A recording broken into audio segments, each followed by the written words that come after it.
on. I gotta Okay, let's do it like this. I don't even I can't see if it's live or not.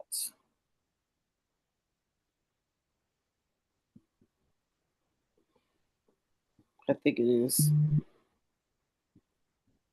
Let me see.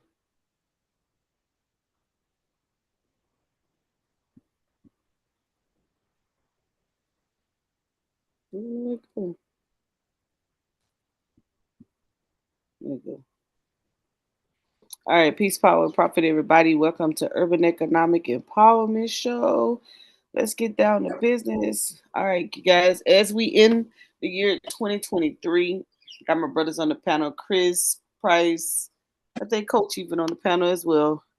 As we end the year 2023, just some fun facts I think that some people need to be paying attention to. Speaking to a lot of college students lately in preparing to transition either from high school to college, the workforce, entrepreneurship, or the military, or they're undergraduates or graduates who are leaving, graduating. And so some of the things we need to know or the students need to be paying attention to. I know a lot of you all, you're just sending your kids to school or saying that they need to attend school, college, or they just need to get a job, but we're not educating them on what they need to look for, especially in this economy right now. So so many times people they'll think say, hey, this job is offering me a particular dollar amount, and they'll think, well, hey, okay, I'll take it. And then they think about whether or not they're able to handle their expenses after they participated in their job, and then they realize, oh man, I need a second job because I'm not making enough. And it's all because they don't really know how to approach a particular salary or an offering, right? And so I was looking up some articles and some things that I could cover, I can go over, or some insight I can share. And then maybe some of the panelists, and they could share their experience. And I know many people probably have already seen the articles on the fact that they're raising minimum wage in 2024. But let's be real, and we'll go over that as well. Let's be real about those dollar amounts. They really won't sustain your livable wages. And so we'll talk about it. We'll get into it. And then of course, as we do, because we got a little time on our hand like that, we'll cover some investments as well. So this particular PDF, let me show you the source of where it comes from. I am on, y'all know we left off probably in the beginning of December talking about the Federal Reserve's creating a program for Chris Logic. Something he's going to be doing in this upcoming 2024 year. And I was searching for educational material to start the show off with, give you guys some substance, some printed references, resources that you can go and look up on your own, especially if you are trying to share financial literacy amongst your family, friends, or maybe just a group of young men and women that you may be mentoring. So the Federal Reserve website has a lot of handouts, a lot of resources. And so I thought I'd just kind of pick up from there. And I came across this article on the Federal Reserve Bank of St. Louis that talks about the trade off between fun and wages is real. And we'll kind of discuss it as we go along. So this particular PDF was written by Mary Claire Pete, and who's a PhD. She's a senior economic educator specialist. All right. I'm gonna go over some of the glossary words before I go into the article. So these are some of the wording that you may see if you're applying for a job or you're looking for a particular career. You'll hear commission. Commission is a monetary compensation earned for selling a particular good or service. The amount of compensation is usually related to the size of the sale. Let me make this large just in case you guys are on your phone. Employee, a person who works for an employer in exchange for a monetary payment. Employer, A person or business providing a job or work to others and giving a monetary payment in exchange for work. Salary, income earned for providing human resources, parentheses labor, in the market. Salaries are generally an annual amount paid monthly or bi monthly for a specified number of hours, usually 40 hours per week. Subsidy, a payment made by the government to support a business or market. No good or service is provided in return for the payment.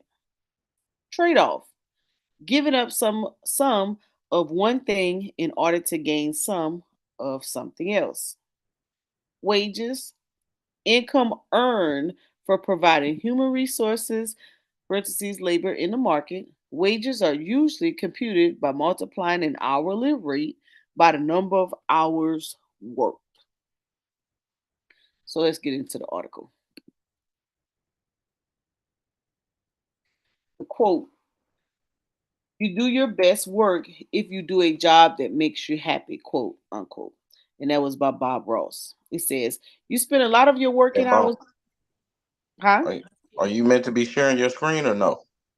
I'm not sharing? Nope. God darn it. I'm sorry. Thank you. Here we go.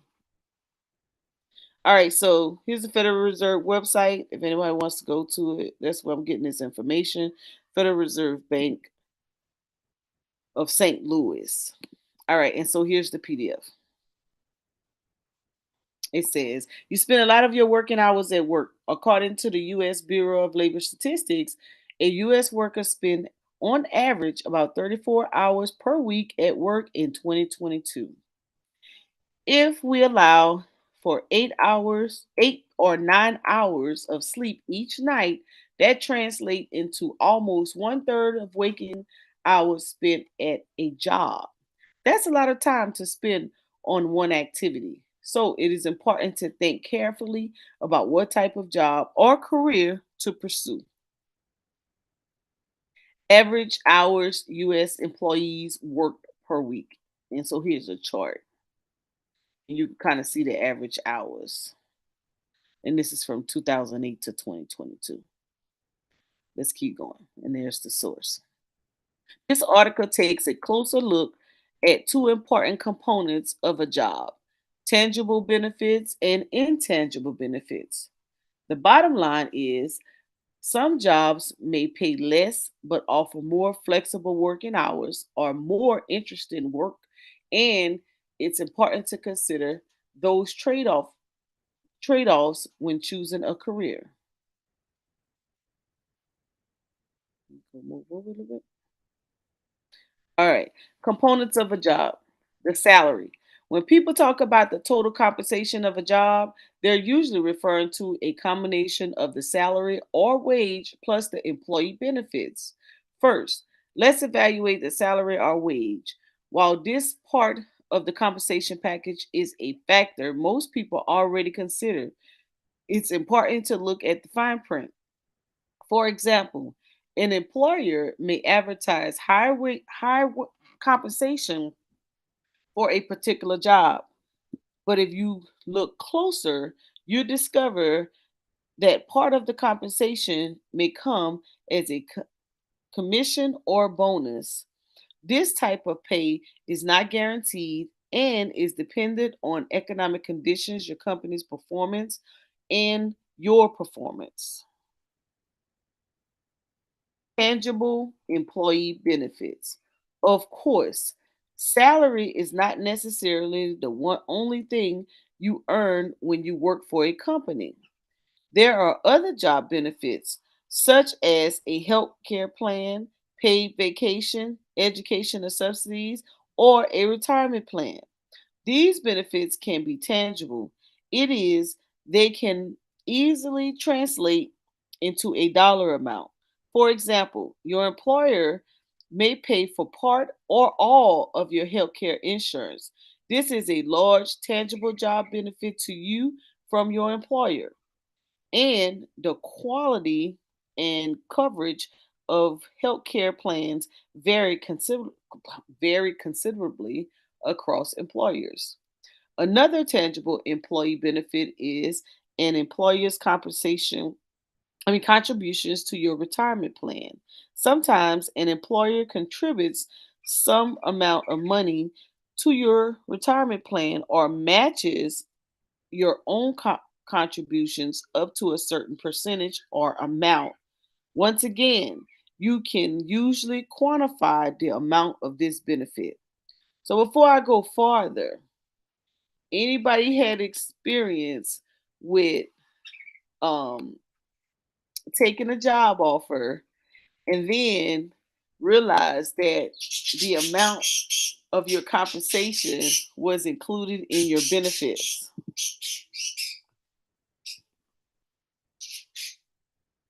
I have.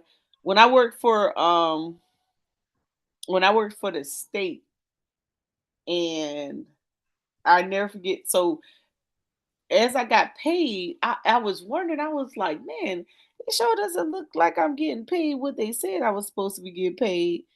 But I didn't and I remember asking the question, and it was like, no, they went, no, your pay is correct. So I was like, okay. So when it got to the end of the year, the first year, um, and I got my W-2, I was like, something's not right. I said, hey, this not what I signed up for. And so they started talking about the fringe benefits, right? And I was like, what? I need to be able to take this home, you know. And coming out of the military, where your benefits, your fringe benefits, is added to your pay, it's not deducted from your, So you get all this extra money for all these different entitlements. And man, I had a reality check. I had a reality check, and so I've learned to start sharing with younger folk, like, hey, if you're going to take a job, you better, hey, when they ask if you have any questions, you better take out that pen and pad, and you better be able to break down and make sure that whatever they're offering you, that you not only have a livable Yeah. expense, that you at least have some left over. Go ahead. Who's that, Price? Yeah, I wanted to make a couple comments on that when you're done, Ms. Mo. Go ahead. You can go ahead right now. Yeah, I just I hearing you talk about those benefits, and same situation coming out of the military. I had a contractor, defense contractor, that you know, if you go like straight into a defense position, you're talking about your GS 9, 10, 11, 12, 13, or whatever, right?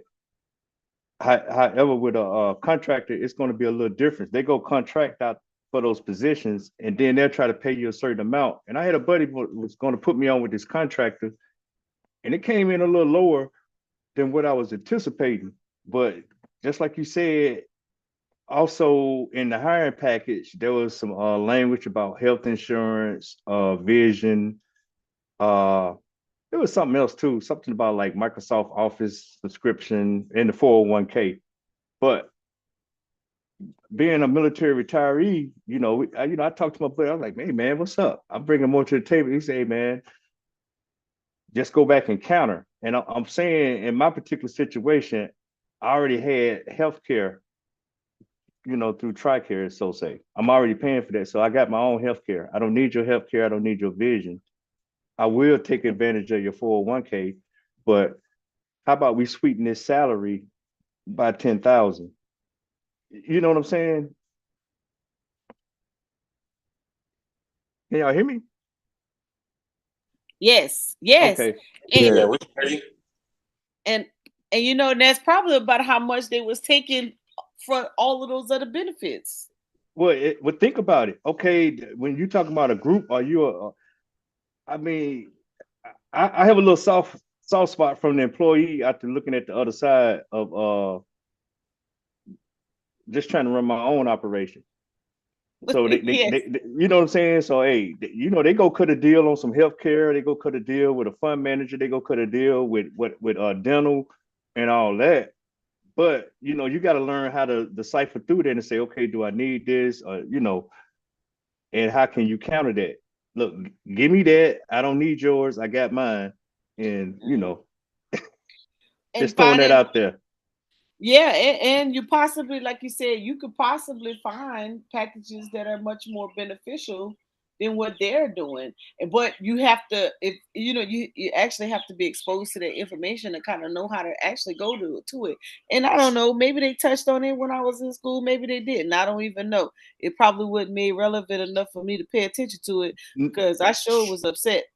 They have Um, to they have to put it out there, Ms. Mo, and I want to say, especially if you're talking about like a government contractor, but anybody that's operating in the U.S., they have to disclose that because I'm not an HR person, but that's like an HR violation. That got to be disclosed in the hiring package. We just don't read the fine print. We look for the dollar sign, and right. uh, and I'm speaking in general when I Yeah. say that, but that's stuff we need to consider. Yeah, it's true. And think about it. You take a job, let's say paying 50,000, but once you start subtracting out those expenses, let's say you didn't have any fringe benefits and you took that job, and we talk about somebody coming straight out of college, right? They took that job. There's no fringe benefits involved. You actually have to consider your benefits yourself: life insurance, medical, dental, you know what I'm saying, all of Right. that, and all of that, whether they're paying for it or you're paying for it, it's gonna deduct. And so when you're looking at, I came to this because when you're looking at how much it costs to rent, you know that has really doubled since the pandemic. Most people, if you was living check to check in 2019, It's and worse here, now. what? I can't imagine. I literally cannot imagine. I know my mindset when I came off of active duty. When I came out I came off, I think I came off active duty because I didn't have to have active duty in '07, '06. And I was like, how much you want me to pay? I thought it was crazy then.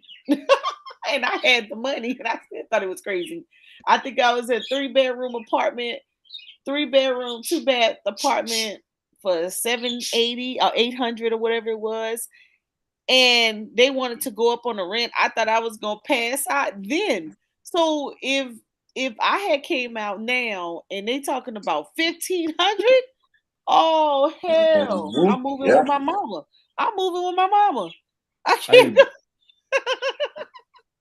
I, hey, Ms. A Mo, lot of people doing that. I don't want to you know, derail the conversation, but you just hit on a very, very real point because that's what a lot of people are dealing with right now. You got people, and especially in the states, the high cost of living states. Uh-oh, can y'all hear me? Yes. Yes. Oh, okay. But they working like almost two jobs, and they really just surviving. After you talk about rent and gas, and when we just coming through that whole inflation thing, and and we didn't even talk about somebody with some kids and got to do childcare. We didn't even start talking about that. But they working just to eat right now. A lot of folks. Mhm. Yeah. CNBC did an article on that. Over 60% of Americans living paycheck to paycheck. Yeah. That includes people who make six figures. Yes. Because And, because remember, they're already living beyond, I mean, even though we're talking about the surface level of the $1,500 a rent, but those people in a 3-bedroom, 2-bath, remember those people got 5-bedroom, 6-bath in the highest areas. hey, Yep. hey, one more thing, Ms. Moore. I'm gonna say this and I'm gonna be quiet because I don't want to distract from your argument. But another important thing, I remember I had it was about 2 or 3 years after I had got out, and I was trying for a position down at the DLA Houston office, and my Mhm. plan was, hey man, I'm just gonna stay where I'm at, and I'm just gonna commute and drive down there and just come home during the week or whatever. And my buddy brought up a very valid point. You talking about a 50K salary. This was a little more than 50K, and I was like, hey man, I could do this X, Y, and Z, and this and that. Hey, Uncle Sam gonna get his. So Go on, subtract them taxes out. Over here. Oh yeah, I Mm-hmm. forgot about that, and Yeah, I'm about to what? get to that too. Okay, yeah. So I'm gonna be quiet, just let you go on, man. But I thought, you hit on some stuff that really drew that out of me. Yeah. Mm-hmm. Okay, so let's talk about the intangible employee benefits. Intangible job benefits are also extremely important, even if they're harder to translate into monetary benefits. For this reason, they are sometimes overlooked, providing employees with more flexibility about when and where they work is an example of an intangible employee benefit. Even though it's difficult to qualify this benefit with a dollar amount. Workers put a premium on being able to work remotely at least some of the time. A recent survey found that 56% of employees would consider taking a new job if it offered the same pay as their current job but allow employee to work remotely 2 or 3 days per week. Now that's definitely something to consider, and I noticed a lot of federal have actually went to that and haven't really changed that flexibility since the 2007 2008. Remember when the furloughs and all that kicked in? A lot of Hmm. agencies really kept that into play, where you work 3 days at home, 2 days in the office, or come in the office at least once a week type of deal to help Well, out. they they still doing that, Miss Mo, and that's the biggest. I would say that's the biggest intangible, regardless of what you hear the conversation on the news. Teleworking is the biggest intangible for employees right now, and productivity is up. Go figure. Right. And check this So out. The people that work the toll roads, right? Hmm. yes, So, and Houston, ain't no more people working the toll roads. They made it all easy tag. Young people, notice. they do not have employees working at the where you used to pay. I'm Hmm. sure Price know on Beltway 8, where you used to pay money to get on the toll. All that's Hmm. gone. You gotta have an Yeah. easy tag now. Yep. Smile for the I camera. Well, you got noticed. to. Hey, I Chris, got a you got to couple have the tickets. I easy noticed. tag. No, The- they'll send your bill in the mail, man. I Yeah. got mine. Listen, I said, where the people at? They was like, they They don't definitely believe. gonna send you that bill in the mail. That's for sure. Yes. So then it says, Hmm.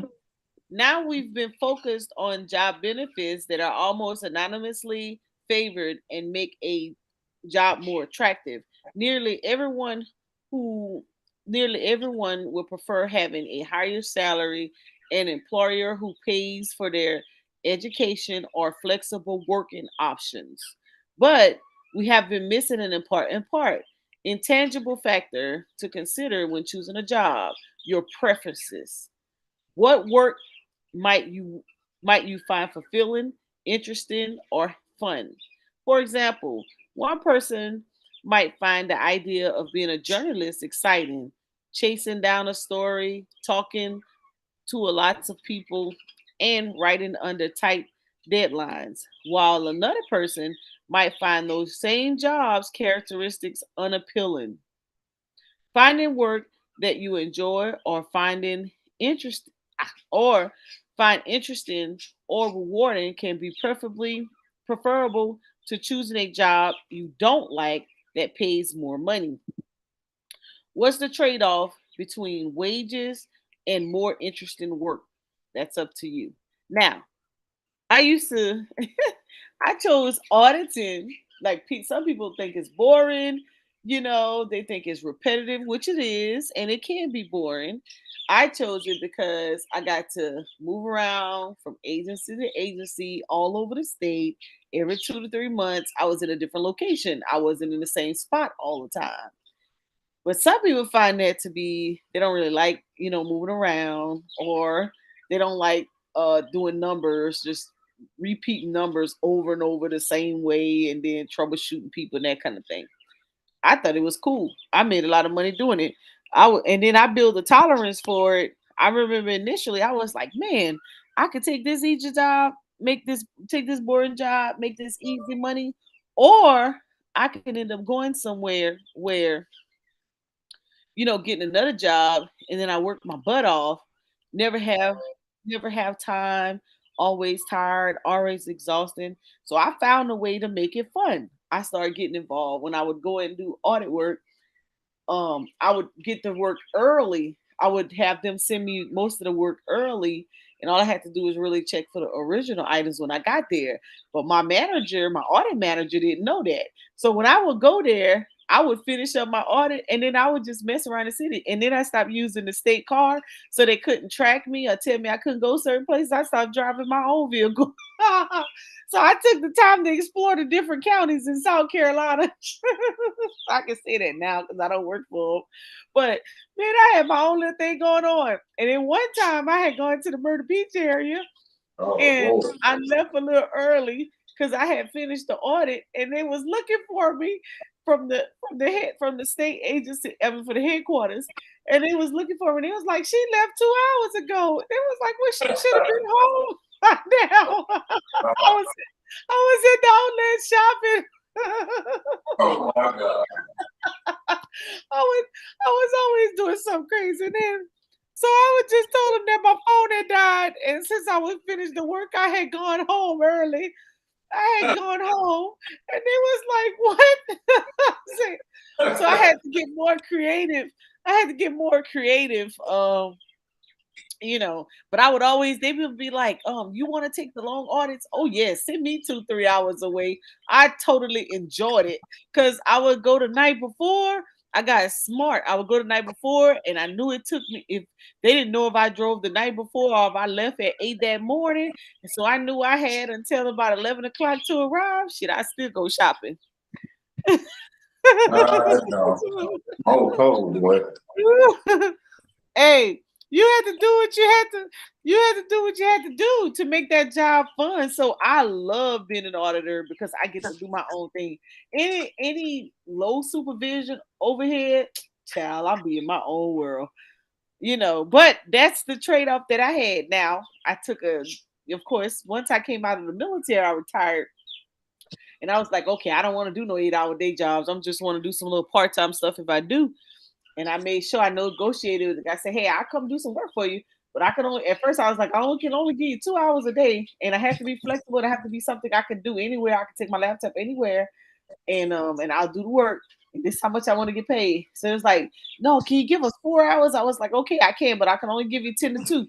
I can't give you no longer than that, you know, because I got to be able to move around in the mornings and I got to be able to move around in the evenings. And then sometimes I'm like, okay, sometimes I might just get ghost on you and I give you Monday through Thursday or whatever. I just be doing my own thing.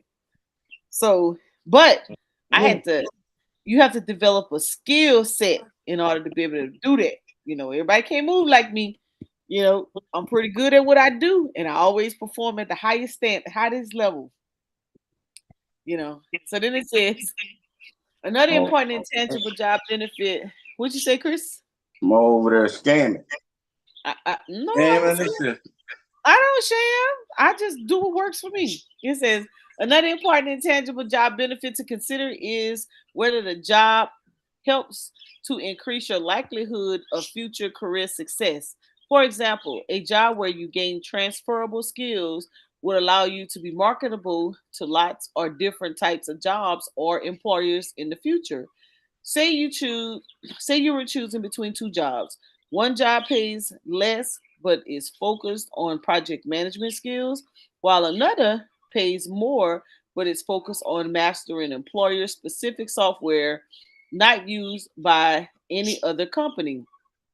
Project management skills are much more transferable to a variety of employers, career paths, and advancements than employer specific skills.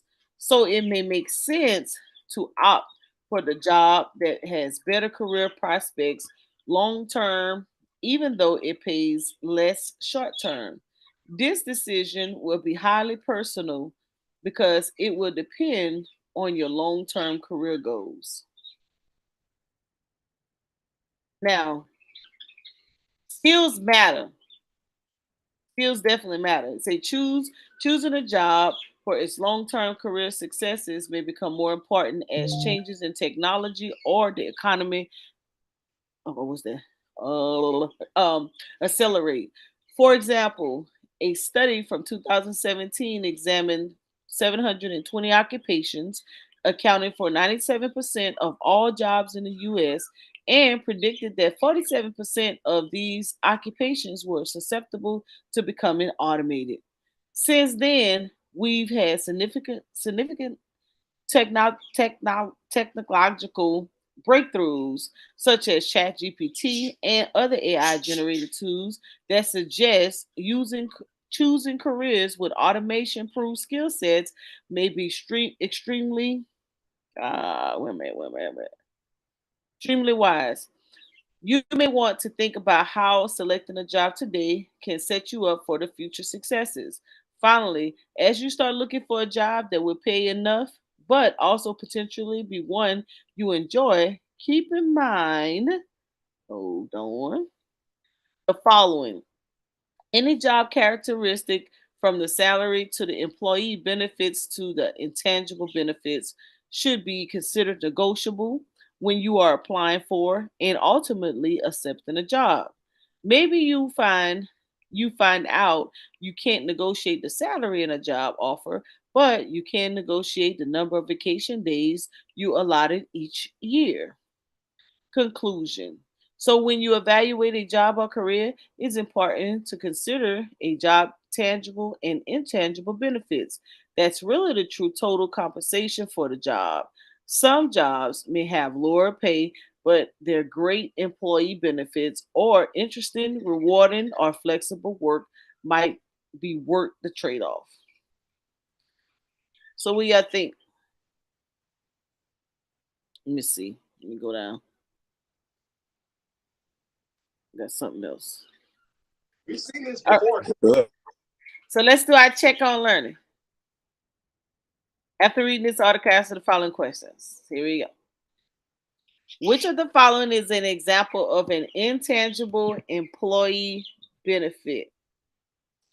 A, an employer agrees to pay you to pursue a master's degree.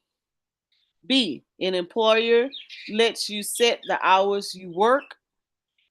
C, an employer moves its headquarters to a new city. And D, an employer doesn't fire you in the first round of layoffs. I'm kind of indecisive between A and B. Me too. The shots, the miss, the putback also no good. The horn sounds as Yeah. Thompson gets the rebound, and that Let's see who gets the I miss. see first quarter's last 6. Which one? who that is. 12 on the second I'm night taking B. here at Toyota Center. Is it B? Let you were to set hours. B. Percent. B. Yeah, B. Okay. We ain't got no answers, but I think I like A and B. Yo, both of them, but those could be intangible. Wait, because they paying, they agree to pay for it, and it lets you still work. So both of these. And That's why I said A and B. Yeah. Both sound like benefits. Mm-hmm. All right, But let's keep going. B probably fit more because they just say they agree to pay. They can agree with the hiring and Oh, then, this one, they let you set your hours. Now that's Yeah. that truth. with the right That's definitely that truth. Okay. So it just I think both it just kind of depends on where you are. Some people may be interested in the educational side, and others may be more interested in their work schedule. Mm-hmm. So Yeah. no one answer is right. It can Right. all of them can be right. Yeah, I like one. Okay, number 2. Which of the following is an example of a tangible employee benefit? A, an employer agrees to pay for you to pursue a master's degree. Oh, so y'all right Yeah. would be at the top. Y'all Yeah. right would be at the top. Yeah. So Okay, it's got it. B, and then number 2 Yeah, is A. I can see yeah, that already. Yep. yeah, It is because the degree it is tangible. yeah. Yeah. So y'all was because she was good. An employer lets you set your hours of work, moves the headquarters of the layoffs. Yeah. So intangible, yeah, because you're not getting anything. You're Right. not getting anything. And then A, you're actually getting something. Good job. And Let's see. All right, so let's keep the party moving a little bit.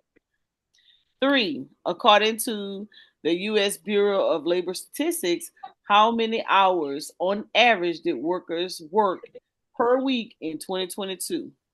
34. Everybody say 34? You I said think it it's when you 34 read the too. article. Yeah, I think it's Who is 34 that? too. Huh? Who is that? Well, who is what? My Somebody bird? said 30. Oh, that was Price. Yeah. I said 34. That's what Miss Mo Oh, said that in the was, article. Yeah. Right. who is fruits of apple tree? That's Coach. Oh, announce yourself, brother. Hold on. I've been here, champ. What's going on? He the one said B at the top. No, I know I heard Price, but I heard somebody else too. I was like, who is that? That's Coach, and Brandon's on here too. I see Brandon popped in here. Yeah, Coach is fruit. You know that's the name of this company. Oh, So no, I did know that. That's why I was like, fruits of apple tree. Who was that? yeah.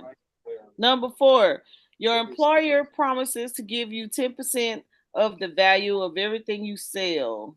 This is an example of what? Commission. Yeah, Yeah, that's we own that commission. one. Yeah, commission. Everybody know about the commissions. Okay. Number 5, research suggests that a shorter commute may increase your overall job satisfaction. This is an example of an.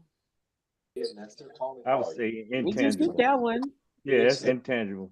Mm-hmm. But I don't B. know if that's a good thing or a bad Oh, thing. If you short don't bait. like the job, you ain't gonna be in no hurry to get there. I don't care if it's across the street. You- Or Well, like it could be a trade off. Trade off. but Trade Trade off for off. what? what you said earlier, it No, because depends on it's a person. It it, depends on it a person. job satisfaction. If I live in Houston like I do, man, I don't want to drive down I-45 to get to my job. That's in peak traffic. No, let me get that across the street. What, you gonna pay me what, $5,000-$10,000 less? Okay, I'll take that. Trade That'll off. save me a headache. Yeah, it's a trade-off. Okay, it's a Yeah. trade off. I can agree with that. Yeah. Because I was the opposite, man. In the military, I wanted to be as far away from posts as I I could get. know.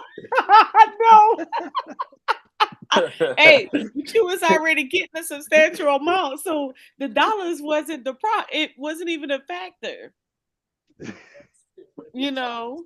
Yeah, Right But on. but but yeah, I you got know, you. It's trade off. but this is super important to start teaching your youngins that are in school, because many people just going after a job. They're not paying attention to the who, what, when, why, how to maneuver that. So like sometimes my peers, they always be like, man, what kind of job you got? And I say, well, wait a minute now. I kind of set myself up a certain way. So the job I have now, I could not do if I wasn't retired Army. That's a difference. You can't just do what I do. You know, Mhm. I have a whole nother some other dollars coming in from another place. Like Right. I couldn't just do this if I didn't have other sources of income. Right. You know, I could just move part-time like that. If I was married and my spouse covered, expenses and things of that nature, yeah, that's probably possible. But no, you can't just move part-time unless you live with somebody, especially Right. these days. So I thought this was really important, the trade-off between fun and wages, or Yeah, French, understanding intangibles versus tangibles, and being right able on. to go in with that conversation, you know.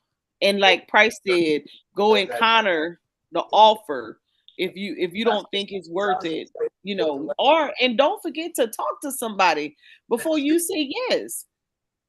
And all Yes. and remember this. We used to have, okay, so when I was coming out, because it changed a little bit now. It used to be on when you went to USA Jobs. Let me see, it might be on there now. When you went to USA Jobs to apply for a job, these were federal positions. It was based on knowledge, skills, and abilities. But now I think it's based on knowledge, skills, abilities, and behaviors. Am I correct, Grace? Mm-hmm. Yes, ma'am. Yeah, because they have those They That was have good. those, huh? That was good. It was good. That experiment. Oh yeah, you like that? Yeah, my Oh, bad. Go ahead. let me go to this and see if I can find it. But still, it's got to be solid there. Stay firm. Let me see if I can find it. The Rockets here now. Quick message from Intuit Credit Card. It was With an assist from Intuit Credit Card. okay, yeah, I like this. Let me talk about this right here because this might help somebody. Completed. Yes. Oh yes, definitely that. I got caught up with that. Okay, let me back up. All right, so when we first hold on, let me look up something real quick before I go there. So when I first started looking for a job in the federal system, it was the KSAs. But I think now they added Races the uh unlimited. abilities. I'm almost sure they added abilities. But No, anyways, they got a whole nother test now, Ms. Mo, where it depends on what level. yeah, Like if it's like a supervisory type role or a 13 or a 14 position, there you do the application and all that other stuff. It's the same, but there's a whole. It's like a test, and it's really how you handle. What's the term I'm looking for? What they call it? Interpersonal skills, conflict resolution. Interpersonal, yeah. Yeah, they give you a whole bunch of scenarios, and then you have to determine that shit worse than the dang on As the game goes along. doing the resume. It's almost like a test because it's these scenarios where you have to. right, I had to do that when I got my security license to carry a weapon. They do like a psych test, Mm-hmm. and they ask you just a bunch of different questions, and they ask it a different way to kind of see like how your mind think. I just Exactly. thought, yeah, it's Yeah. like a right, mental health test. And I'm just like, I get it. You don't want nobody crazy with a gun doing no crazy shit might murk everybody. Well, right. So this is how they used to set it up. That those questions used to be derived from these three topics: knowledge, skills, and abilities. The knowledge is how well you know the subject, the topic, the items of information that an employee should know at the time he or she is hired and moved into the job. Knowledge represents the bodies of information that apply directly to the performance of work functions. The skills, the technical or manual proficiencies, which are usually learned or acquired through training. Skills should be measurable and observable. And abilities, the present demonstrable capacity to apply several knowledge and skills simultaneously in order to complete a task or perform an observable behavior. Abilities may also relate to personal or social attributes which tend to innate or acquired without formal instructions.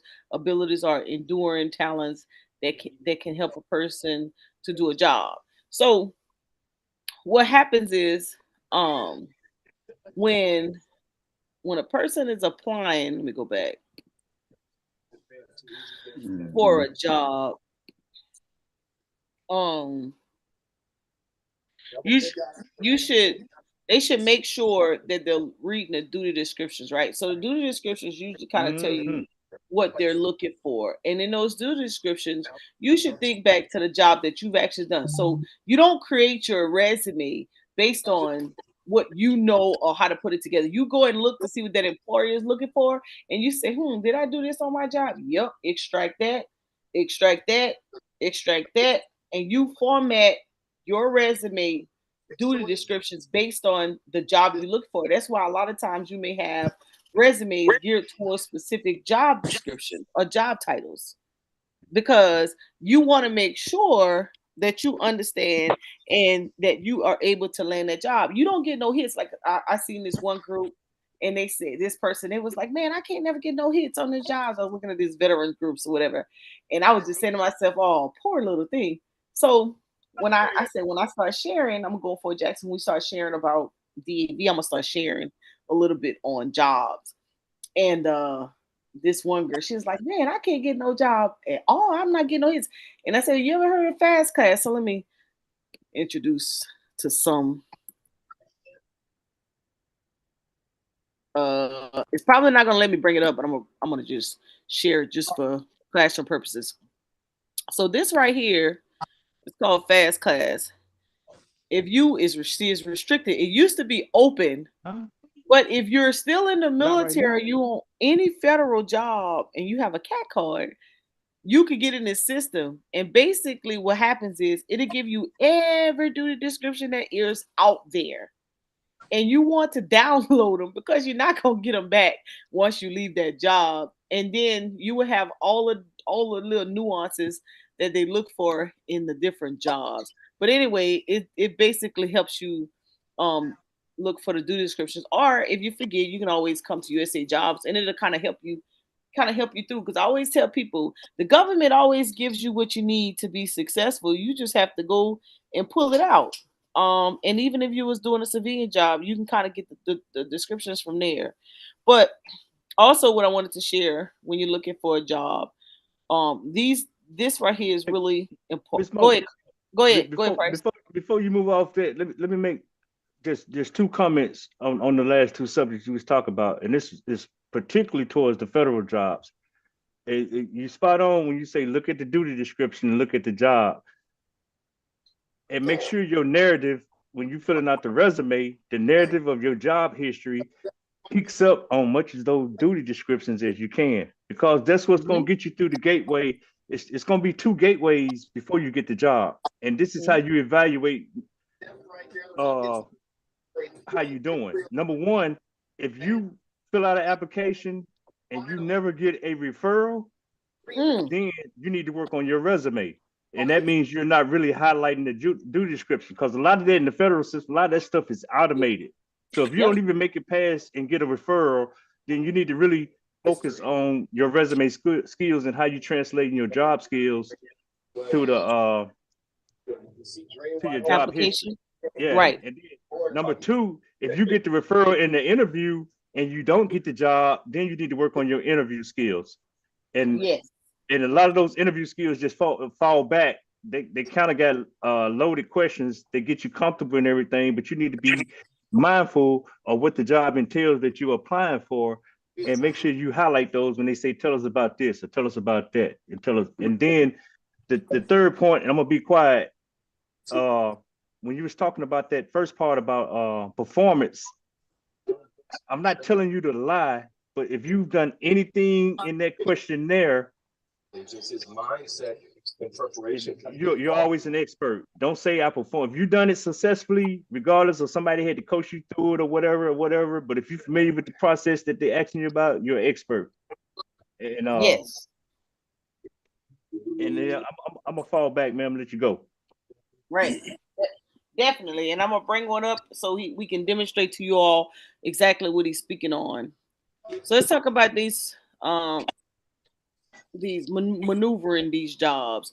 So you got merit promotion. So a merit promotion lets a current or former federal employee apply for a job without having to compete with general public or people with veteran preferences. Instead, you compete with other competitive service employees. So this is if you already working in one of the federal systems, you can get a merit promotion. I did that in the state agency.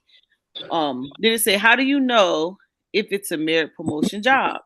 If the job announcement look for the this job is open to section, when it's a merit promotion, you'll see if the federal employee competitive service icon, there may be other groups listed that can also apply. You can also select the federal employees competitive service filter in the search. Does veteran preference apply to merit promotion jobs? Veterans who are, I think it's Veteran Employee Opportunity Agency, something like that, eligible may apply for these jobs, but veterans' preference do not apply to merit promotion jobs. It says internal to an agency. Some federal jobs are only available to current employees of a specified agency. Internal to an agency jobs can be in all three services. All right. And say, how do you know if the job is open internally? In the job announcements, look for the job. This job is open to section. When the job is open to current employees of an agency, you will see the internal agency icon. If you also filter the internal agency filter in the search, your results will display all jobs open to current employees of the hiring agency. They just added that. Transfer, right? Huh? I said they just Tra- added that one. yeah, because I never seen that one. Yeah, Transfer. You know, transfer. If you're in a competitive service, you may be eligible to move to another position in a competitive service. And then employer, Hey, well, Miss employer. Mo, Oh, can I say something on that one? go ahead. So a lot of times when you talking federal and you talking about getting in with one of these agencies, you live in wherever and they don't have any positions, but they have overseas positions. So this is the way to get in the door if you have that flexibility to go work overseas for a couple tours, and then you have a preference coming back in Conus, or Yes. you can get the I ain't gonna say you can get deferred until a position comes open where you want to be in Conus. And you can make that money too, because you can get entitlements going straight overseas first and then coming back versus you starting in the States and going there. Well, and then hey, just to piggyback on that, I had a battle that went and worked overseas, and then when he came back overseas, he was a 13. They didn't have no 13s coming back, so they put him in a 12 position at 13 pay. I'll But take it. yeah, exactly. Yeah. And I had a transfer experience with the state. Now mine was terrible. So because I wasn't paying attention to the language like we're talking about now, I transferred from I did a lateral transfer from uh the state auditors to an internal auditor position with Voc Rehab. And what happened was I was just caught up on, oh, I'm going to get the job and I'm going to keep my pay because the state auditors got paid more. But what I wasn't paying attention to was that I had, I get, what is it called? Aged out or maxed out? I maxed out that pay range. So when it was time for promotion, because they didn't have any, I was in a different range. I wasn't allowed to get a pay raise because I had maxed it out. I would have had to um I think they had to change my job description. So how I Ah, got played was I had to reclass. That's what it was. I would have had to reclass. So how I got played was instead of me being reclassed so I can get my promotion, um, they asked me to to perform another duty. But it's so but this how they played me. So I agreed because I got the pay and I moved to another office. So they added the duty description to my title. But I was only there temporarily for a year.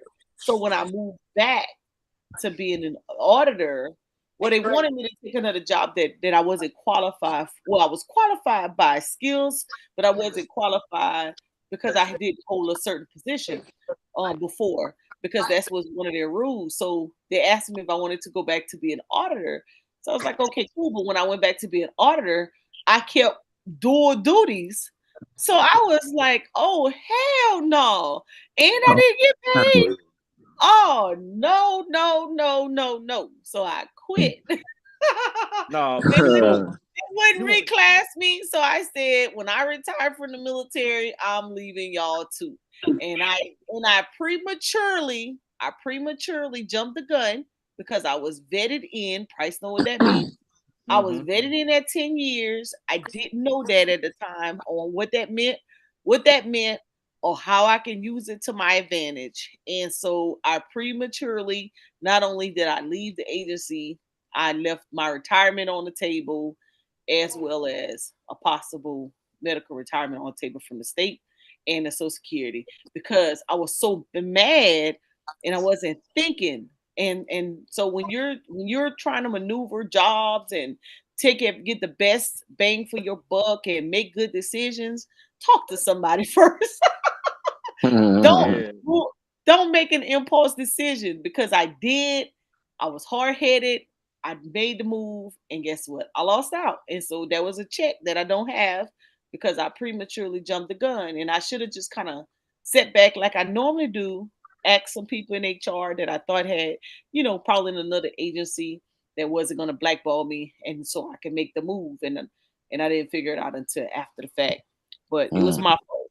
I mean, Yeah. it was theirs too, because they was trying to play me. They weren't gonna do Yeah. that. They weren't gonna do that to those other people. Well, Right. they broke the law, Miss Mo, and you got fleeced. That they literally broke the law when they did that. Yeah, yeah, they played me hard. It was bad, and I didn't know, and that's why I'm saying it now, because I had some individuals that I wanted to see this, that's preparing to come out of college, that's trying to find their way, and I'm like, listen, whatever you do, you have to make sure that you become buddies with an HR person. When you don't have the capacity to sit and read and understand it, or listen to a YouTube video that talks about it, or you don't understand it even after you read it, you need to become buddy with somebody in HR so that you can know how to move. And I know a lot of times the younger people don't want to really listen to some of the older ones, but hey, that knowledge right there on how to maneuver between jobs. I have a little cousin. She's in Vegas. She's Air Force veteran. When I tell you she learned that federal system, man, that girl be sticking and moving. She's a GS 13, and oh my God, what she don't know about. And so that's another thing. I passed up a job. I had applied for a job in Augusta at Fort Gordon, and a friend of mine was the supervisor, and she called me. She said, "Hey, I hear you want to get into budget analyst. I got a job coming open." She never told me she was gonna go on vacation, so she didn't give me the details, ins and outs. She just thought I was savvy enough to understand and know. Yeah, in the military I was, but this whole civilian lingo that went over my head. So, anyways, when the job came out, I got the offer. I got the offer. She sent me the offer, but the title didn't say what we talked about. So I got so confused, and I was like, I don't know what to do, because I had more than one job offer from the same location. So I called up a friend of mine that worked there, and this is where you got to watch your friends and the hateration. Call a friend, well, I thought it was a friend, and I asked about it, and it was like, "Nah, I don't think it was." So what happened? The job said it said temporary to permanent, but we hadn't discussed how it was going to come out of what it was going to say. So I got confused. I was like, "Why would I take a temporary job?" To my knowledge, at that time, so I was like, "Oh man, I don't know what to do." And so she was like, if you take that job and that's not the one, then you're not going to be able to apply. You're not going to be able to decline it and go to the other one. And so the lady, she had gone on Huh? vacation. Yeah, that's what she told me. But I didn't No. know. I didn't know. So I said, okay. So I declined the damn job. Man, when she got back and they had to take the next person up automatically, oh, she cussed me out so bad. But I was like, I didn't know. Like, you didn't send me Miss like, Mo, hey, wait a minute, Mo. wait a minute. No, no, That's no. crazy. I ain't give you no slack. I'm ready to cuss you out now then, because you know all temporary does mean they just it's a budgeted position, and they say they're gonna only budget it for 3 years. It's at least a 3 year hire minimum. That But see, generally I didn't after know. come on now, how you gonna be working with the money and don't know? I did. I promise Uh, you, I I'm on your didn't. head, battle. Nope, I nope, nope. know. I'm on your head. I'm on your head. Nope. It was, look, I was so, I think, I just got confused with the title, and I got confused, because it didn't say budget analyst or whatever I was looking for. And I just got confused. So And that's another thing. So when you're looking for these jobs and titles, that's another thing you get caught up with. So when you're coming out, you go to college. This is the thing I fault schools for too. Not fault them, but I think they could do a better job of explaining it. So if you go, so let's do it. So if I was looking for, if I was okay, so I was an accounting major. I'll just use me for an example because that's how I thought coming out. Graduated, my bachelor's in accounting. So the bachelor's in accounting, I'm looking for jobs. I'm looking for what? Accounting jobs. I wasn't thinking, I didn't really think about, okay, now look at all these different job titles. So I'm only going to apply for the job that I think that I should be applying for, which is anything that says accounting. I didn't apply for no payable jobs. I didn't apply for no assistant jobs. I didn't apply for no auditing jobs, receivable jobs, billable jobs, none of that. None of that. And then for the federal side, they don't say accountants, they say budget analysts. Yep, analysts. So I missed out on all of that. All of this on top, all of this. I should have applied. I should have been able to apply for any duty description on this list. But because we don't spend time with mentors and say, hey, and because mentors aren't thinking about, okay, what should I really be telling an undergraduate? How should I really be setting them up for success? And this is why practitioners or those individuals who've been working on jobs 20 plus years, you should be creating employment programs centered around the knowledge that you understand and you've learned as you came through the workforce or entrepreneurship or the military or whatever for that matter. Why? Because if I don't sit that, so my niece is in the nursing school at Southern. The very first thing I told her to do, and she hadn't done it yet, but she gonna do it now because my cousin, let's see, I told it's so if you have a student in school, you need to tell them to join whatever association or career field they're in. Yes, ma'am. Uh, because if you don't, those individuals are in these associations so that they can help our students. So I told my niece her freshman year, I said, hey, she said, I want to be a nurse. I said, go to your counselor telling you want to join National Black Nurses Association. I said, we have a cousin who is a PhD. She's a doctorate. She's a nurse. And she is the president of the association. But she can't recommend you. You need to do it while you're in school because she's gonna make sure you're well taken care of. That little peanut, even though she's doing a very good job, and she got accepted in the nursing school, but guess what? She still gotta pay for school. So when I got home, I asked my cousins, I said, hey, you're still affiliated. I know you may not be the president anymore, but she said, yeah, I'm getting honored in January. And I said, well, we got Jana, she's in Southern, she's doing really good, AP student, da da da da. Okay. She was like, Mo, tell her when she get back to school to join the association. We got local scholarships and we got national scholarships. We got conferences coming up. We'll make sure she well taken care of. So I called, got on the phone, said, hey, remember that association I was telling you about? Get in it, please. So she was like, what? I was like, man. So these are the things you have to start educating our students on. And not just them.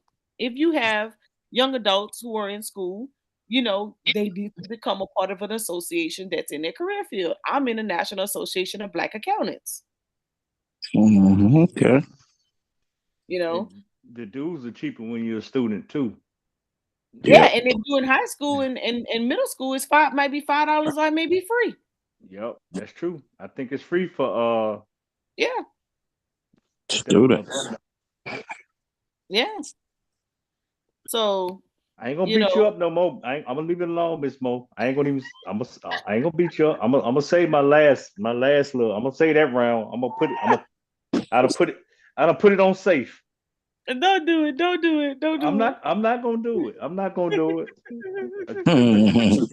You're being transparent with us now, so let's not beat you up.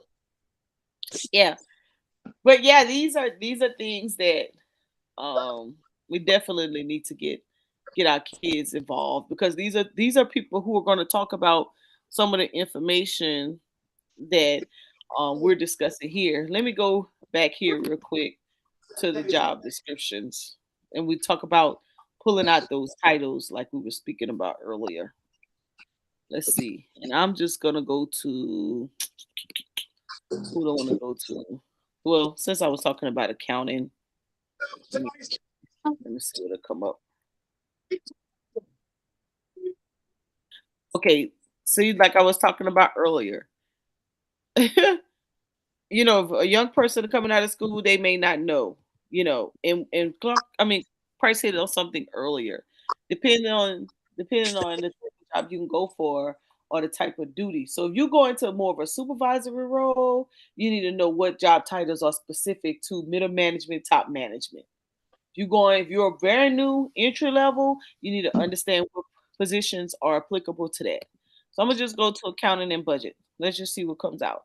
Now, if I want to get real specific, I could do it by state, but we just doing it for classroom purposes. So I'm gonna click the first one. So this is what we're talking about when we talk about the duty description, right? Let me see. Let me open it up. Don't tell me you're gonna make me. Here we go. So here are the requirements, but we're not gonna worry about that part right now. Let's just say you have the requirements. We're looking for the this is another thing I was talking about. So here are the different titles that's in that job family. These are the different titles. So any of these jobs you could click on and you could possibly get some opportunity. So let's go. I don't know if they change this up or I have to log in or not. Let's see. They take you straight to the site. I haven't been on. I mean, they've changed some things up. So let me see if I can get to what I'm trying to get to. You know, let me see. Let me see.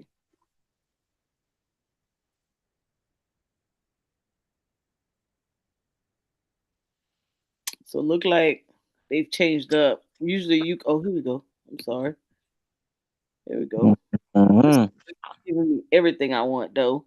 But just as an example, I mean, these are just the duties that they're looking. I'm looking for qualifications. I'm looking for more details. They changed it up a little bit. That's all right. Jobs. Yeah, this is jobs. I was just gonna use it for an example, but I can always go to I was trying to use this. I was using the federal as an example because you can always get the descriptions that you're looking for that would possibly be applicable to more high end jobs anywhere because we usually have the most details in our duty descriptions. But if they want you to go to the actual agency, I don't want to have to log in and do all Hey, that extra stuff. well, Ms. Mo, I got one even better. Send them to the Bureau of Labor and Oh yeah, Statistics and go to that's the right, BLS. Occupational Outlook Handbook and whatever their career field is, it'll break it down to you. I'm looking at the counter right now, 78,000 per year, 37.50 per hour, bachelor's degree. Let's see, It where'd you? talks about BLS and just type in occupational specialty handbook in the search Okay. bar. That's the fastest. I was looking for. I was looking for. They got a new requirement. Well, say occupational handbook because I told you wrong. It's occupational outlook handbook, and it'll break down everything. Used to work for Department of Labor. Oh, You. hey, Miss Mom, good at what I do. I see. I was looking. They got a new requirement on QuickBooks for you to have this code And put on that in your in employer profile, and I almost look got stuck. Huh? looking where it says not to cut you off, just where it says search handbook and type in accounting. Okay. and it'll break down. And a freshman in college can go in there and look at what their work environment should look like. Let me say this. Then you done made me powerful. Look at that. And you got the tab. Ooh, What they do, work environment, how to become one. And then you got a snapshot of what they expect right there. And you can do that for any occupation, any legal occupation here in the United States. And if you're looking at a federal job, they have to fit within the parameters of everything. And most public jobs have to too, but some people may cut corners. damn. Here we go. Here we go. These duties. So if you are, if this is your major, this is when you look at these duty descriptions, you need to have some understanding and knowledge in these areas. And if you already do, whichever ones you do, copy and paste into your resume. And of course, whatever job you're looking for, it'll have this in the duty description. But we're giving you a general understanding of where to go to at least get started. Right? Like Mm-hmm. don't try to be high speed and try to figure it out on your own when you could really, use the information that's presented to you to make it work for you. This is if you're looking for jobs.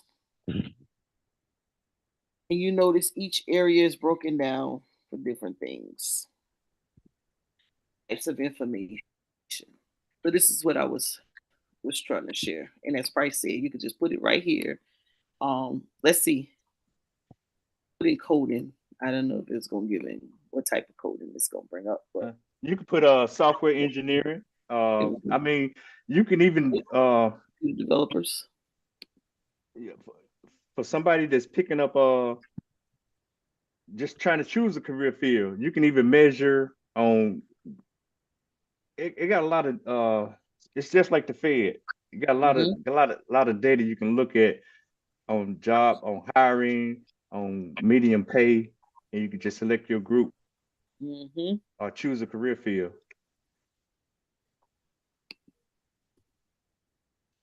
Let's put in hiring.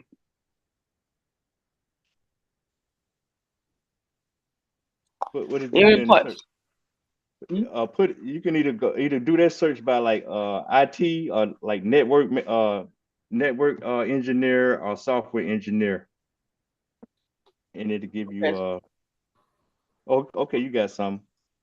Oh yeah, I was interested. It said telework hiring and vacancies in 2022 survey. I need this because I'm working on a grant. So I'm looking for some statistics for a grant that I'm working on. So that's why I clicked on it.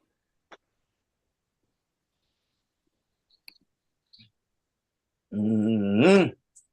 No, you can get a lot of information out of there from the highest payers, the fastest growing sectors, who had the most to do his job. Hey, great tool, Miss Mo. Just sit there and play with. But y'all know STEM is kicking butt as far as highest paying, fastest growing. Those sectors are really kicking butt. But Here we go. Let's Thankfully. yep. Yep. boom, Yeah. Wind turbulent service technician. Mm-hmm. look at it, nurse practitioners. Shoot that to your Bam. little cuz. Shoot that to little Bam. cuz down there. Bam. Bam. Look, so I'm gonna use this too. So What you talking about? Bam. bam, listen, I am working on the grant. I just told you. Mm-hmm. I gotta be able to make my case. Look at that medium average pay over there to the far right. I'm just saying. I think You say I'm just saying. Yeah, so many of our people choosing these career fields. You okay? That $1,500 rent, you ain't gonna be able to. Even you gotta step. Hey, don't do what's easy. Yeah. Well, I got a little senior I'm finna sit down with, and we're gonna go through there. Look at them software developers. Mm. What Look, you information security analyst. Look, senior college or high school? no, high school. Damn, Yeah, she want to be a veterinarian I got one too. Oh, I see veterinarian on the list. and a tattoo artist.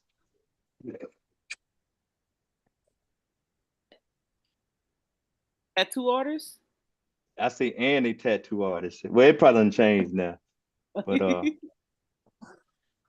Check this out. I'm just Shoot, saying, hey, hey, it's this great web. It's a great website. Tell you what entry level salaries look like, and what season salaries look like, and top of the field look like.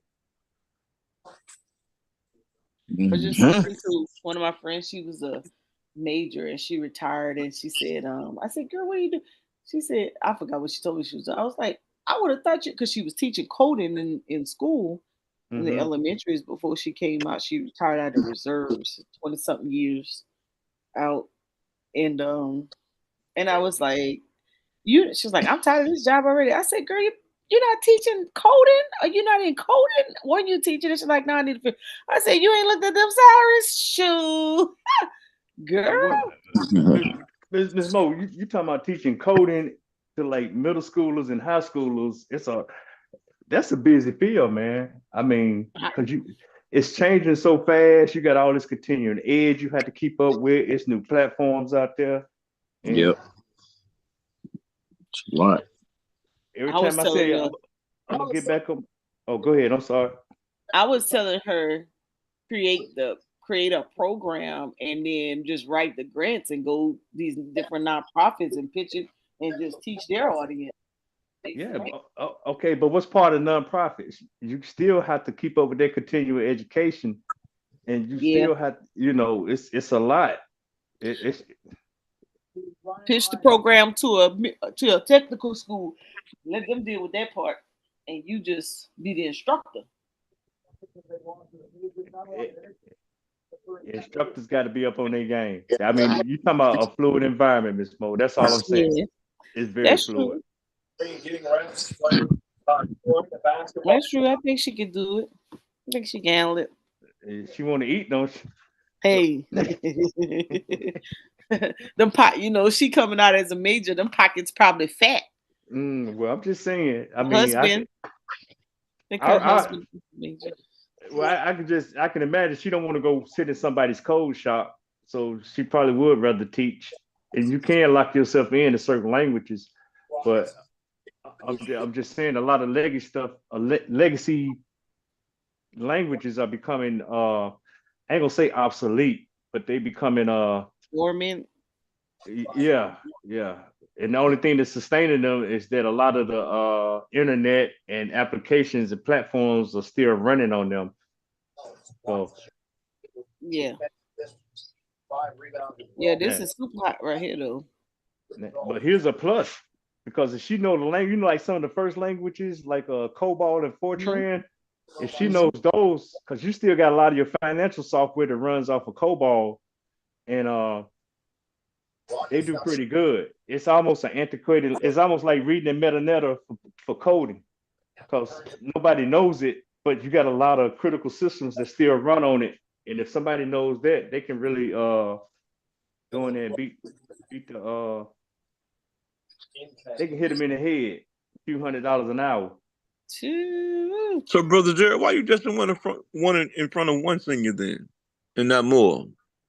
Well, that's all I got in my house, bro. No, you got to get out the house then, Tim. You seem like you got too much knowledge just to keep at the house. No, man. When you come outside, man, niggas get crazy, man. So they gonna be crazy whether you out inside or outside.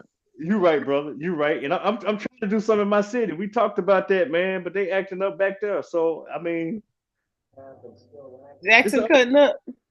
Oh man, it's an uphill battle, bro, Gary. Believe me, I'm in a little country at time and I hear gunshots every night. So I'm like, fuck it.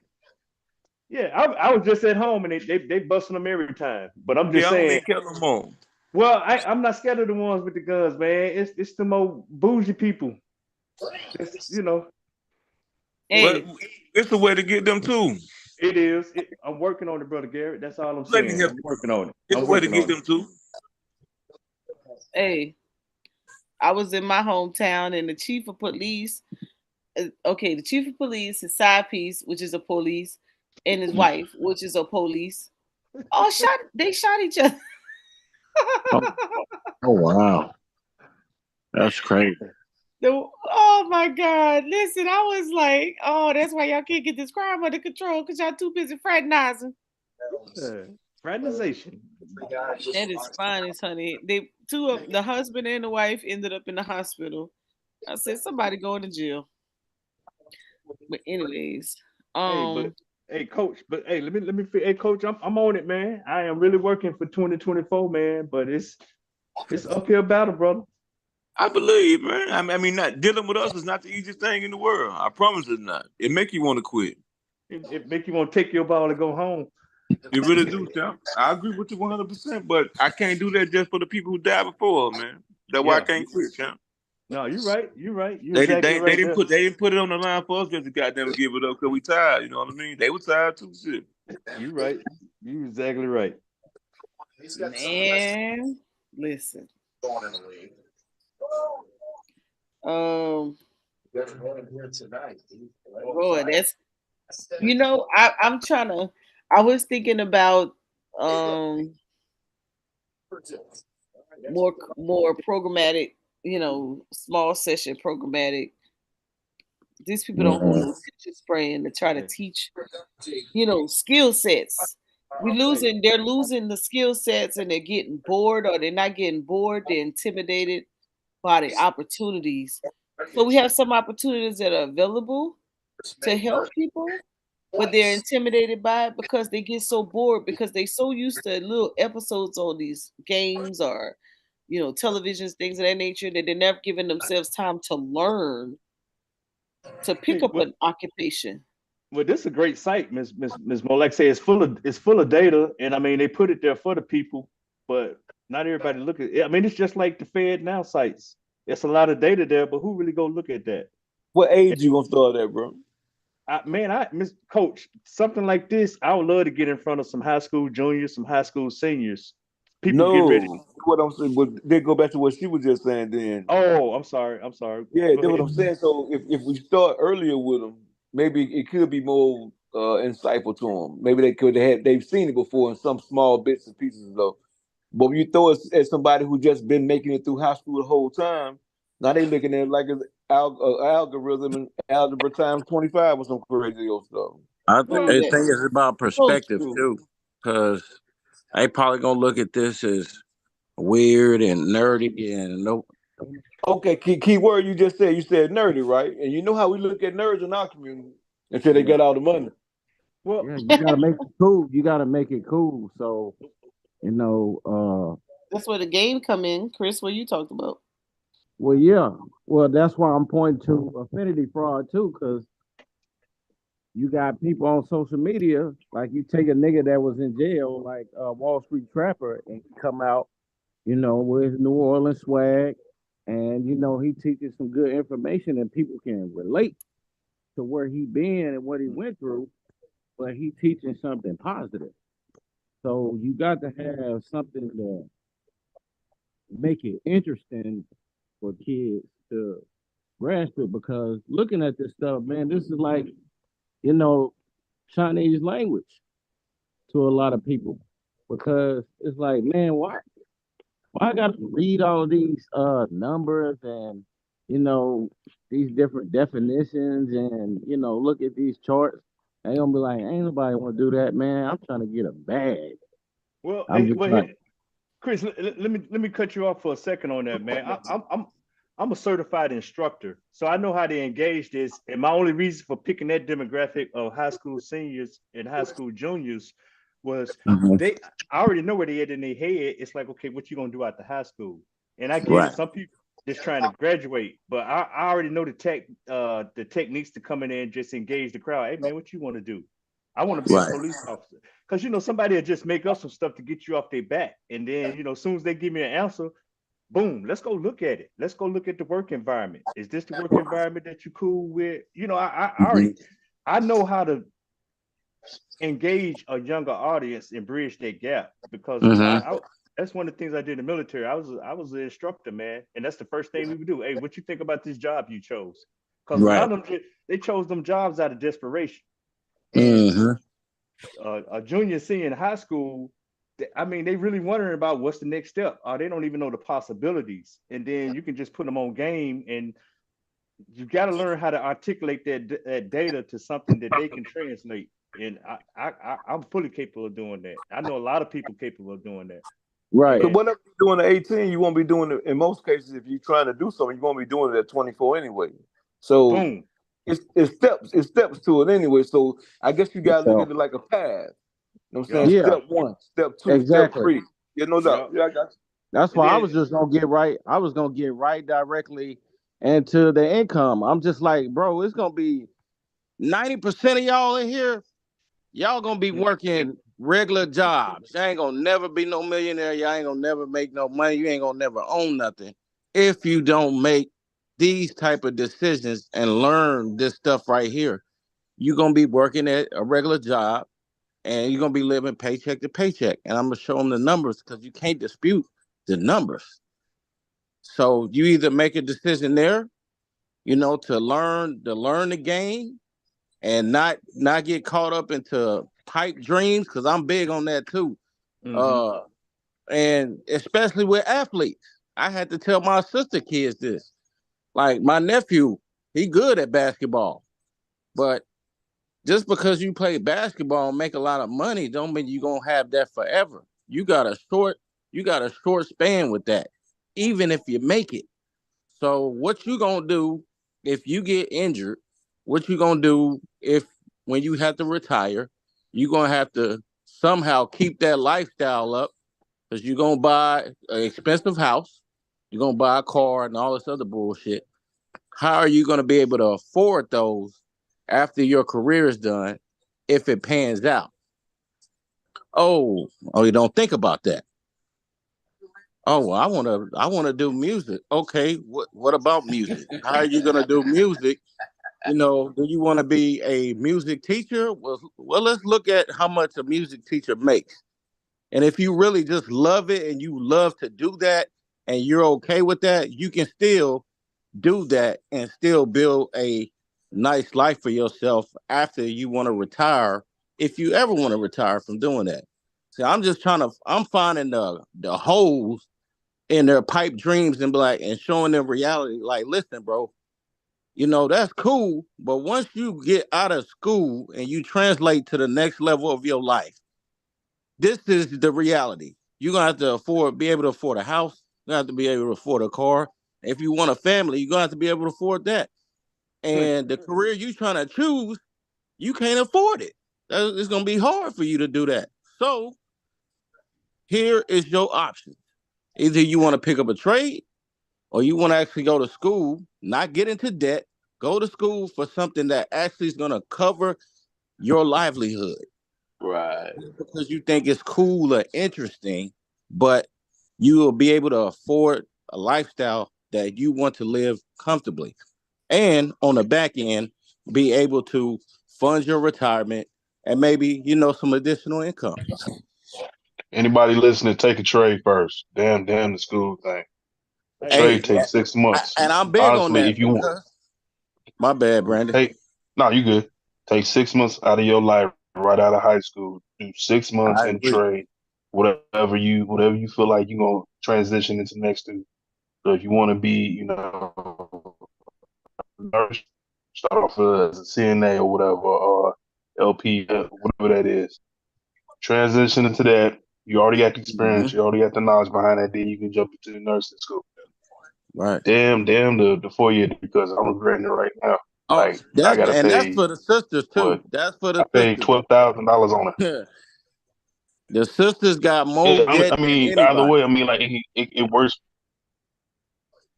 It works both ways, especially for sisters. I mean like it's it doesn't make sense. I mean, like the system that we playing in is designed on debt. Like, don't get yourself in debt automatically. You need to move Gotta end though. precisely and strategically on what you want to do because this shit is ridiculous. They talk about. I got off with the council talk about I owes them another $5 grand. I'm like, how? Where'd you find that money from?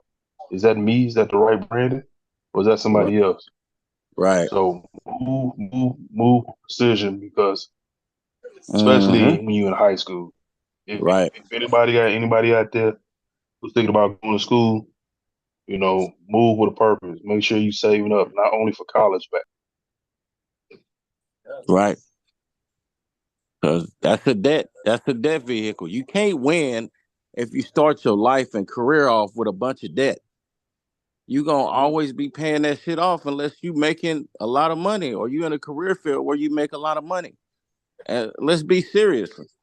Well, Don't go to school for no sociology degree. That's bullshit, man. You can do something else.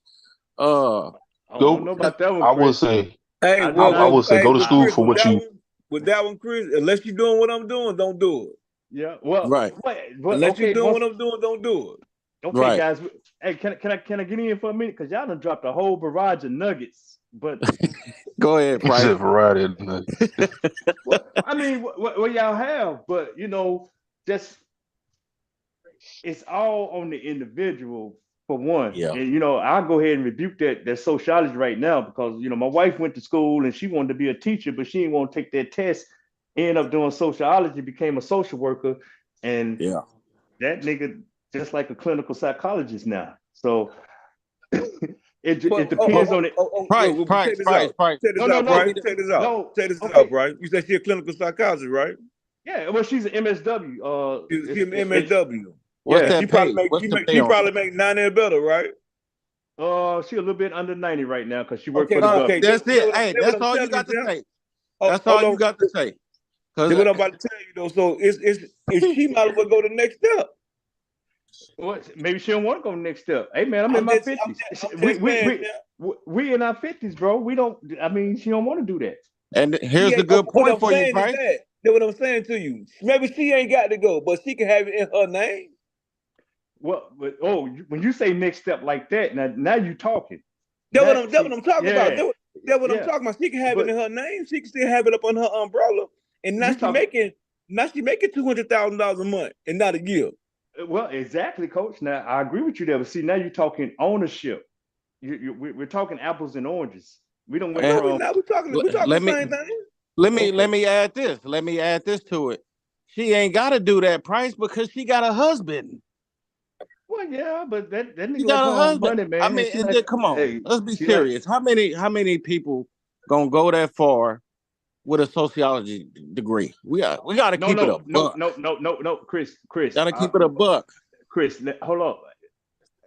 It's it's not sociology. She went on and went to a next level of education, the level after that. Even where she at now, there's all these licensures and certifications she can get under a Right, master's.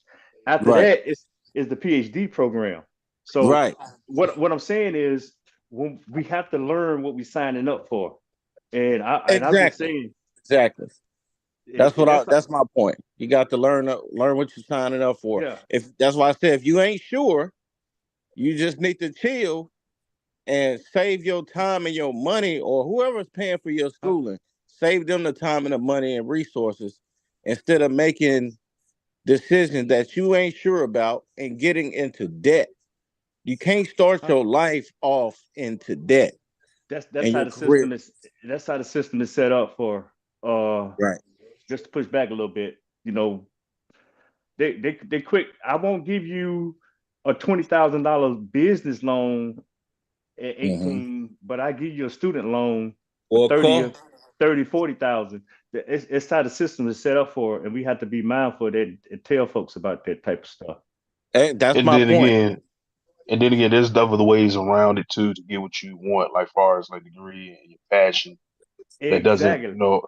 revolve around like an education, but Well, you do have to continue to read and understand certain things after not high well. school. Like so for instance, like I was gonna say, like learning about and not to throw off the topic, I was gonna say um life insurance policies. If you understand cash value life insurance, you know what you're able to do. What's that? To help you fund your dream or whatever you need to do or whatever you want to learn. And necessarily, you don't have to have your parents, or you don't necessarily have to do it yourself, but you can have your parents to help you out with. Hey, well, we kind of getting out of scope where I was going with it, and I No. I'm just saying. no, well, Yeah, I'm not disagreeing with you on any of that, but that's like a whole nother subject. But yeah. you said something that's really good, especially on during hard times when you had these trades, electrician, plumber, Mm-hmm. HVAC guy. Those guys do very well. They'll do very well in any season. So that is something, like you say, you can get those knocked out in about 6 months. Well, maybe 12 months on the electrician piece, but you can get that locked out, and you can go out here and do real good if you're good at what you do, at your skill of craft. So I won't doubt you on that. But right now, we got to even set up where you have there's a new set of skills. I got guys graduating high school and they network certified. They N plus and A plus certified, and they can go out and do a $50,000 career just working help desk. Yep.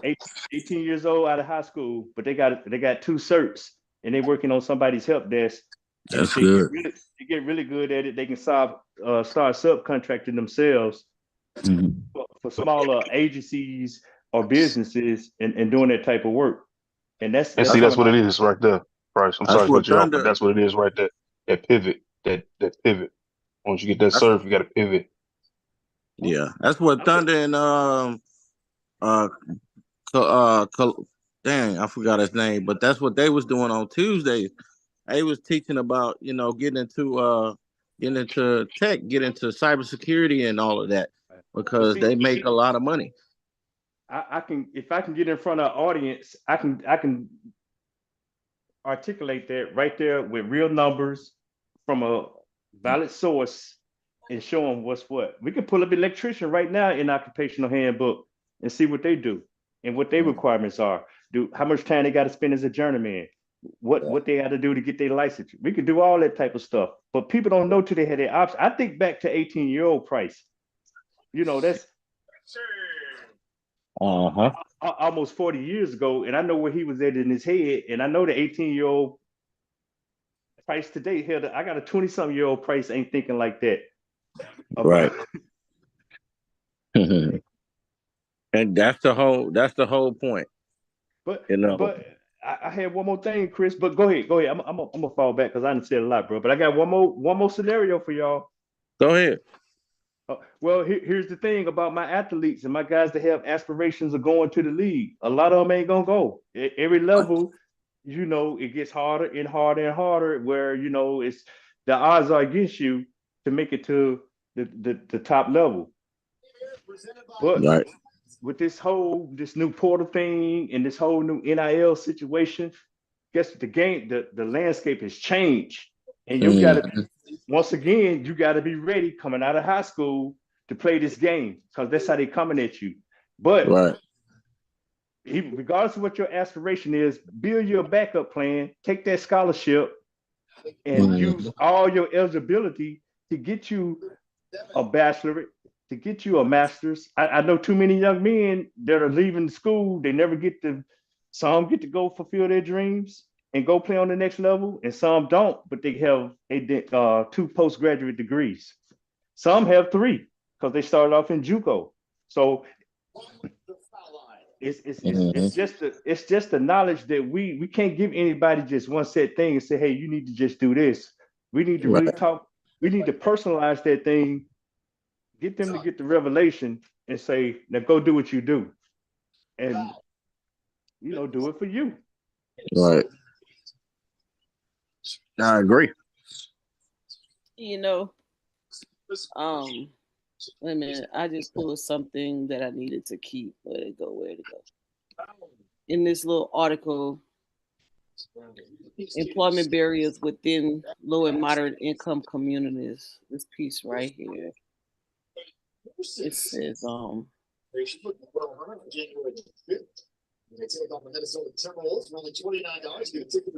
And individuals' access to secure and stable housing can influence the ability to find or maintain a job. Low and moderate income tracks are 34% more likely to spend over 35% of their gross income on rent or live in a different place each year.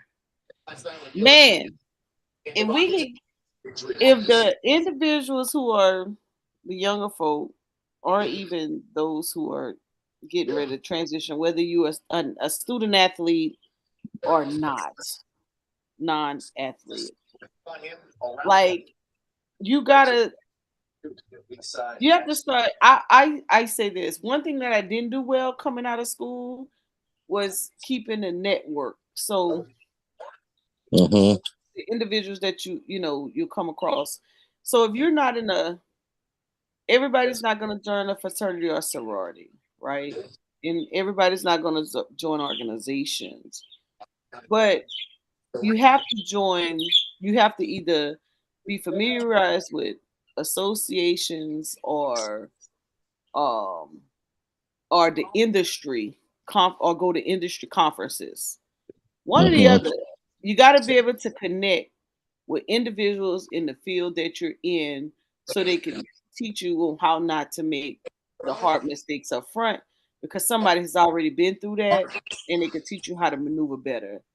If we do a better job with not trying to do it ourselves and really stand on somebody else's shoulder, if we could get that demographic of individuals who need that help or need that stepping stone to kind of tap into that, we'll be better. So I'm trying to draft my program around um from more of a workshop seminar perspective to kind of bait those individuals in, right? And if I give you, if I give you access, or if I bring amongst the resources of individuals, kind of like trade shows, kind of like career fair with a little different spin on it. um you ever been to a conference where they had a segment, a round robin segment, where they had let you have 3 to 5 minutes with a lender? You ever been to business conferences like that? Mm-hmm.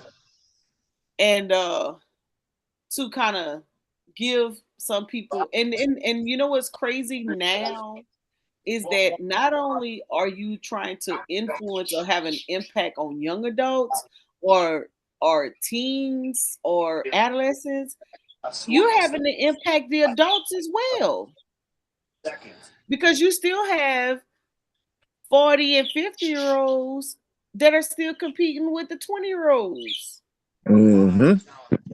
or the teenagers.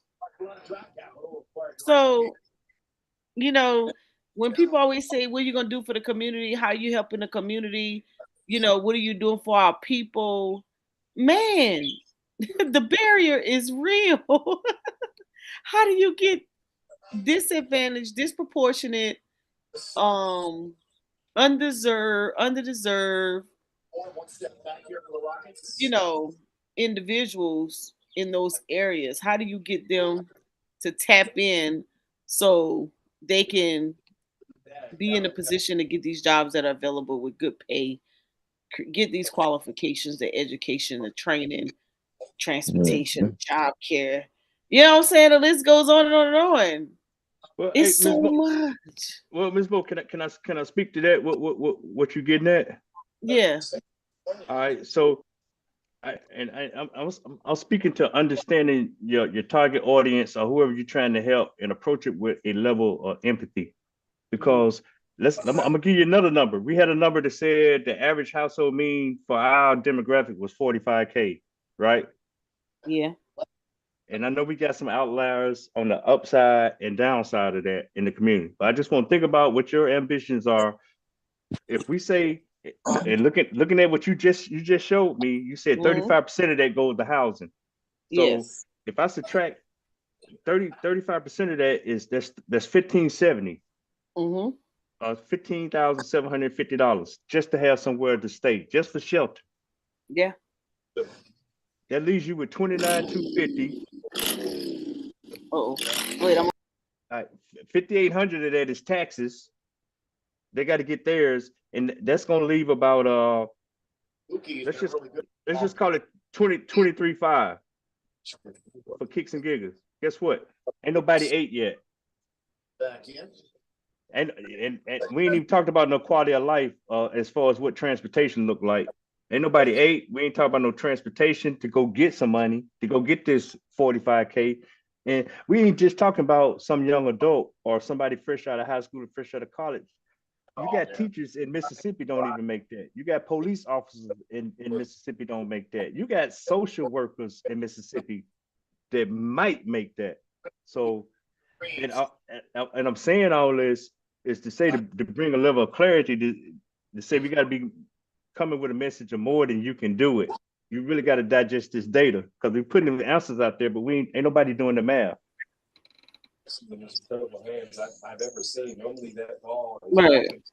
falling out of bounds. So watch, not only does he poke it, watch him control basketball. So People there. So sorry to and look, we ain't bought nothing to wear neither. Huh? I know. We ain't bought nothing to wear. We ain't put no clothes on. We ain't talked about no utilities. Hey. And so you know when you start getting back, you start thinking of when you think about. So I'm like, okay, I got to come up. We got to figure out if you're not attracting. You know, if you're not, I always say this. Well, this is what I came to my little conclusion. I can't believe it's only my conclusion came to, okay, I may not be able to attract the individual who needs to hear what I have to say. So I need those individuals who have the voice of those people or have those individuals' attention to bring the us's in so that we can share and educate. I push back on that, Ms. Mo, and I just say change the message. You say change the message? Yeah, because guess what? The same people in that number range that I just put out there, they'll get lowered into some get rich quick. Hey, by summer, you'll be a millionaire. You'll be a 7-figure nigga by the summer. They'll feed into that message because it gives hope.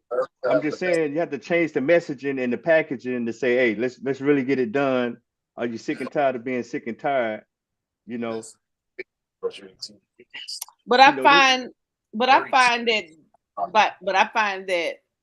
particular approach, bringing those individuals who want that, as you know, that do it for me mentality. You know, I'm just here for the ride. Throw me a ticker type deal. Ain't no such thing though. We know it. The numbers don't support no scenario like that. You know, we just went through the first 3 that we know got to happen. Yeah. And you see what the situation is. But all I'm saying is, if you're willing to throw your level 1, your physical security, if you're willing to throw that way on a whim on somebody making a false promise to you, what can I change to really make you understand if we just do the work, you'll be there not this summer, but maybe summer 2030. You see what I'm saying? Right. You gotta be real with it. That's all I'm saying. I want to see. Okay, so we looked at the. Hey Mo, why don't you flip that narrative? I got go on, flip it on me, Brandon. Come on, flip it for me, man. So why don't you go ahead and just say, hey, like that quick ticker, scenario. Why don't you go ahead and flip that, and then instead of doing that, actually teach them. I'm not understanding what you're putting down, good brother. So what Mo said was, she said, Mo just said something in regards to like people want that quick instant gratification or that quick, Mo said what the quick ticker or whatever. Yeah, I see quick ticker. and he said, and that was referencing they just want something right now, right? Yeah. And Well, they want They don't want to learn it. They just want you to give it to them. Flip Okay, it. well, Flip that narrative. You know how most people want that instant gratification, or they want that quick fix. Why don't you just flip it that? Like, oh, I hey, come get and you. get this learning, and then wind up teaching their ass for a whole week. Well, I got the Oh, perfect. I hear you, Brandon. Miss Mo, here go a great scenario right here. It took your whole life to get where you are now. So don't expect it to turn around in 6 months without some effort. Yeah. mm, yeah, You know, with some effort.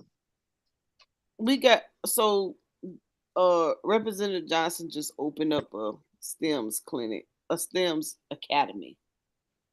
They teaching tech in the um rural area, in this rural area. And they was offering somebody 60K to go in and oversee it or whatnot. Got the computers, all the bells and whistles and all of that. You know how hard it is to get those young people in that facility. Mhm. But you saying rural areas. I mean, I'm not excited about that for no 60K because you want me to be there 8 to 12 hours a day, 5 days a week, don't you? Mm. Well, I'm not thinking in terms of the us. I'm thinking in terms of I'm thinking about a rural area, Miss Mo. I'm very yeah. familiar with what a rural area look like. But think about it. There's people that live there. I know. I don't live there So though. I they don't live. that's what I'm saying. They need to Mhm. they I'm saying the fact that you're you're in the area. I'm speaking to that group that's there. Like you there. And you should be the person that overseeing your Mhm. kids should be the people that are in that program. It was put there for your needs. There you go, Tyrese. Picked up Kevin Durant all the way Well, down the floor. But if somebody gave, but if just example, Basketball. Don went down there and gave a clinic, basketball clinic, everybody and their mama be in the gym. But it's not. I mean, he can have an Eric Gordon like performance and light his whole team up, man. Like even if we try to make it make sense, we still only picking up a percentage of population 45 to minutes, actually learn what is available to them. no, okay, but okay, Miss Mo, how many grants do you see like that want to go into urban areas, inner city areas? There's an agenda going on with that. I mean, let me see, when I graduate 2016, Yeah, yeah. we can look at So that. Let's th- go. there there's a thing to bring technology to rural communities, i.e., bring the internet to rural communities, i.e., Yeah, there's this broadband. huge agenda to do that. But you never see that type of push. And I'm not saying that these people don't need this technology, but there's a terminology called the Great Divide. Some people in these communities don't even believe in the internet. And even though in the inner city, we do leverage it a whole different type of way than they do in rural communities. You're right. that Ishbia has been And now you have this big push, but I get a little frustrated because I don't see these type of grants and initiatives to go into inner cities areas. I'm from the dirty South, but I'm from a metropolitan. entering play tonight. First time I'm since not, I'm Right. they not from no rural community, but you want to do stuff for the rural community. back in 2019. There's a lot. There There's are a lot of stuff. Why There's would a you lot of stay not look out for other white folks? what It, you but say. in Why would my you stay the state, white folks not look out for other white folks? but that's my thing, Coach. In Mississippi, man, when you go north of Jackson, man, you go 40 miles north of Jackson. The state is damn near 40% black, man. It's a lot of black folks up there that benefit for that. I don't push back too hard on that. I really don't. But I'm just saying that's not where I'm at. I don't want to go up there. I need to go where I'm from, man. I But got you're saying they're not putting it in urban communities. I don't they expect them not. to. I don't They expect them to. yeah, but I But it yeah. is. Wait now. Wait. Mm, But it is. go ahead, Miss Mo. I'm listening. I'm with It Coach. is. Coach, It Coach. no. It is though. It is available. Is available. I spoke on that one because that's where this particular opportunity is at. But it is in inner cities. look at how many everybody's familiar with Goodwill, right? Yeah, we know about Goodwill. All right, remember at one point Goodwill was only for the hand-me-down clothes or whatever donations that came in. It could be brand new, right? But now Goodwill has employment agency. Yeah, I have a brother-in-law that's he works for Goodwill. He's a disabled young adult, and he's been with Goodwill for years. Right. Is he on that? Is which side of the spectrum is he on? That employment side, job training side, or He's employed. I mean, he's legally deaf, and oh, okay. yeah, he's really disabled. And I already know about the skill craft pencils, pens and stuff. I love them. Best thing. Yeah. No way. And those Zai, give me something to drink. What is it? Give me something to drink. What? Go in the fridge. Get your feet down. There's nothing to drink over there. Boy, They got your sweets. go get it. She said, "Boy." Zai, go get I it. gotta tell you something.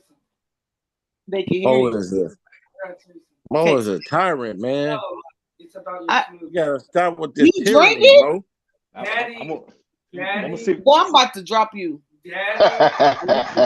Oh man, Mo- man, Mo- man. Mo- Daddy. Mo stop as hell. Don't y'all believe that shit. Oh, I'll beat him up. My grandma and mama would have been swung on her. They would have talked to that goddamn much. She said no. So then I didn't even get one. She What? was like, okay. That nigga still run that car. I don't want to hear it. I don't want to Where hear you it. shoe at, Mo? Where you shoe at? Yes, I wish I had no. this. I could throw it at him. Not the shoot. The ambulance supposed to be coming. I'm trying to figure out that goddamn talk. He lucky I ain't bust him up. He always take my stuff. You gotta get back on your Louisiana ways. Hey. Oh, you didn't drink it all. I ain't too mad. Go on about your business. Hey, half a bowl. Hey, so this is we have okay. So this is where our gatekeepers bowl in go that. wrong. So this is what I'm gonna tell you. This is where our gatekeepers go wrong, right? Put some downstairs. A lot of our individuals in a lot of our Chris, mute that. A lot of our individuals who working in these ages, they smart. They put our folks in these positions where these grants are available for us to have these programs, right? And then our folks don't let us in the gate. So, like, I'm on Department of Labor website. Let's say you got a good program that you're put together for some youth, inner city, rural, it doesn't really matter, right? And you pitch it to your Workforce Solutions Work Commission or whoever they are. Say, hey, we can really go after this grant, but I need you guys to be my partner with it because their funding is going to come through me. We have our individuals who work in these agencies who don't say, hey, I know Monica Lamb, she has a call center program to train young people on how to do virtual customer service. A lot of the jobs are being outsourced now to virtual customer service. Let me give her this grant for her program. You know what I'm saying? That's what we're missing. I think that because we could get people into these programs if we could get the funding just like they do to get people into these programs. And it's not just for rural. These things are in our inner cities. The people where the funding is going to come through, the gatekeepers, they are not a lot letting us in. Look at this critical sector job quality grant. What the hell? Let's read what it is. The purpose of this demonstration program is to support transformative efforts to improve job quality and availability of good jobs, particularly for the benefit of historically marginalized populations and communities that have experienced barriers to working to employment in good jobs. The primary focus of these demonstration grants is expanding job quality in the care, climate resiliency, and clean energy transition in hospitality sectors. These demonstration grants will support industry lead Worker-centered sector strategies built through labor management partnerships aimed at improving job quality in key sectors. These partnerships will address equity, job quality, and worker voice as they design training models and train workers for family supporting jobs. High quality jobs for the purposes of this grant program include those that offer family sustaining wages and benefits, have predictable hours and schedules, or fulfilled through transparent and non-discriminatory hiring and promotion practices, offer clean paths for advancement, always prioritize work health and safety, and include workers' voice in the workplace. Projects under this announcement will fund both short-term capacity building planning grants and long-term implementation grants. This funding is authorized by the Workforce Innovation Opportunity Act and appropriated under the Consolidated Appropriations Act for carrying out demonstration and pilot projects related to the employment and training needs of dislocated workers, other adults, and youth. Now, this grant makes no damn sense. I was Not gonna at say, all. tell me what that I'm does, about to please. say, what is the work Yeah, innovation? I was like, what? yeah. The hell is Hospitality. that? So Oh God! Sound like you said, Nike with that bullshit. did you say dislocated workers? So is that a program for guys just getting out of jail to go be Yep, they to, qualify. to clean up hotel rooms? They What I heard hospitality in there. Or to wash dishes. What are we talking about there, Miss Mo? look. I said, what in the hell? Somebody that made something up. So basically, they said they want somebody to come up with a pilot program that basically, I guess what you would do is partner with a job to hire these people to train, or I guess this is would be like life skills training for someone to come and work and them to demonstrate that they can be just as good as performing worker as anybody else but get fair wages. How do you do a pilot program? How much is this damn grant? It better be a lot of money.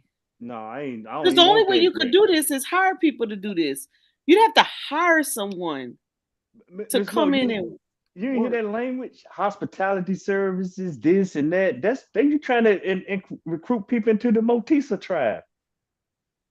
The Mhm. only way this works is on the job training, the on a job training program, and Train that you. that company hires that person after so many months of them working.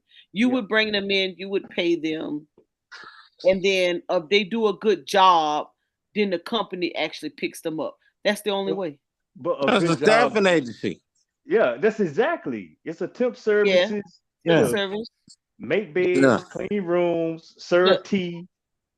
500,000 for 18 months. You drug testing?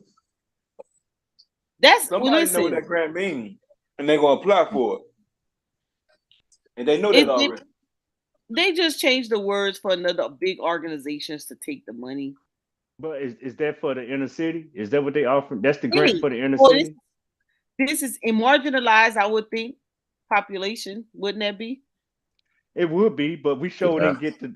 I don't see that. What a high tech, the thing that you talk about. Hey, give me 60K to go hang out at the crib and teach kids technology in Jackson, Mississippi. Show me that one.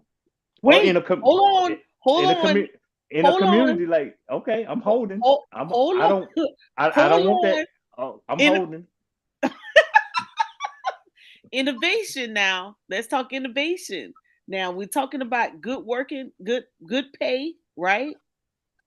High quality working in conditions. This that would work. Cybersecurity, coding at home, work experience, work from home jobs, Miss Mo, and teaching that industry. And you ask me how? I just gave it to you.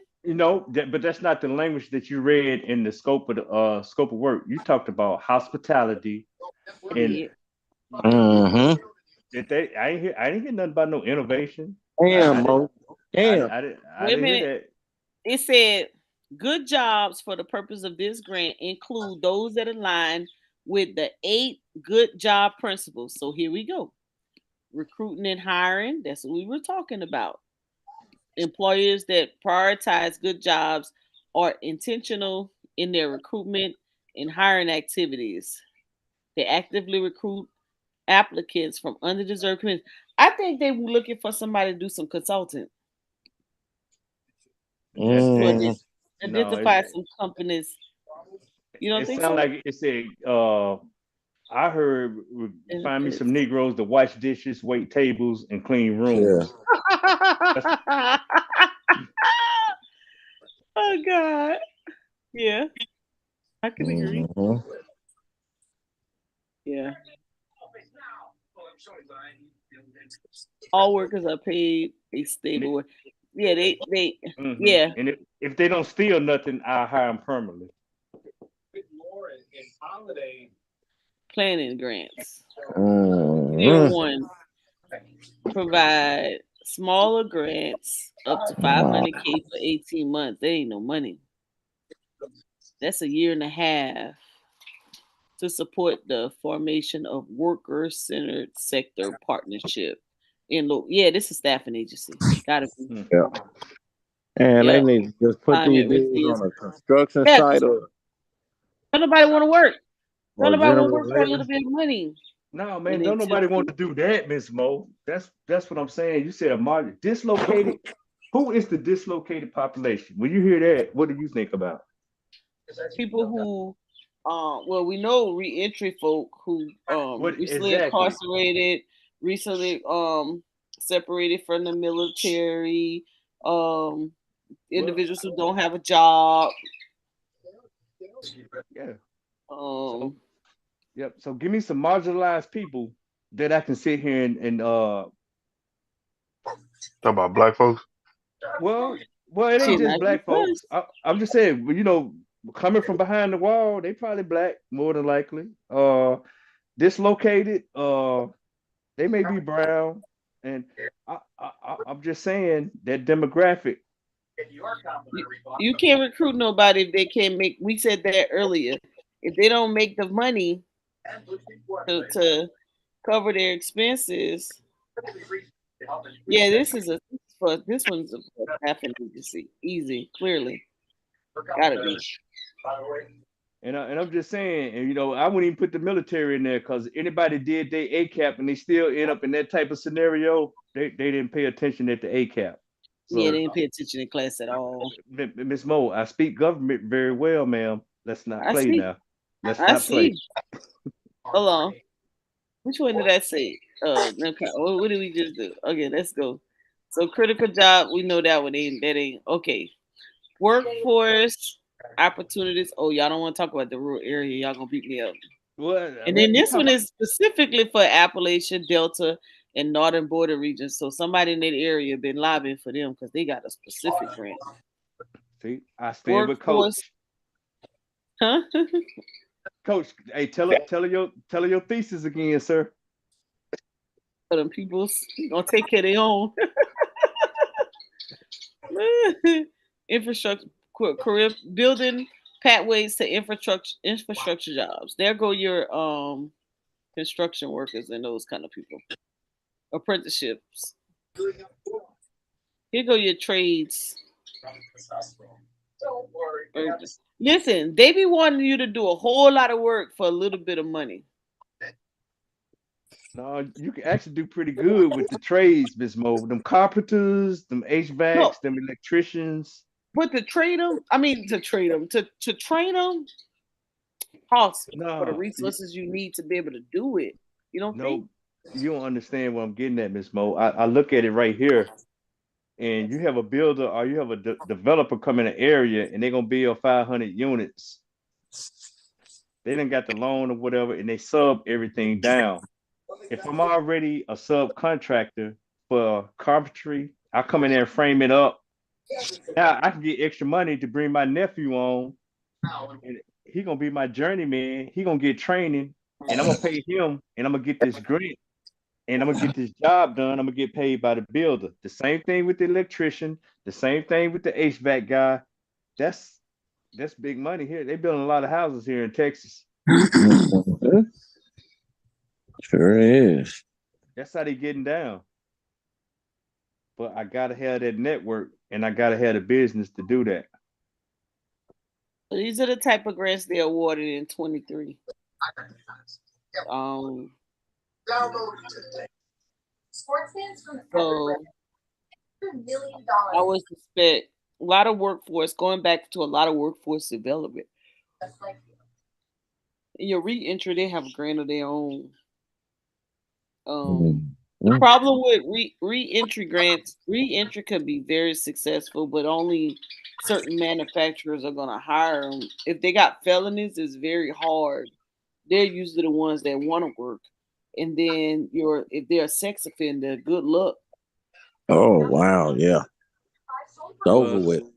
that's a demographic within a demographic. Well, what I found that's most friendly for reentry, I got to work with some of those guys, is the trucking industry. Yes. That has been pretty good. It's pretty easy for them guys to get their CDLs, and you're able to get waivers for them because they do have a year probation of driving, and Yeah. sometimes you can get them where they don't have to leave the state. If you can get them interstate, that's even better. And as long as Yeah. they pay their papers off, they be good. I've had success with that.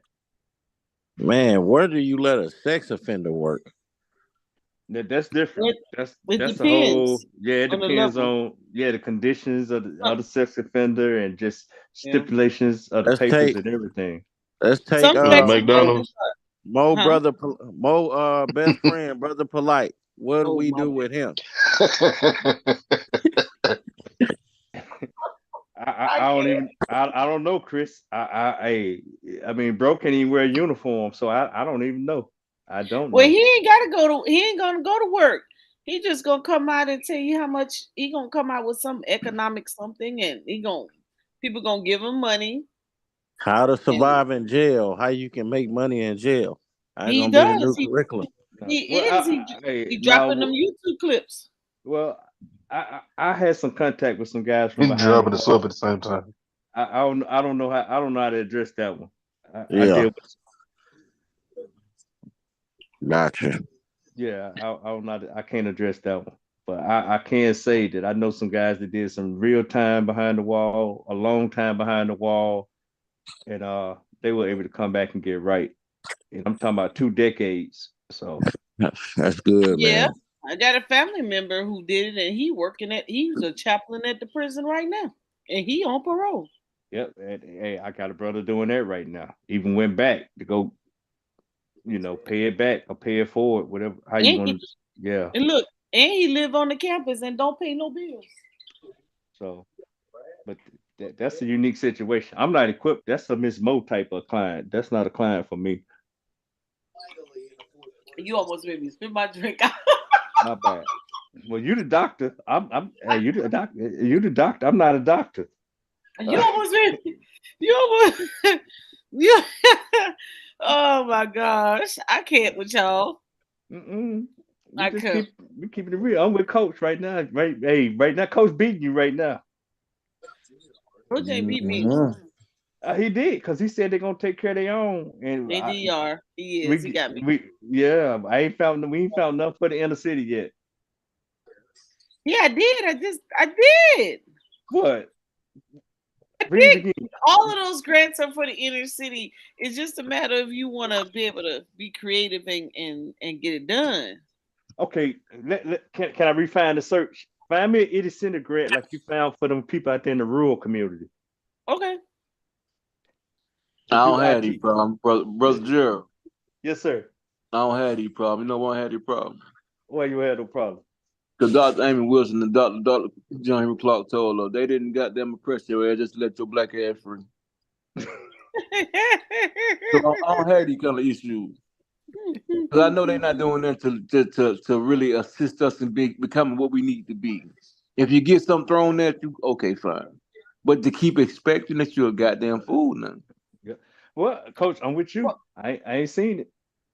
I ain't seen it, Miss Mo. well, well, I think that hold on. Let me find y'all some grants. Looking for one more assist to get him a career high. Let's You get a said grant. it, Let's get a you grant to said free Congo. who? The Congo. Free the Congo? No, Yeah, we is let's not get. gonna get that one. No, You you know gonna why? have Cause to. we ain't gonna have no damn cell phones then. Yeah, you is not gonna get that one. Nope. Yeah. If you get something, you get it and take advantage of it. But to keep expecting it, we crazy. Mm-hmm.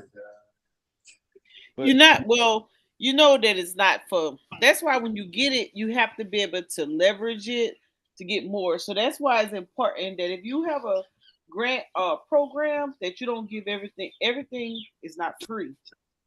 You have to have a way that you can self-sustain and make some money from it. And so that's why I like a lot of programmatic people give like big events, like they may give 2 events a year, large events, and they're selling something, or maybe you have to just ticket it so that you can keep some money in house. I don't disagree with nothing you said, man. Everything no, you And said, that you were correct. and the grants should be more for the things your tangible. It should be more for stuff, not more for your salaries and things of that nature. It should be more for equipment or things you need to particularly run the program.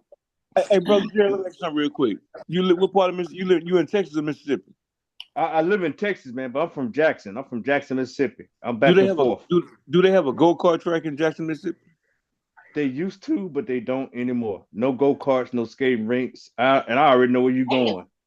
Why In not Jackson? though? 'Cause, I mean, in the little city I'm from is called Phoenix City, Alabama, right by Columbus, Georgia. When we was young, we was able to go to Victory Drive and drive around the go kart track.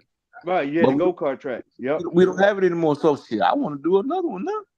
I, Coach, I want to do one of them, man. I'm gonna have a go kart track, batting cage, and the driving range, and then I'm gonna have a little game room, and almost like a Chuck E. Cheese for like Yeah. big kids. You know what I'm saying?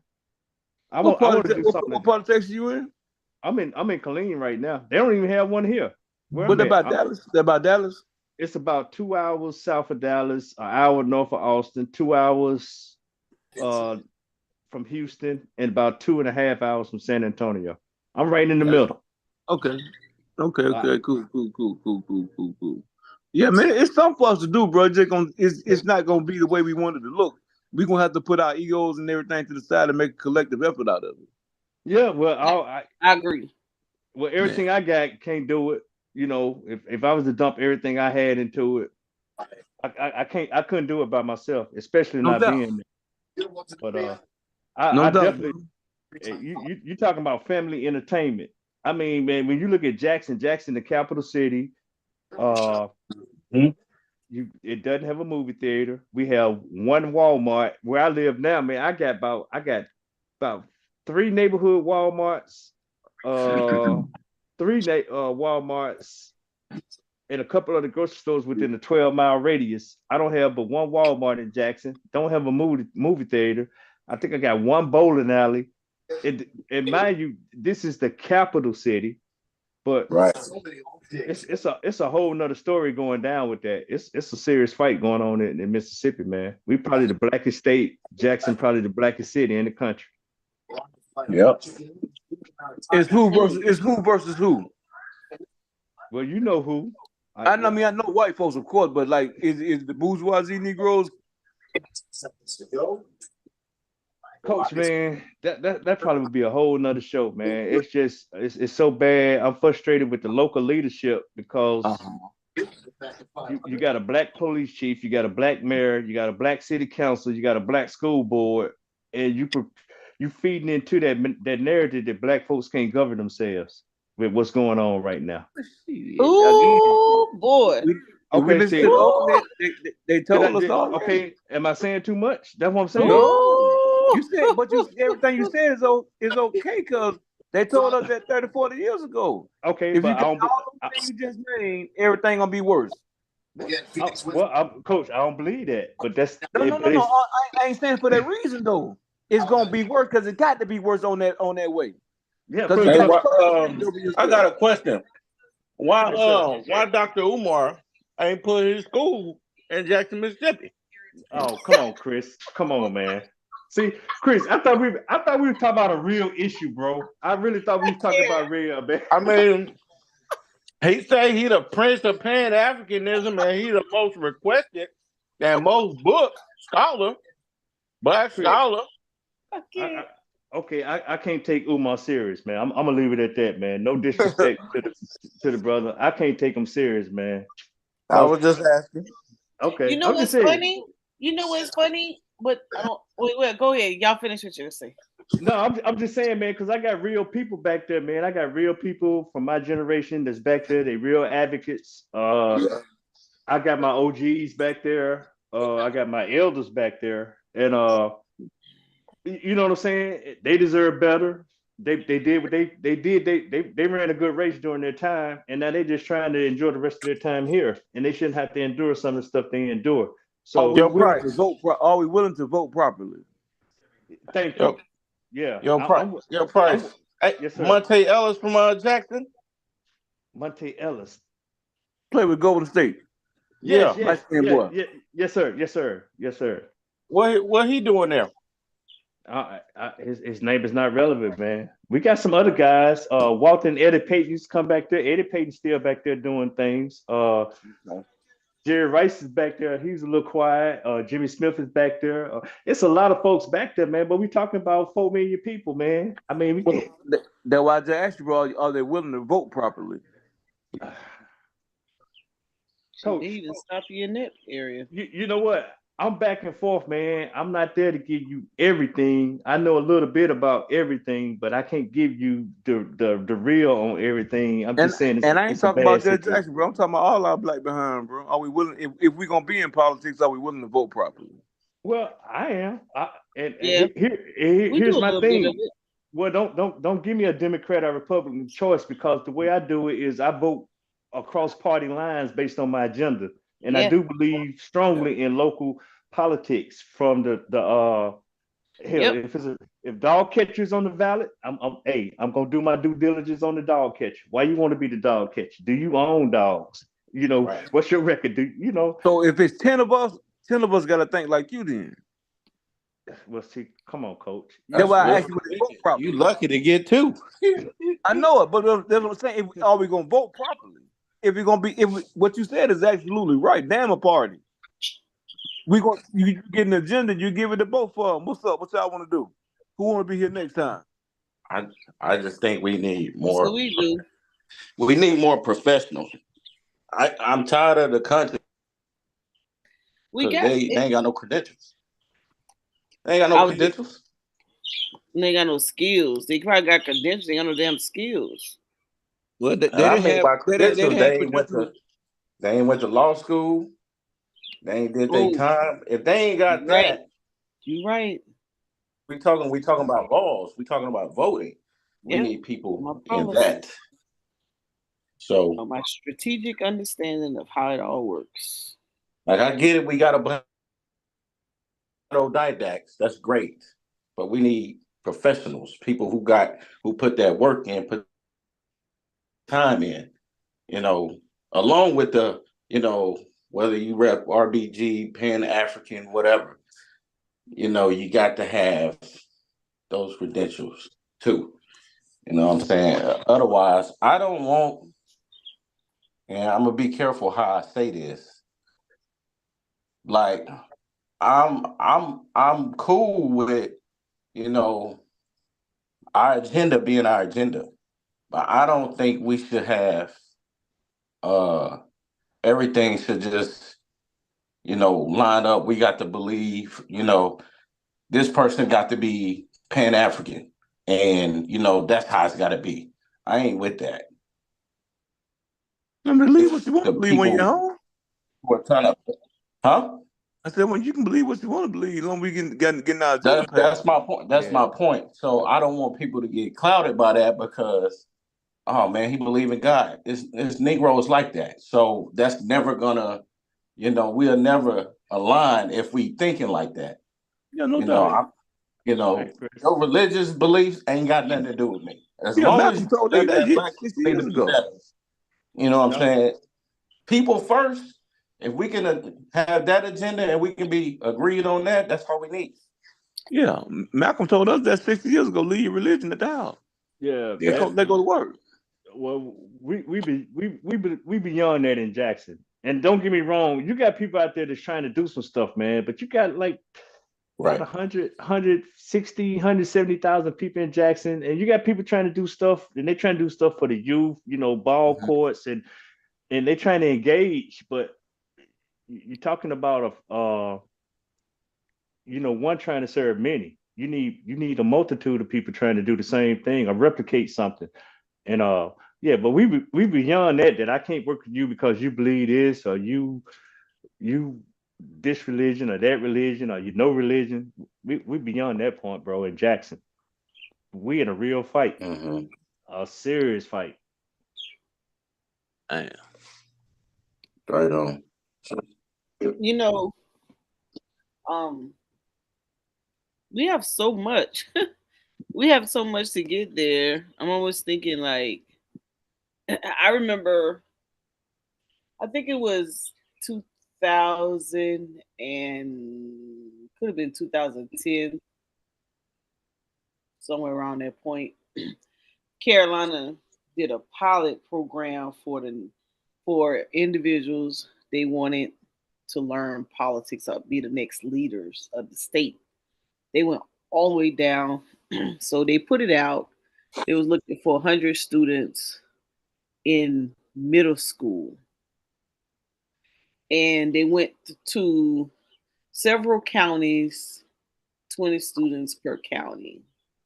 And they identified and they was looking for volunteer schools, but when some schools weren't stepping up, they selected the schools and they selected the students.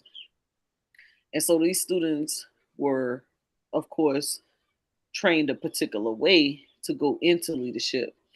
I think that um, those individuals who select to do after school programs with our kids can do a better job with their program in having a component, not necessarily their entire program, but a component of their program exposing our youth to certain areas of responsibility that we're talking about. Because I'm thinking, like, with everything that we have going on and how everyone upbringing is in reference to um, what we don't have, what we should have, and what we don't have, is that if we could if we could create it from a small piloted perspective, which to me that would be in an after school program, that we can kind of capture the mindsets of some of them and do it like what do you call it, case study type. You know how when you in a classroom you have these little debates and y'all argue points, you know, like learn how to educate the younger people by based off things that they're interested in, but also based off current events. Because they have perspectives, because they hear as well, and start teaching them these different avenues of things. So if they do decide to job shadow, or you make shadowing an area of your program, then they'll start to where what we're trying to get them to do, and then we can kind of train them and direct them to where they need to go. I think that I was That could be a summer program, Mo. yeah, but summer into after school, something continuous, because I think that a lot of um, our demographic of people just go to school because we're so caught up. The adults are so caught up with work and livable, trying to live a lifestyle. Not necessarily. I'm not talking about in reference to being a lavish person or anything like that. I'm just saying, just living, period, and trying to sustain and maintain food on their table. That they just hoping that you grasp what you get in school and you have an idea of what direction you want to go because they're too busy working. I ain't buying that neither though, Mo. Cause if it got something to do with the sport, them niggas gonna be right there. I ain't buying What? that bullshit. And No, putting the food no, on the table, that no, was probably 20 years ago. That probably worked. I ain't But I buying ain't that bullshit, Mo. You can go with that shit. right now. no. Hey, well, let me speak to that. Hey, can y'all give me? Can I get 2 minutes to speak to that right there? Go. Yep. So, Miss Mo, I hear what you're saying, but it's so much bigger than the after school. And I'm gonna give you a scenario. I got two prominent HBCUs right there in Jackson, and along with those HBCUs, I got two other PWIs right there. They're smaller. They're not a Mississippi State or Ole Miss. They're a couple of hours away. But what I'm getting at is I got two prominent HBCUs that are spewing out professionals at a at levels that they deserve accolades. However, there are no jobs there. You're talking about a blue, and I'm just speaking about Jackson. I'm not trying to air out my city's dirty laundry, but what I'm getting at is that's a blue collar city where you had your Lockheed Martin, your Spirit Vickers, Packard's GM had a factory there, and it was a blue collar city. Now, what you see is stuff on the outskirts of Jackson. You have a Nissan plant. Amazon just put a warehouse about 12, 15 miles outside the city. Clorox had a plant there. They just shut it down about 15 miles outside of the capital city. There's a tire plant about 15 miles outside of the capital city. They're the biggest tenant in downtown Jackson is the governor government of Mississippi. So we have a regional airport that the city does control, that the state is trying to gain control of. So I'm saying all this to say is that even though I got all these institutions of higher learning there that generates professionals, there are no opportunities there when they and even the University of Mississippi, their medical center is right there in Jackson. So, but neither one of those prominent HBCUs in Jackson have a nursing program or a medical program. Hell, they don't even have a law school. Say that again. Understand the dynamics and the politics of what I'm trying to articulate in my short time to convey this to you guys.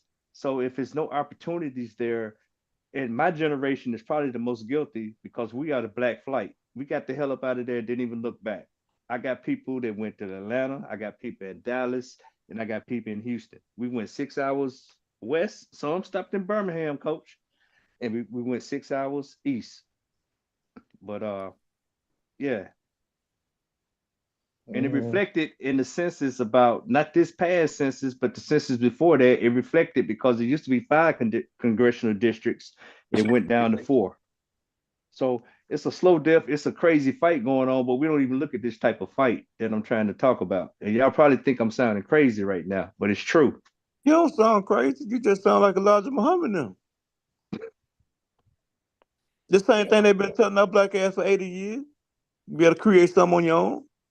Thank you, coach. And that's all I'm saying. I want to come back. If I can come back with, and I'm just gonna throw money at everything. Fuck it, I write the check. Excuse my language, but No, that's that's where all my they've been mind is telling at. us for the last 80 years. Create something for yourself because the person who enslaved you is not going to help free you. Yep. Every chance they get a chance to do you in, they're going to do it. Blueprint You for just said Black you Power. guys had places where there was a lot of jobs, Lockheed Martin and places like that. Those are places that people used to love to work at. But if they And they get a gone. chance, they get a chance to move them over to Mexico and pay them $1 or two a day, they're gonna do it. Yep. They Now will. what you gonna do? Now what you looking at? Well, The coach, same thing the people in my little they city were looking at. they're not even doing that. They just moving them away from the capital city. I'm quite sure something similar going on around Because, Birmingham. They moving them on yep, the outskirts. because that's where they getting those tax cuts Okay, Mo. Now why they getting them tax cut? Why they It's getting them? in the it's rural areas. no, Miss Mo, it's deeper than that. I'm telling you, the outskirts, man. I wish I could just put y'all all on a flight and just give y'all a tour of my city, man, and really show y'all the landscape on what's going on. It's You know, personal. but It's those, intentional. well, it's That's definitely intentional. We do know that. Yeah, we know But that part. That you ain't got to convince us of that. so the only thing that I see that if we can get in the door, uh, to make some uh lucrative money is coaches doing intellectual disability, in-home health care, things that you can start on your own and kind of crack the code with if you're fortunate enough to get into some federal contracts in that city. You can't, that'll help out, but everybody's not going to be able to do that. You need um two things: military and some money. No, well, I can get it done with the money. I don't want to. I really don't want to do it with the military. That No, can I'm get saying real ugly. our own military. No, We I don't get need it, a Chris. military. That way it just gets ugly. I give you one more. What? Give me another. Name me one capital city that doesn't even have a mall. Everybody know what a mall is, right? Shit, I Yep. was going away slowly but surely. Yeah, I'm just they starting to go away too. It's starting to okay. do, be but deserts, small Yeah, deserts. Yeah, So I'm they just saying. don't even have like the strip malls. They don't even have those. Well, you oh, get them. we got a You few. I'm talking Yeah, about a mall. And I said a capital city, not Yeah, a they got, metropolitan. I said just give me one capital city that don't have a mall, man. Where you have to leave the city to go to the mall. yeah, that's yeah, crazy that's as crazy. hell. What they do that at? Yeah, That's that's weird. weird. Hey man, That's crazy. I don't know how many people live in Jackson, but they better $5 a week in somebody's pot and get everything going, buddy. Hey, They bro. gonna tax the shit out of them. Well, you already pay high taxes. You know it started with the taxes, Right. and and that's where So we they come kind of in. force they trying to force y'all out so they can take over. Something like that. You know, my mom's generation is dying. They dying. The kids Damn. have moved away. I don't live there. But guess what? When my mom died, I didn't sell her stuff, and I got my grandmama's stuff too. Mm. So, They finna turn Jackson into a whole new city.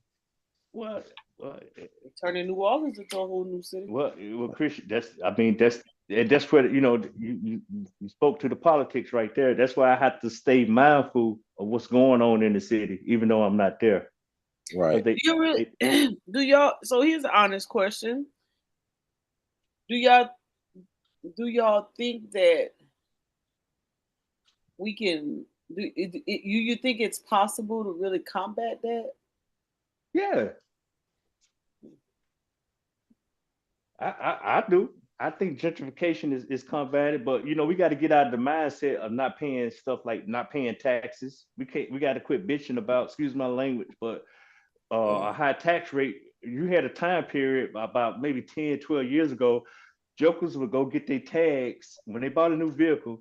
They would go get tags in the neighboring county because the tags were cheaper than buying them in Hines County, where Jackson is located. That was a Yeah. common practice. And hell, I was in the military and I bought my tag in Hines, even though it was a little high. But hell, that's where I'm from. Yeah. But You not the city yeah, not benefiting from that. You taking your commerce exactly. elsewhere. But Yeah, that's what I'm getting at, Chris. How you gonna complain about the roads when you ain't even your damn taxes for your tag goes towards the roads? It says it right, right there on the notice. right. You better.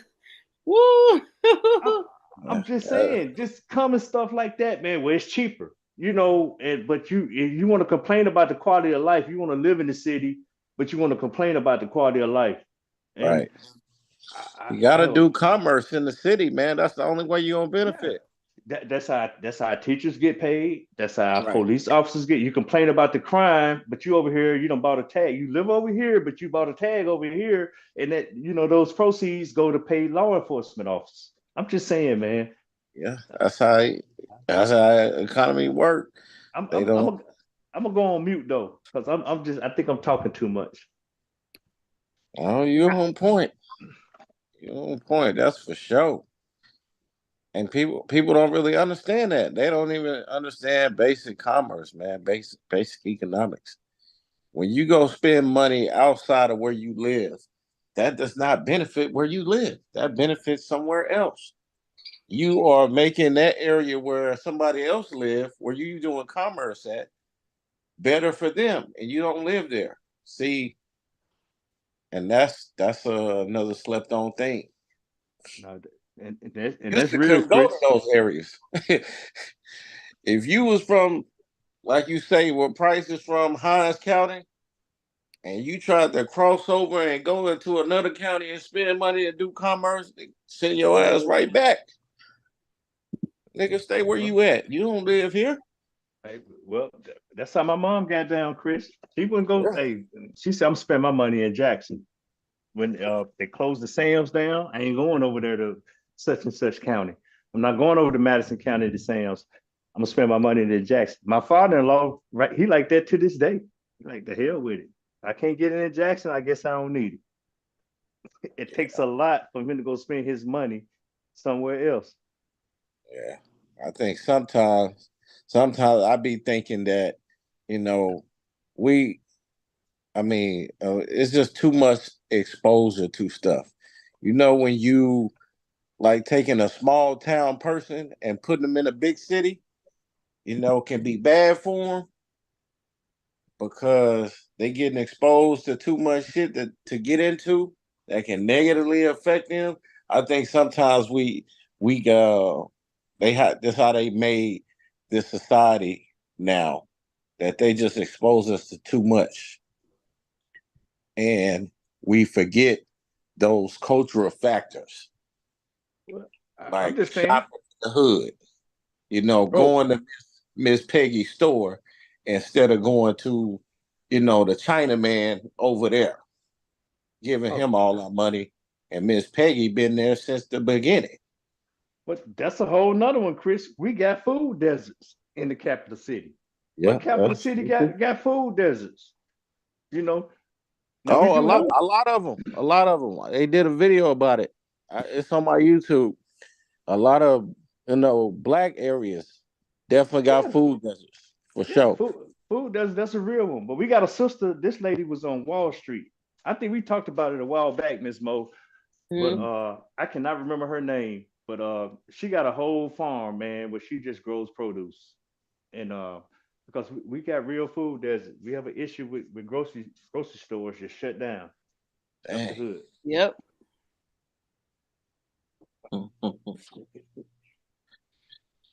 We have a lot of grocery stores. Yeah, that's a big one. And I even see that where I'm at now. We had one side of town here, north side of town. I see people literally, Mhm. man, they catching the city bus to go do groceries here and to go back to their side of town because both grocery stores closed down on their side of town. Mm. Mm. Yep. So Why they closed down, champ? hey, No because resources. they left. They already wasn't mainstream. They was considered low end. I think one was an IGA, and then one I was remember those. Yeah. and then one was like the oldest. There's a Are you, store here in Texas. They got these stores called HEB. It's like a Texas Oh yeah, brand. yeah, yeah. are Yeah. you all are you all getting Dollar General marts? Oh, now you can get a We Dollar got Dollar General. Generals. Yeah. Yeah, No, DG. no, they're called They got little DG groceries in them Mart. now. They got little Yeah, groceries in them now. yeah. Well, you get a little Yeah, milk they and changed. eggs and all that Yeah, in they there. changed their whole brand here. Ain't number like Family Dollar. Yeah, Pretty much Family same. Family Dollar and DG. But I'm talking about a grocery store, Miss Mo. They ain't got no fresh produce. I can see the Yeah. eggs I, and the milk. They ain't, you can't go in and I get no collard greens, no I mashed Yeah. know, but potatoes. what I'm saying is that because those are closing down, those little dollar stores are popping up everywhere. That's where a lot of those people in those close areas over here are going. Mm. So why Well, would they take their money over there and not with Miss Susan and them then? They ain't no well, misusing them. yeah, Miss Susan them ain't on Ain't no, ain't over ain't no, there. Nah, since the pandemic, ain't no more Miss Susan. yeah, yeah.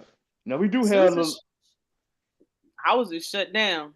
I have a yeah. friend of mine in my hometown. I just saw she just bought one of the little mom and pop stores that she's trying to revitalize I, in the I, area. I That's think us Ali on problem. his way. Hey, Brother Ali Dawood, he on his way. Oh shit, hey, I need got hey, moved I in. talk to Ali every week. Yeah, he doing his thing. Yeah. hey, Coach. Now Yeah. two stories, man. We used to. This is about 10. This is about 15, maybe 20 years ago. But as these prominent grocery store chains, the kids didn't want to do the family business. They was closing down. So one closed down, and a black man came in and tried to do. And I'm talking about Jackson. He tried to open up a black grocery chain in in Jackson. They ran that Okay. joke out of business, man. And it Why? was a It was gonna be the local joke because man, they didn't want him coming in there. The prominent family, they just started messing with his logistics. Interdict, he couldn't keep stuff on the shelf, so people wouldn't go there. Naturally, people was going there because okay, this is a black grocery store. The grocery store chain name was it wasn't even chain, it was one store called Brahma. But they started messing with his produce deliveries. They was messing with his other stuff, his dry good deliveries and all that. So bro couldn't keep it open. So the store closed. And then whoever died in the family of the main chain that was competing with him, hell, they died and the kids sold it. And then the chain closed down. So ain't nobody there but the corporate brand. Now it's Kroger's. Ah. But and now we are today. We got these food deserts all over town. It was another one chain. Piggly Wiggly was another chain. Pig still around this way? Yeah, well, the dude died. And Yeah, I remember Piggly Wiggly. Yeah, I remember that. The dude that owned a few chains here, he died, and his wife was trying to keep it open, and it was a lot going on with that. But those were the hood stores. I don't want to say hood stores, but those were the stores around my area. I know what you mean, Sam. Yeah. Yeah. You know what I'm saying? But when we try to get in there, that's why I be kind of defensive when people be saying somebody try to do something like that on that scale. Now there is a store, Chris. I cannot think of the name of it, but it started in Wall Street. There's a grocery chain in Wall Street, Black Wall Street in Oklahoma. I cannot think of the name now. That's trying to branch out and scale, and it's trying to adjust the needs of food deserts. And okay. I had to, I had to drop that in the back chat because they're trying to do some stuff here. But I'm just saying that when people do try, they get it's a double-edged sword. You got to deal with us, and you got to deal with the man. So talk about it. Yeah, I agree with that. Fighting two enemies on both fronts. Yeah, we gonna complain. They 99 cents at Walmart. You want $1.10. You spilled some soda on the floor. And it took 2 hours for somebody to come get it up. I even left and came back to see if they got it up. I mean, y'all know how we do. Hey, but the funny thing about what you just said, I had an auntie that owed me $500. She said, on work. I said, well, I see you go on a bunch of vacations, man. She said, that ain't got nothing to do with nothing. That's cold, boy. I said, well, it's been about 6 to 8 months. I want them $5 back now. Hey. But hey, man. You know how we do. You know how we do. Here's a food deserts. Here's a map. I think this was 2021 of populations living in food deserts in various metro areas. I'm finna drop something in the back chat. No, put it in the Zoom chat. Yeah. Okay. But Miss Mo, this is crazy, man. I'm watching people do two buggies of grocery and they trying to get that stuff home on the city bus. I mean, damn. Think about that. Crazy. Think about that number you threw out there. Now they just to have a stable home, I got to spend a third of my income, a little bit over a third. No, it said you make 34%. Yeah. 35% of your income. Yeah. So I ain't got no car. So now to go get groceries, I gotta go. They say the average household got 2.5 kids. I'm just saying, 2.5 kids. That's at least 3.5 or 4.5 people at the house that got to eat. How they getting groceries? Rough out here, Tim. Yeah. They rough out here, boy. Where you go, Brandon? Chicago. Yeah, Chicago is something else, man. Man, I got cousins up there, man. They doing it in the shop, man. Like I say, we got outliers, but they enjoying life, man. They've been up there all their life. Yeah, they are. It's beautiful. I love Chicago, but hold up, man. I'm telling you, when I stayed in Chicago, the many times I stayed in Chicago, I ain't never had an issue. Now, don't get me wrong. Some of the fam up there, they was kind of wilding out. And them Wild 100. Of course. But I'm downtown. I ain't got nothing to do with that. Still don't matter. It's it on the Yeah. south side, keep it on the west side. I'm good. I'm downtown. I go over to Hammond, Indiana. You know what I'm saying? And chill, kick with some people over there. And hey, man, I ain't got nothing to do with that. Other than that, man, hey, I love Chicago. Love the food. There's some Look, dope shit to do up there. It's Cold like as going hell to though. it's like this going guy to pointed Atlanta. out, It's good to Brandon. visit. He said he pointed to Salvation Army DMG Foods in Baltimore as an example of a nonprofit local grocery operating in a larger city, similar to Go Green in Chicago. It opened in 2018, but closed 3 years later due to a lack of customers.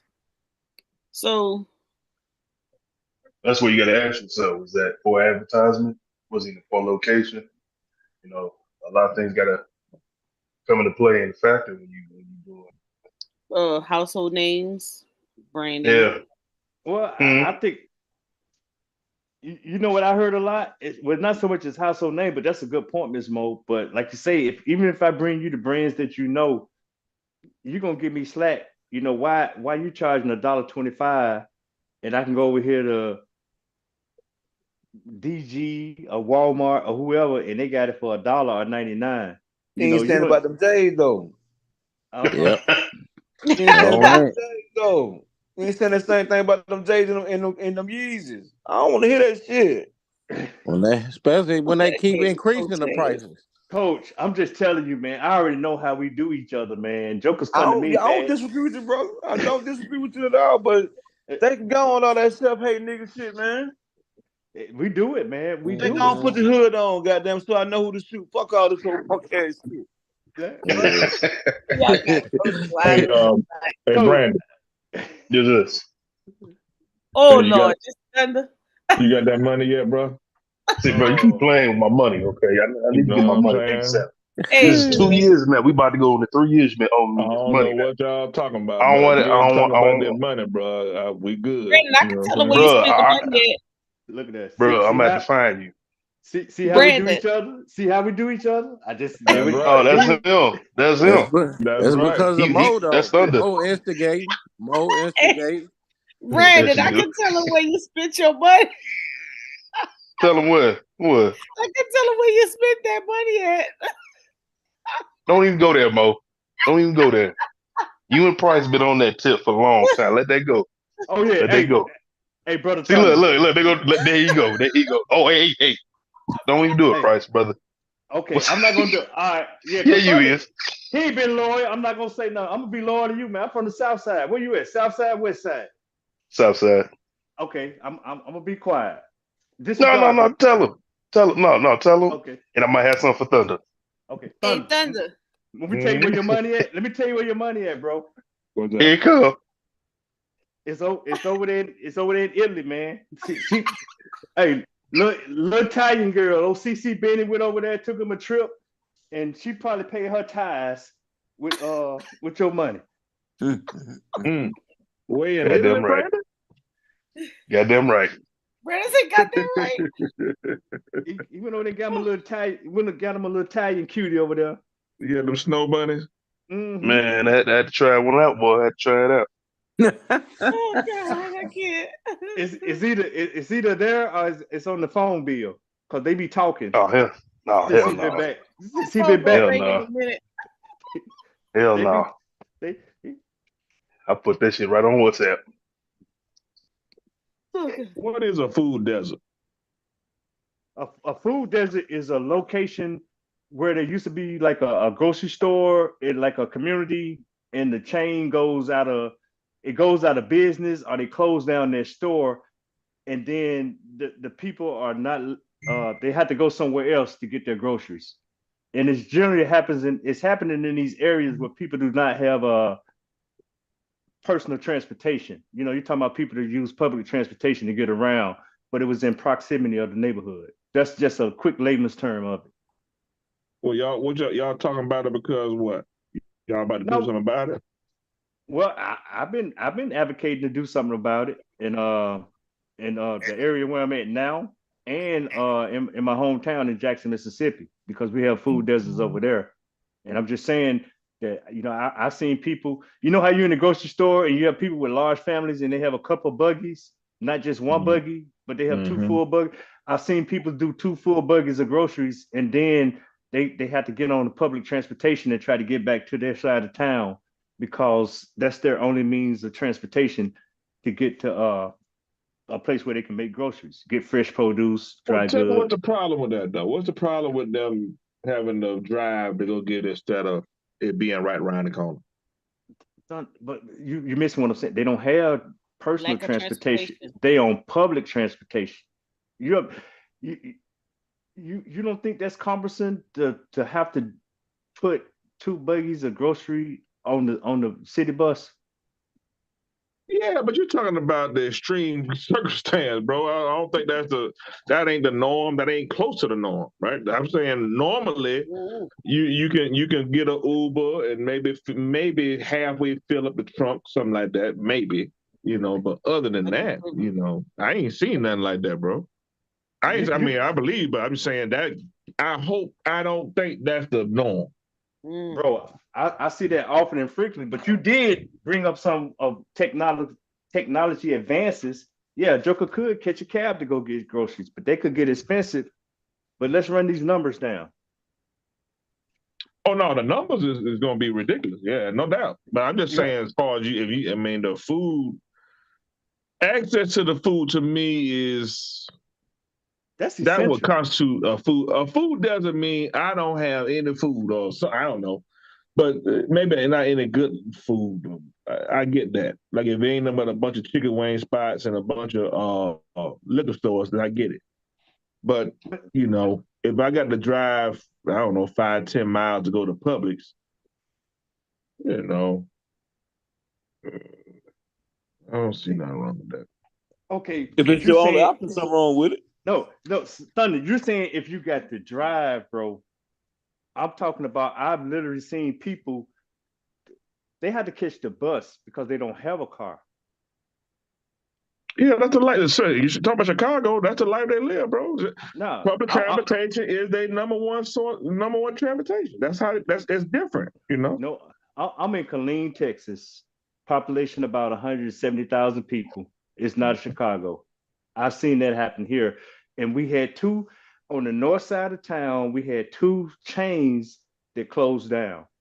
One was the IGA. I don't know if you're familiar with IGA. It was a prominent grocery store chain. It's not a high end grocery store chain. It was a low end chain. They closed down on the north side of town, and then we had what is HEB, which is a grocery store chain that's known here in Texas, but it was one of the oldest stores in Texas, and it was in that area, and it closed down. Those are two stores on the north side that maybe on a long walk, if you had to go make groceries, that'd be just there. You have a long walk. You had to maybe do your groceries with 1 or 2 mile walk or catch the bus there. Now, Joker's got to traverse about 5 miles. Well, they're not gonna walk 5 miles with a whole lot of groceries, but they had to get on public transportation. So you And saying the extra dollar? Come on, man. Listen, this is the urban economics, right? If we let's just use our rationale. If it's a food there, you tell me it was a store there, now it ain't one, then automatically that got to be either those folks looted it or the supply and demand wasn't met. You know what I'm saying? So either way, you doing you putting up another store there is going to do what? no, this has been the several years now, man. They haven't been able to get somebody to come put a store in their area. Exactly. That don't make sense to you. No, because there's population there that need food. Yeah, but if they needed food there before and they weren't, they were going across the street to Walmart. They were going across the town to Walmart They instead of weren't right going. there in the neighborhood. That's not it though, Thunder. We don't know why the store changed. That would take some more investigation. I'm gonna tell you why it changed, because they ain't had nobody buying it. You just read it. Nobody was buying it. Lack of Ah, customers. You can't don't deny the facts, bro. Nobody was going to the store to buy the food for whatever reason. So why am I gonna go in that same spot and put another store there? Another why? I'm gonna need you to do some more research there, man, because there's when you do a business, you have to decide that there's a need there. There's a population there that need this service. That's a fact. But they needed that service there before there too, and they did not buy from that customer. They didn't buy from that employer. No, no, sir. I'm not saying it. The store got used, but we don't know why they closed the store down. They could have been looking at a bigger scale and said, "Hey, man, we can't afford to keep all these stores open." IGA is a nationwide chain. They go from. I know they got them in Texas. I know they got them in Carolina. I know they're in Mississippi. They're. I Oh, we mean, know. they're. Yeah, that's what I'm just saying. We don't know why that store closed down, but we can't just say that the people was not supporting their store because they're definitely feeling the impacts right now. If they was supporting that store, you think it'd be closed? Look at you, regular rationale, bro. No, I'm not going to say that because stores make those type of decisions all the time. On Ain't if no one store finna close and they But bringing in a profit, bro. They if bringing the in revenue. I ain't never Yo, heard of one. businesses do that all the time. They exactly close their stores and they move. That's nothing new. They do exactly that they all the time. You don't close the stores and well you don't have a store and say nobody's shopping there, so we closing it. Especially if it's a grocery store. That don't hey make sense. I'm gonna give you a prime example. That don't make sense. Okay, can I throw a scenario out there? It's a little bit different, but it's still dealing with retail and it's dealing with stores. When I first got married, my wife worked retail at a department store called Hex. And during Christmas time, they would have them stay open till 11. Even though nobody came in the store, you know what they told them? They would say, "Why are we staying open when nobody be here?" And they say, "Well, it's working in our northern stores, so that's just company policy." So they still had to pay the light bill. They still had to pay them employees to be there. They still had to pay those costs in those stores that was not making money. But because they was making money in other stores, they decided to keep just the same policy across the board. Now, the IGA could have did the same thing. They could say, "Well, we only open the store 5 days a week, or we only going to open the store 3 days a week." They just closed the store altogether. Why? I don't know. We got to go do some investigation and look at their books on why they decided to close that particular store. I got another one. Champ Sport, I mean not Champ Sports, but Foot Action at East Bay. Foot Locker closed all those stores. Hell, they closing stores out of the mall so they can build their own real estate buildings. That's a good reason to do it because they can keep some of their money and they ain't got to pay the person that owned the real estate property. So they can close for many a reason, but I know they ain't closed. I know they ain't closed no HEB because people weren't shopping there. HEB got some of the best prices. This is And one if of the it's oldest. if it's a small community like that, you tell me people ain't finna be going in that store and shopping. I Rich, If can't. y'all, if but y'all look, trying to convince me against the laws of economics, supply and demand, if that's what I y'all ain't trying to trying to do, convince you. if that's what y'all If you on know this how call supply trying to and do, demand bro, works, if you then know we how got some business more work works, to you do. would know. no, let him finish because clearly where he lives, he don't see food desert. But I'm quite I mean, sure this not even about food. This is about simple business. You don't always close your business because it's supply and demand. That's not how business works all the time. You don't just close it down because we don't got enough people. uh, That ain't the only reason why to close a business, brother. That's so not how that works. what. Hey, Thunder, can I ask you a question? Mm-hmm. You in somewhere in Georgia, right? Are you in Atlanta area or you in I'm a in prominent? Stone Mountain, Georgia. Okay. Oh, here. Ain't no What? food deserts up this shit. No. Well, Of give course me. not. Well, come on. Let me rock with him for a minute, Coach. Y'all walk with me for a second. Are you? But you from Alabama, though, right, Thunder? I'm from Augusta, Georgia, Oh, okay. I thought you was from Alabama. So and I you went to from? school at Alabama A&M. Okay. Okay. Well, never mind. My scenario would not work for you because I'm quite sure you got some food deserts in Alabama. You may not have them in Augusta, Georgia, because that's a thriving community too. That's the country. Augusta, No, Georgia? Nah, bro, it's not the country. Metro Augusta is around 500,000 to 600,000 people, bro, and it's not the country. Nah, It ain't nah. always been like that. No, It has been okay. like that since I was a little child. But I'm gonna say between 400,000 to 500,000 metro. What I'm saying is it's not a Atlanta, it's not a Houston, No, it's it's not not a a Dallas. city, but it ain't No, the country. That's what I but understand what you're saying. If you, I could take you to Opelika, Alabama, and I could show you country. You know what I'm saying? That ain't yeah, no Augusta That's ain't right that, around the bro. corner from me right there. Yeah, yeah. yeah, yeah. See, We can go down there. I was in Alabama, man, for almost half my life, so I know about okay, that. But yeah, no, but Augusta ain't that. no, Augusta's not that. They got the PGA come there every year, Chris. That's why I say you may The say Masters, Augusta. yeah, the No, no, Masters. no, Yeah, no. Not I'm not saying country like, Old Town Road country. It's Georgia, it's South Georgia, East No, Georgia, it's North Georgia, North yeah, Georgia. North yeah, Georgia. yeah, Okay. yeah. Yeah, Northeast. it's Now I you can was just saying say, I'm not comparing it to, like I said, where you gotta travel 20, 30 minutes to go to a Walmart. That's not the type of country I'm saying. okay, no, that's a thriving community, in my opinion. Yeah. Augusta, Yeah, yeah, Georgia. yeah, yeah. I get Now, that. Opelika, Alabama. You probably got some food deserts there, bro. It's right by Auburn. It's gonna be hard to have one there. Yeah. Oh, Yeah, okay. Never. Tuskegee, all Well, that in that Okay, area okay. is Now well, you no. talking right. Tuskegee, Those, yeah. Tallison, maybe. those yeah, are thriving Taliesin, communities. Yeah. all that, yeah. All that. I get the food desert. I get what you're saying. I'm just saying supply and demand, my brother, that's undefeated. Now, I do agree with you when you're saying there may be other factors, but it's gonna be, I don't, shoot, man. Very few clubs that's packed every Saturday closed the next week. I ain't never seen it. You know You can why they close for closing? They might shooting. be closing for shooting. You can close that shit for Yeah, Hey, I well, get look, but you can't. I know for sure HEB is not closing because of supply and demand. I know that for sure because I oh, work for them. they big in Texas. Well, in That's that They particular they will area, they will it might be a literally problem. move a store. We had a HEB over here by my crib years ago. They moved it. It wasn't because no supply and demand.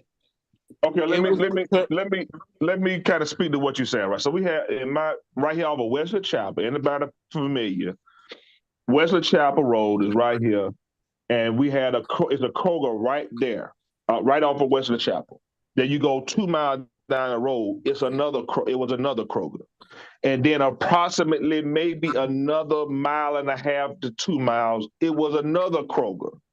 So what they did was they closed they closed one of those three Krogers, not because of supply and demand, but because it was too close of a vicinity to be able to justify having three within the I would say in a 4 or 5 mile radius. It was ridiculous, right? So if that does speak to what you're saying about closing, but not because of supply and demand, but you still had an overly sufficient amount of Kroger's there where it wasn't it's not a food desert or anything like that, right? So that No, I get what you're saying, but it didn't close because of lack of customers. It didn't close because it's too many. It's ridiculous. What are we doing? right. okay. Well, let me shoot this at you. I got two scenarios I want to shoot at you, Thunder. First, I want to shoot some reality at you. I have a capital city in a state of about 4 million people. The city has a population of about 170,000 people. Tracking? Hmm? Okay, within that city, I have one Walmart that's on the west side of town. I have a Kroger's that's on the north side of town, both off major interstates and highways. Then I have a mom and I'm not gonna I'm gonna call it a mom and pop. It's called McDave's. I don't know how far McDave's spans out, but that's kind of like not quite downtown, but on the outskirts of downtown. I have some of them for a population of hundreds of thousands. All the others are in other counties that are really suburbs of this capital city that doesn't have a mall or any major shopping areas. You tracking what I just said, bro? Mm-hmm. Okay, I'm gonna tell you where I'm at now. I'm kind of like in a cosmopolitan type area. It's kind of like rural mix, but it's a military community. Just to give you some context. but I got within a 10-mile radius, I got 3 major Walmart stores. I got 4 neighborhood Walmarts within a 10-mile radius. And then I got 4 HEBs, which is a major grocery store chain here in Texas within that same 10-mile radius. And then I got 3 Aldis. I don't know if y'all Okay, familiar. now let me Yeah, one question. What's the population of that 10-mile radius, bro? 170,000, bro. There you go. So that don't it make sense to have again demand is there, so you got to have the supply. That makes perfect sense to me. Yeah, okay, but I really would have to put a map up to show you how it's concentrated because the north side of this town that I'm living in, the 2 chains I just told you, which was one of the HEBs and the IGA, they had to traverse about, I'm gonna say anywhere from 5 to 7 miles to get to a grocery store. And this is a population or the demographic that doesn't have, everybody don't have a car. Let me say it like that.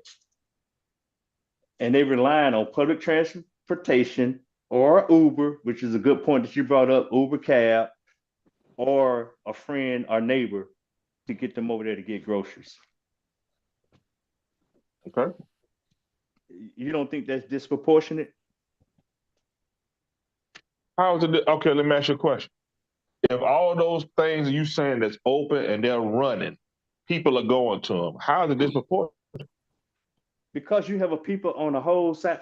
It's really hard to convey this. I have a we can make city boundaries with major roadways and everything. The north side across I-14 doesn't have anything. It doesn't have I'm not gonna say it doesn't have anything. It doesn't have a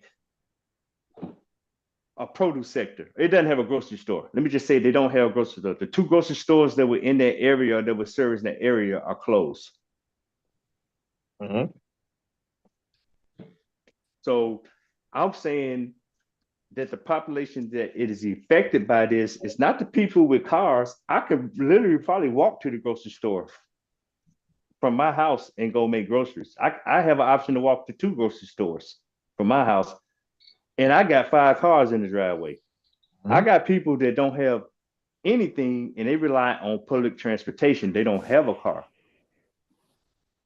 And they have to traverse about 5 to 7 miles, depending on which are the closer grocery stores that they choose to go to. To me, that's disproportionate. They have to cross a major. It is disproportionate. I agree, but is the reason because it's disproportionate? The money probably is in that 10-mile radius. Well, okay, and I hear what you're saying.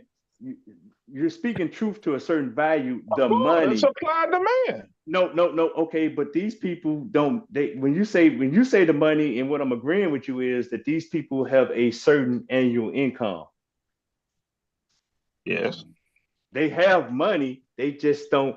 But the money is on the other side of the highway, or in a older text, it would be the other side of the tracks, so to say. And I would really have to just put a map up in front of you to show you what I'm trying to convey to you. But they have money too, and they got to eat, but they don't have. Well, according to you, 2 stores closed in that area, and now they don't have no stores. I don't understand why they were closed, and they have demand. I don't get it, bro. I mean, I'm not going to go against the laws of economics. I mean, you could do it. I'm not going to do it. No, I'm not going to go against it neither. And I get what you're saying, but I'm trying to convey to you that the money that's there, the demand is there. It may not be a high demand. Now we had a board meeting talking about which store producing the lowest. Of course, if this store is serving a lower demographic or a lower income demographic, of course, okay, they're gonna produce the less. But that I'm don't. not going to put all the in no low income demographic. Well, it is a low income demographic, and that's where food does. If you do just a little Google, man, in your free time, do a little study on what food where food deserts are occurring. They Hey, happen in No, the. Hey, You know, Price. I'm saying it's a reason why they're occurring because I'm not gonna put no. I'm not if I'm Kroger or whoever. I'm not gonna open up this in a low income area. See, For what? but see, and think about, okay, you say you're not gonna come into the area because it's not worth the risk reward is not worth it, and that's why these stores decide to close, and they've been trying. Now I'm talking about maybe half a decade, maybe 7 years now. The city council has been trying to get somebody to come in that area. Ain't nobody coming in now. If Mo played a video, you can see what he's talking about. But Mo won't play the damn video. No, well, you know how. No, she can't play nothing No, right now, bro. well, Brother Thunder, you know how he goes down. He want to come approach it from a supply demand, but I'm just saying it's a little deeper than that. And the areas that are getting impacted are. Let's read that right there. What it say? I don't know what y'all looking at. Read it to A me. grocery store I closes, got a creating food food depot right up the desert street. in the area of Jackson. This is Jackson, Mississippi. This is where you at, Price. Oh man, Jackson, you can't tell me about Jackson. It's definitely food deserts in Jackson. Hey, Oh, Price. You know what they the should have whole put city is a there? desert. Which They area should you have put a talking about? Joe V's there. You know Joe V's, don't you, Price? Yes, sir. They should have put a Joe V's there if they took the HEB away. Signs were up at Food Depot declaring the store on North Side Drive was closed for business. The parking lot was empty. Blah blah blah. Keep scrolling down. Yeah, there used to be was that the Save a Lot? I'm trying to think of which end of Food Northside Depot. Drive. Oh yeah, Scroll Food down. Depot. Yeah, Food Depot. That's the last grocery store to close. It That's was a one of the whole. last grocery stores in the area. Taylor was hoping Yeah, to make one more visit. yeah. Scroll down. Let's see what we got. Store The store. closed. Food desert for resident neighborhood. Okay. Blah blah blah.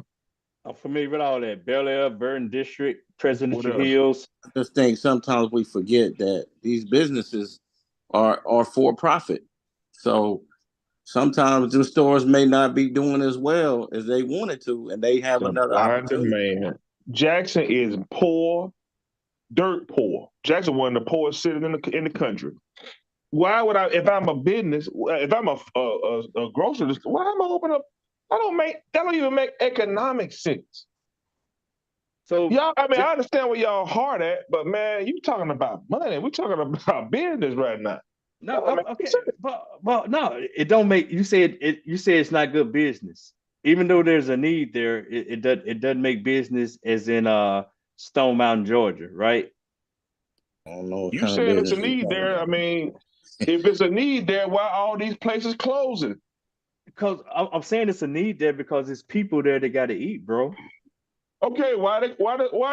According to them, according we just read, I don't know, 2, 3 done closed this year or what it said, something like that. Well, I know about that food depot. That was one of the last to close. But you had a Jitney Jungle. It closed for some other reasons because What of y'all doing is looking at the symptoms instead of looking at the cause.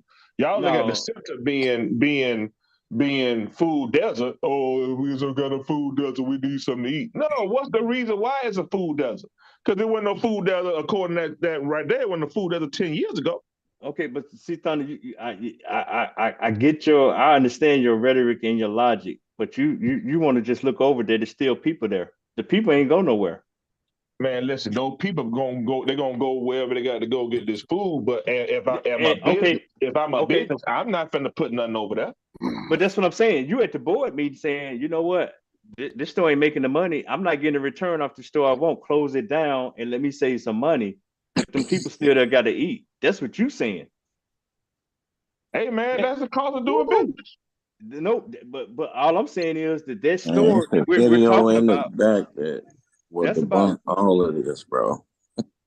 This shit see. is What does the done on video purpose, say, man. man? Because she's not gonna play no video when the man just got strikes today, man. Why you keep wanting to play a video?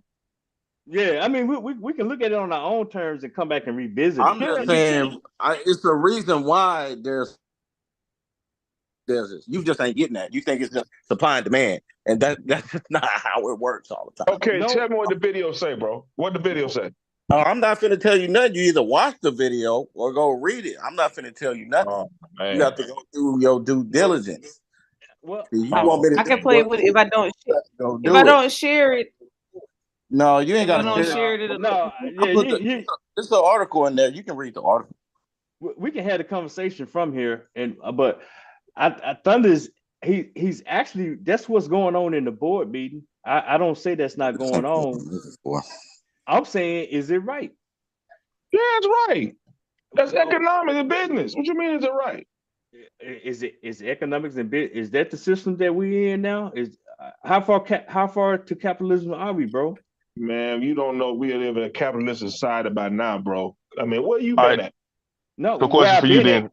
then. No. Come on, let me Go ahead. Go engage ahead, it. Cook. Go ahead. All I'm saying is when people don't eat, what happens? They gonna find some place to go find something to eat.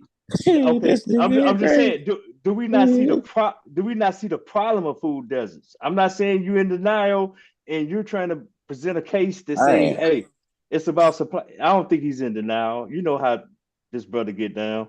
No. I'm going with you on the food desert. I'm saying it's a reason why. All right, why is a desert? Why does a desert form? A desert form because it runs out of water. Yeah, that's when a desert form, right? yeah. I get it. So if you And talk about a food desert, because ain't no food there, no problem. Why it ain't no food there? That's what y'all keep looking at the symptoms. I ain't studying no symptoms. No. What's the cause of all of these businesses in Jackson, Mississippi, closing all of a sudden? Okay, Thunder. So let me reason with you. It'll be the art of war. Hey, no, Go ahead. because you know he playing devil's advocate right now. Because I know when he hungry, I'm when he asking. hungry. I'm talking about. This is urban economics, bro. We're talking about economics right now, not no feelings. We're telling you about a problem.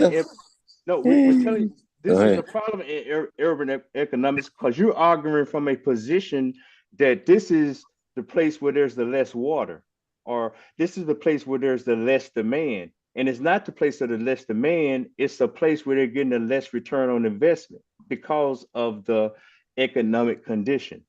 That's really what you're conveying. It's not about supply and demand. The demand is there.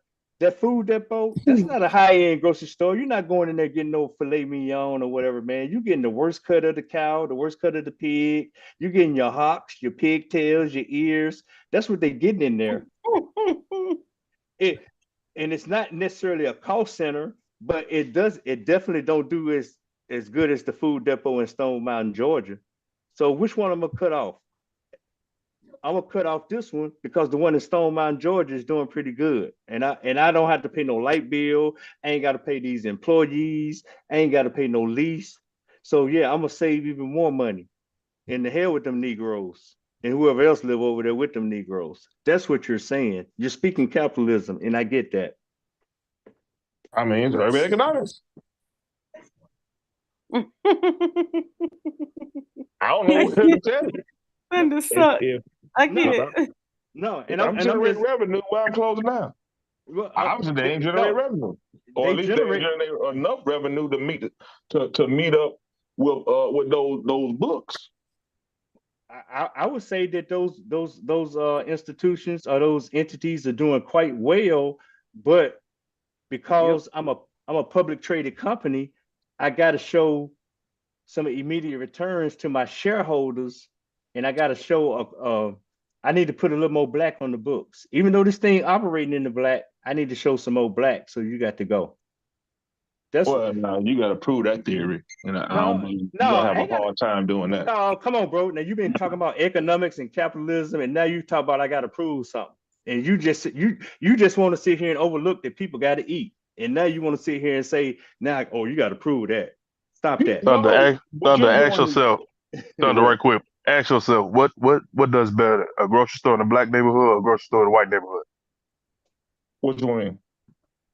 What does better, a grocery store in a black neighborhood or a grocery store in a white neighborhood? Yes. And be real with yourself. Would you rather go to a grocery store in a white neighborhood or a black neighborhood? Oh no, you said where I would rather go. No, I stay in a black neighborhood, bro. So yeah, if you say that's where I'd rather go to the black store. Oh. Okay, now ask yourself the first question I asked you. Well, which one do you think does better? Actually, maybe the white store, on the white side of town. Why is that? Because more money. He already told you where he at with that. I just said there's more money there. What you mean? Okay. Same. Okay. So no, I'm just saying from that you could dissect what Price is trying to say. He's not trying to. What he's not is he trying to do that. Help me out, Brand. Help me out, Brandon. Maybe I'm slow. Tell me what he's trying to say. Based off your example, how is it different than what I've been saying for the last 30 minutes about supply and demand? Economics and supply demand favors those who's able to turn a dollar. Who? Who's able? Economics and supply demand favors those who can turn a dollar, whether price set being the black or what? You said favor those who can turn a dollar? Yeah, turn a dollar quickly and more fastly. Or what about it favor the one who spend the dollar? No, those are consumers. Right. So if the consumers are spending the money at Food Depot, why would Food Depot close? Okay. Thunder, are you saying if the store is in the black that they would still be open? Is that what I hear you saying? No, black neighborhood. No, when I say in the black, I'm talking about in the positive or the negative. You're saying neutral. You mean neutral? Yeah. Oh, you mean black and red? Okay. Yeah, we're talking economics. If it was in the black, and if I'm telling you that these stores are in the black, they just not generating income, and they look at their books and say somebody got to go. That's what you saying. We gotta close down shop. You telling me they're in the black? No problem. But I don't believe you. You got to prove that. Well, that's what you're saying. Okay. So I hear you saying that these stores is not producing; they're operating in the negative because they're in these low income producing areas, and that's why they're closed. That's what you're saying. I'm saying, let me say it again. When you're talking about Jackson, Mississippi, a place I've gone there probably, I don't know, I used to play in the band. I've gone to Jackson, Mississippi at least probably 10 times. I went there just as early as last year for a graduation at Jackson State. And you talk about a place like Jackson, Mississippi, it's a very poor place. Mm-hmm. It might be one good side of Jackson, maybe, but for the most part, it's riddled in poverty. So when you're talking about people moving away, I don't know if y'all ever seen that. I think y'all, well, you in Texas, so you've seen ghost towns. You've seen places that probably been booming. Let's look at Flint, Michigan. Flint, Michigan was booming in this, I would say pre-60s, maybe pre-70s. But you go there right now, it's rotted out. You can't find nothing there, bro. It's simple. It's not anything that's hard. You take away the money from there.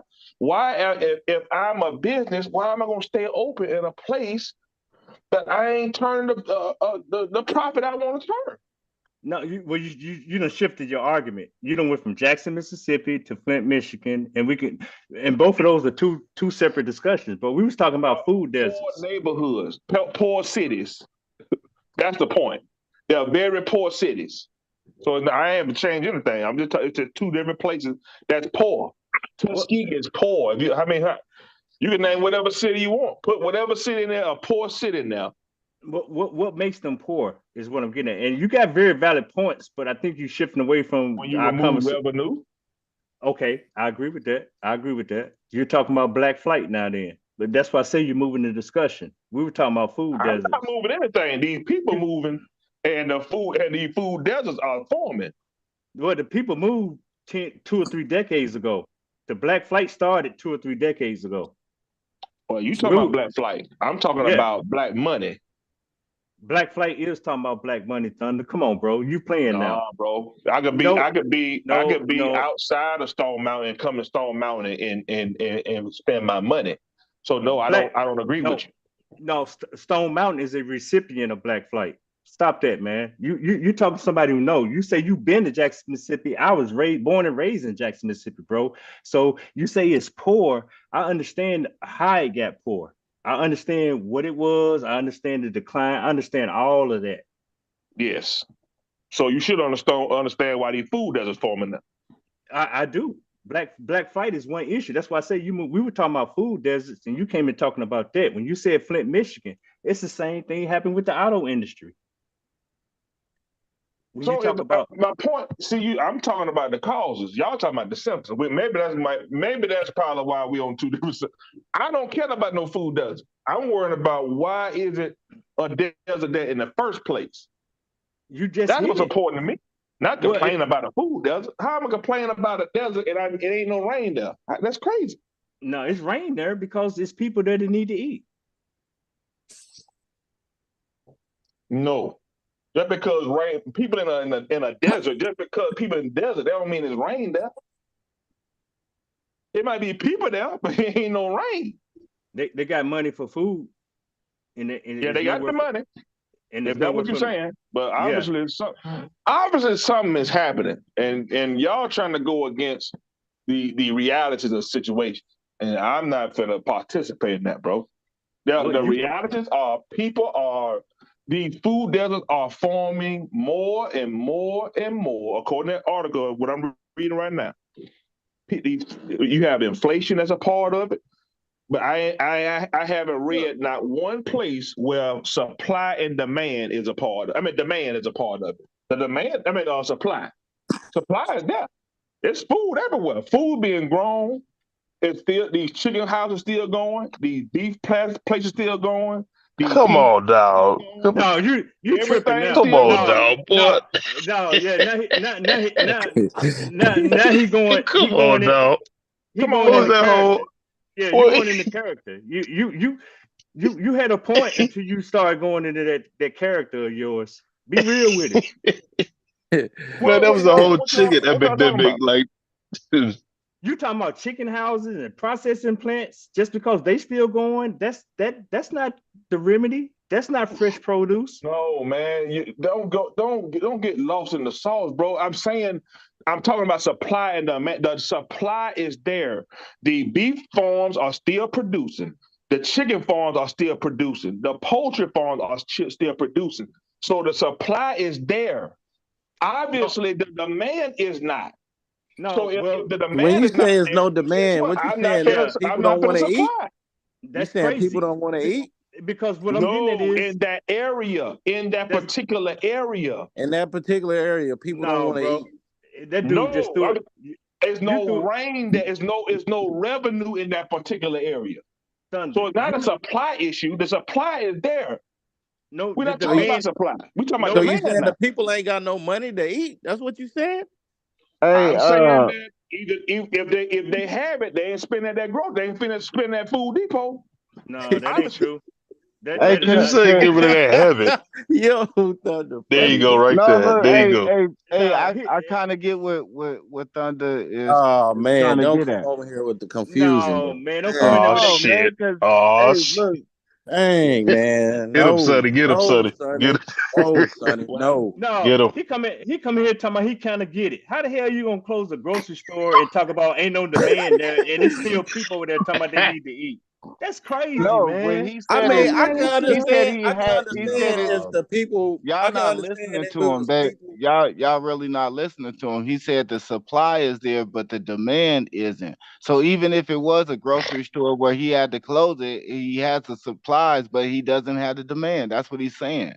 No, so basically, you just said the same thing twice.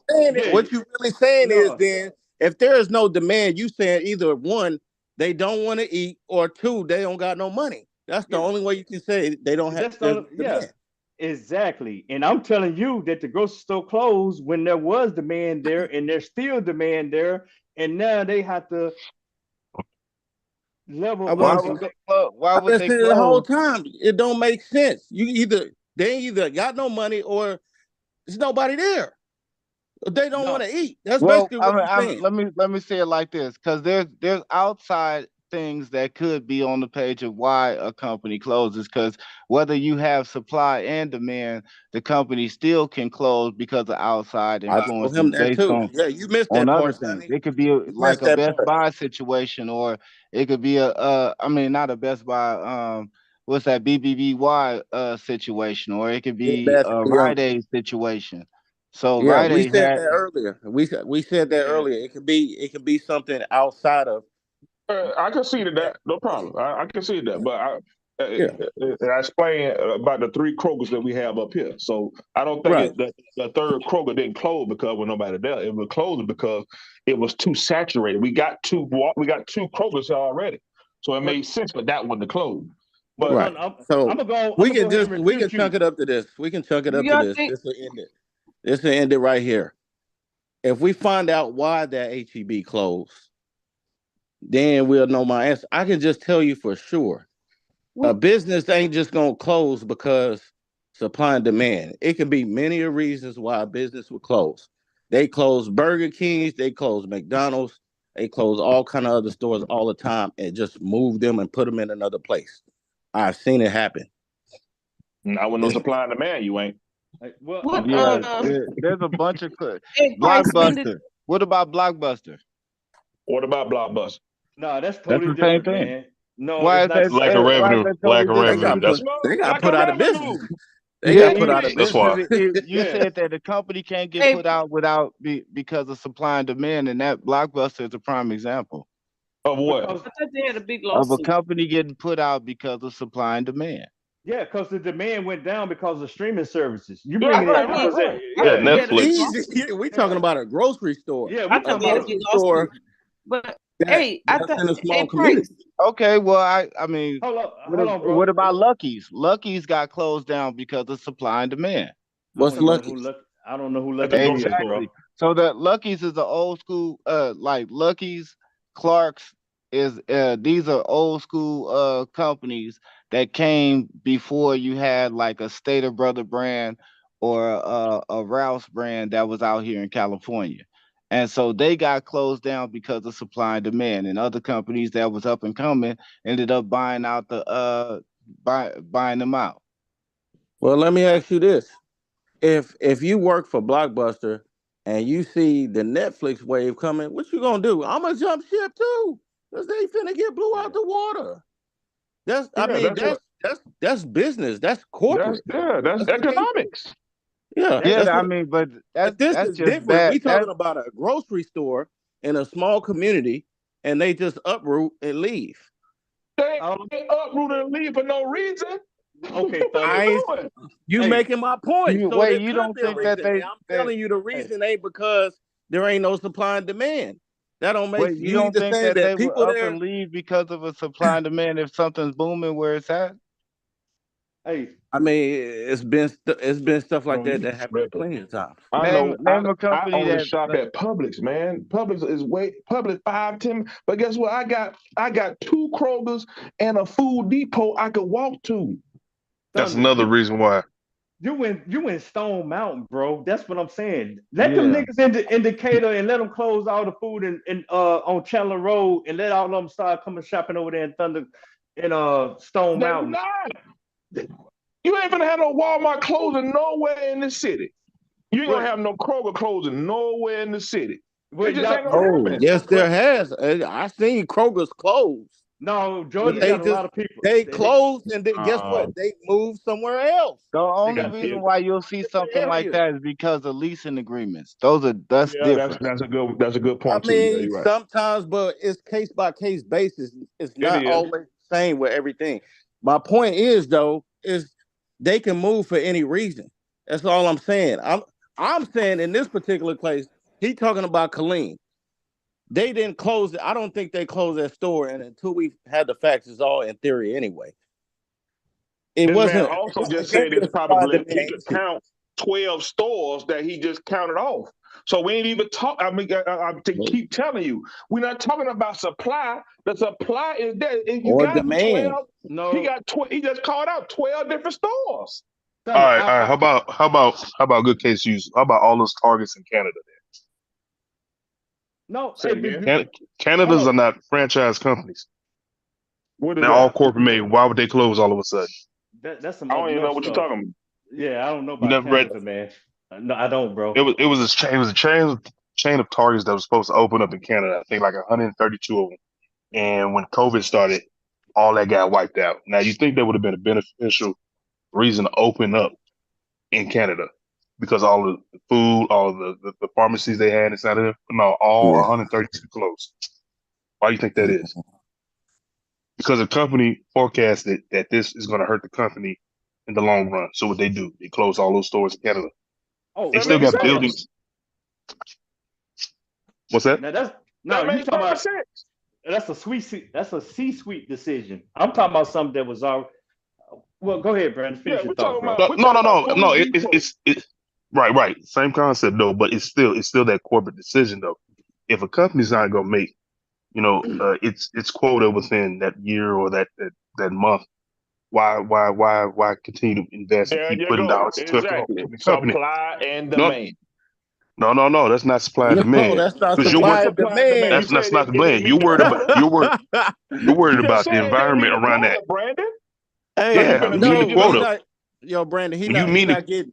He not I know getting. he not. He not. You Let's know. map it out. I'm He gonna he ask you a still question, Brandon. no. He If still I owe me put, money. He still owe me money. yeah, I'm if gonna let I him get put it. Then I'm gonna get my McDonald's, money. You said they hey, weren't meeting the quota, right? But ask hey, yourself, why though? Hey, Brandon, you said they weren't meeting the quota, Why? right?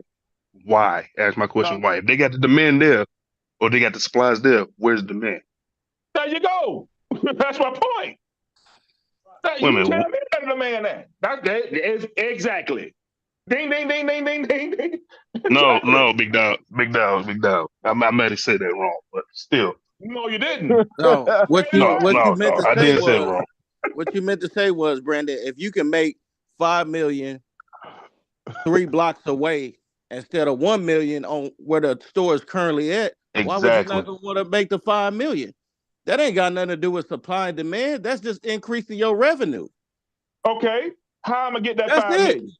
How am I gonna get the 5 million? Hey, Wait, Miss wait, Mo, can wait, wait, wait, What wait. you Hold on, Hey, mean? How you Sonny. gonna get the Hold five on. million? Let him You just bury. Let gonna him kill you? himself. I ain't killing myself How those extra $4 million? Where they come from? Where them $4 million because come from? that is a more popular area. That's all I'm saying. Demand. That's Ding, ding, No, not ding, no, ding, really no. a ding, That's ding, not ding, demand demand. ding, ding, That's ding, not issue ding, though. demand. ding. That's not demand. Demand. It's still That's not demand demand. there. But Ding, ding, ding, if ding, you ding, can ding, make ding, more ding, ding. money, if you can make more money, that's not saying you lacking demand. Come Yes, on, brother. No, all that's right. not how I'm a that crack. works. You saying I'm it a ain't crack. I demand. say a crack, right? I'm in the trap. Oh, All the Okay, J's are crack. all everywhere over here in he this had to go to corner over crack. here. But when I go over here to over here by the police station, guess what? Man, them folks ain't no That's J's over there because it's hot over there. that's not the What same thing, brother. the Come on. man is right. over That's here totally where different. the That's doggone not the crack, same where thing. the boys at? A I ain't going million over is there by the a jail. million is still a million. But if I can make hey, 5 million, I'm gonna make 5 million. Miss No, Mo. don't go straight to the 5 million. Explain to me where those extra 4 million came from. That's Then a you more gonna see it's a more what I've been populated area. demand. Don't skip past that 4 million plus, bro. So it Hey, wasn't no demand at the 1 million area. No, I say it's demand is more demand over here. So this is where I'm going. It's I'm demand, talking Not about not foot disputing supply. traffic that. though. I'm not hey, disputing that, but You that just don't talking mean about it's foot not traffic. demand where the 1 million at. That's all I'm hey, saying. It's still hey, demand there. You saying guys. it's no, it's just demand. I'm just like, no, it ain't It's just foot traffic. demand, brother. Hey, Oh, do Because I need to say the if word I more? move that Okay, four I'm million sorry. people, Let me if add the I word move that more four to million the people back equation. over to the other side, then what? hey, I You gonna thought say, more oh, was demand? implied already. But wait, hey, let's add the word more. More demand is over here. So guess what? That's where I'm going. That's why I'm gonna add my Sonny, supply. Maybe fucking Thunder, you let me stupid. add the word more to it. Maybe that'll sound better, y'all. More demand. Okay, because you got more people. That's common sense. hey, Okay, what you following me for But I then? don't. look, My point is though, is that I can move my store over here Yeah. because there's more people over here to make more Yeah. money. I'm not More Yes. saying foot I'm not traffic. making money over here. I'm making good money I over here. know nobody said But you I'm were making no making money over there. I'm pretty sure Food okay. Depot is making money in Jackson, Mississippi. But guess what? no, nope, This stop, You this nope, talking nope, area about over nope, here, Jackson? nope, this nope, nope, area over nope. here is way more money over here than it is over here in Jackson. So guess What, what? Jackson, sorry, and what, the demand is not there. but Thunder, that's what I'm saying. That the The food demand is there. it closed. The only food depot that was there, the one we're talking about, closed. Yes, it But did. Why? hey, Ms. Mo, can I share my screen? Go ahead. Yes. I think Mo was trying to say something too. She's just like, man, they Mo, won't let me what talk you now. Man, y'all been say going something, Mo? in, man. Y'all been going in. Mo, Mo said, let them Negroes speak. Talk to us, Mo. Hell, I forgot. You said that. All right. Hey, did it come up? What I'm Yeah, it's trying to Yes, right here. share? sir. Go ahead. You What you got? got it. Okay.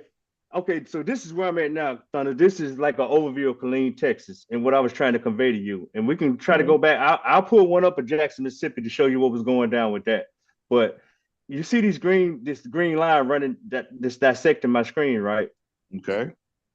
That's the major highway. That's an All right. I-14 and Business 190. All So right. can y'all see my cursor? Yep. Yep. So all these people up here, this is the north side. All You right. had a Killeen, you had a HEB that was somewhere, what is that, G Street. So right there, you had a HEB right there. And as I go Okay. down, you had Long Branch Park. So the IGA was somewhere down in here, where my Okay. cursor is now. You don't have anything. Nobody on this side of town. You have a whole side of town of a population of about 170,000 people that had to come over here now to the other side of I-14. You see where I'm going right here? What's on that side over there?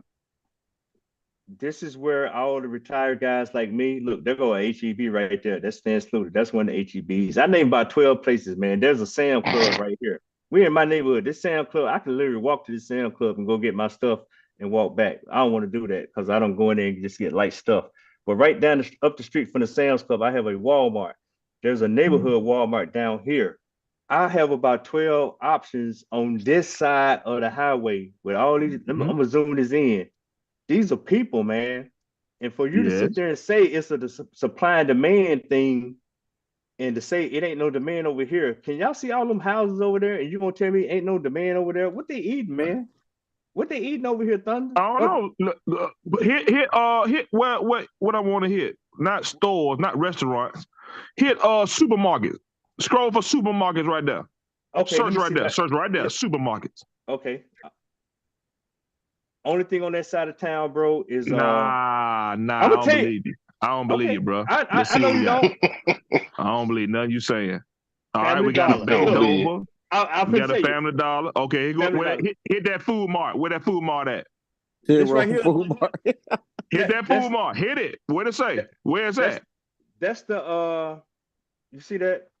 Where is it at, bro? Don't do that. Where is it at? It's a the gas corner station. store, man. It's a gas station, bro. It's a corner store? Okay, cool. What that meat market is?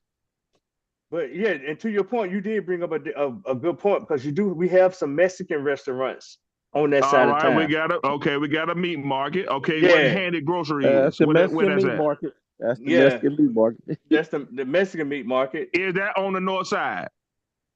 It kind of on the border. I'm gonna show you where it is. Where Handy Grocery at? Where that's it's at? right here. Can you see my cursor? It's right here. Is that on the north side? It's on the north side. All right. Where HEB plus at? Oh, they ain't over there. You see how they move? They ain't over Where there. is that? That's it, Stan Sluter, man. That's over here. Right here. That's the southern side of the highway. But you did bring in a valid point. Next to that Walmart. Yeah, exactly. Walmart right up the street. But he got a good point. We do have a Mexican mart that he just pointed out, and it's a Korean mart. Man, Negroes ain't going there, man. Come on, man. But no. We got that here in Houston, man. Ain't no black people going in there, bro. Come on, if man. you don't go there, hey, that doesn't mean what? That's lack of demand, right? It's called Lamico Connor for a reason. No problem. But you know what? That's demand. If you telling me no black people going there, then guess what? That means it's a lack of demand. Stupid, Chris. No, ain't no lack of demand. No, it's they're bringing in a solution for the food desert. Is what it is. It's an Asian mart over there and it's a Mexican mart. I forgot. I didn't bring that up in my argument. So No problem. I had to concede to him on that. No problem. That's cool. If you concede, cool. I'm good. We good. I bet you we go in that demographic. I bet you don't see that many black people. You may see one. No, there's a lot of black people and a lot of Chinese and Koreans. They may come over there to shop for their stores that's over here on this side. Yeah, of see, the highway. shopping district might be over there, right? Exactly. Ain't no shopping district. Son, I'm here, bro. I'm trying to give you eyes on ground to get you to look at it. These are houses, man. This is not Stone Mountain, but I can't wait to food deserts come to Stone Mountain. It's impossible, bro. That's impossible. No, what? That's impossible. The demand is here. Look, I hope both of us live long enough. If we have to stay here another 50 years to see a food desert come to Stone Mountain. No, the demand is here, bro. You wishing upon a star. Well, I want you to deal with when they start making them food deserts on Decatur Road in Decatur, Georgia, and they start coming over to the Stone Mountain. Well, Well, they what start we look laying for now? people off. We gonna see. All right, let me do this right here. We Let me gonna share see. my screen, Wait, bro. wait. Let me Do share we my want? screen. Okay, well, I'm gonna stop sharing and I'll come back and Yeah, go yeah, to Jackson, Mississippi, because yeah. I can really, We got you. We'll work. 'cause- We'll work with you. yeah, Let me because see. I got some homeboys and homegirls you don't want to see in Stone Mountain getting groceries with you. Hey, man. I don't feel Well, no. no, you know, that's not no fear, and I know how you I get don't feel down. nobody, bro. I'm good on that part. Same here. But I'm just saying, Let me see. you want to get your food in peace. Pull it up. Screen. Boom. What we got?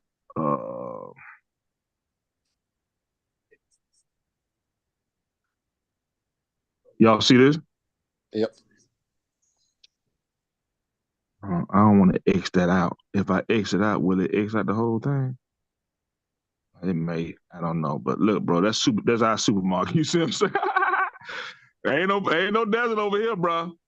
Nah, What? we good over this way. Ingles, Food Depot. I told you that's right up the street from me. I told you I could walk to it. I could walk to that Ingles. Here go to Kroger right here. Y'all see that Kroger? So it was a Kroger there. Where the other Kroger at? The other Kroger over here.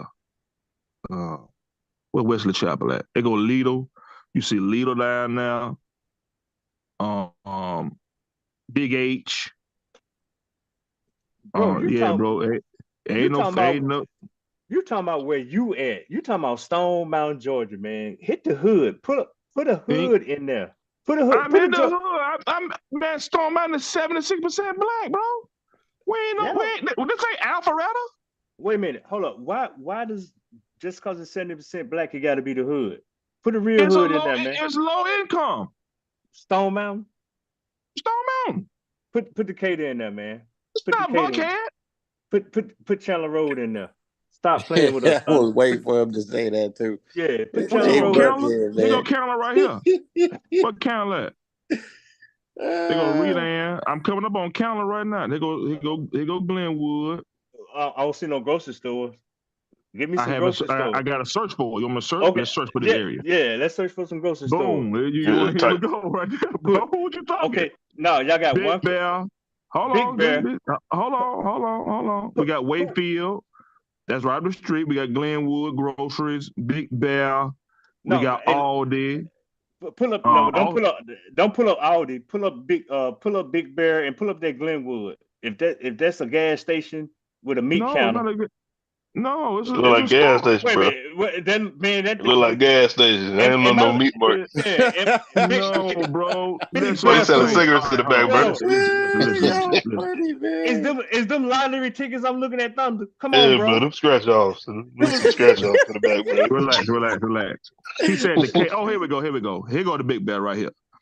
But Big that's Bear, my closed bad. down. That was a bit. That it's not closed down. It's closed right now. It's What's it? wide open, bro. Trust me. No, let me see what's inside there, because them shelves look empty. I see some pictures to the side. It's a supermarket, bro. That That meat ain't look no super, expired, bro. So we man. got Funny, man. Brandon. Y'all funny. No, Look at it. Is them tomatoes? What is that? What is that? Plums or tomatoes? What's that? tomatoes. Okay. Well, y'all Thunder, wild, man. Thunder. When the Oh, last time? wildin'. That's No, Big Bear, man. when the last That's time you was? Decatur. You say you on Decatur. This Candler Road. You When the see the last time? addresses right there. When the last time you got some groceries at Big Bear, Thunder? I don't Not never. go.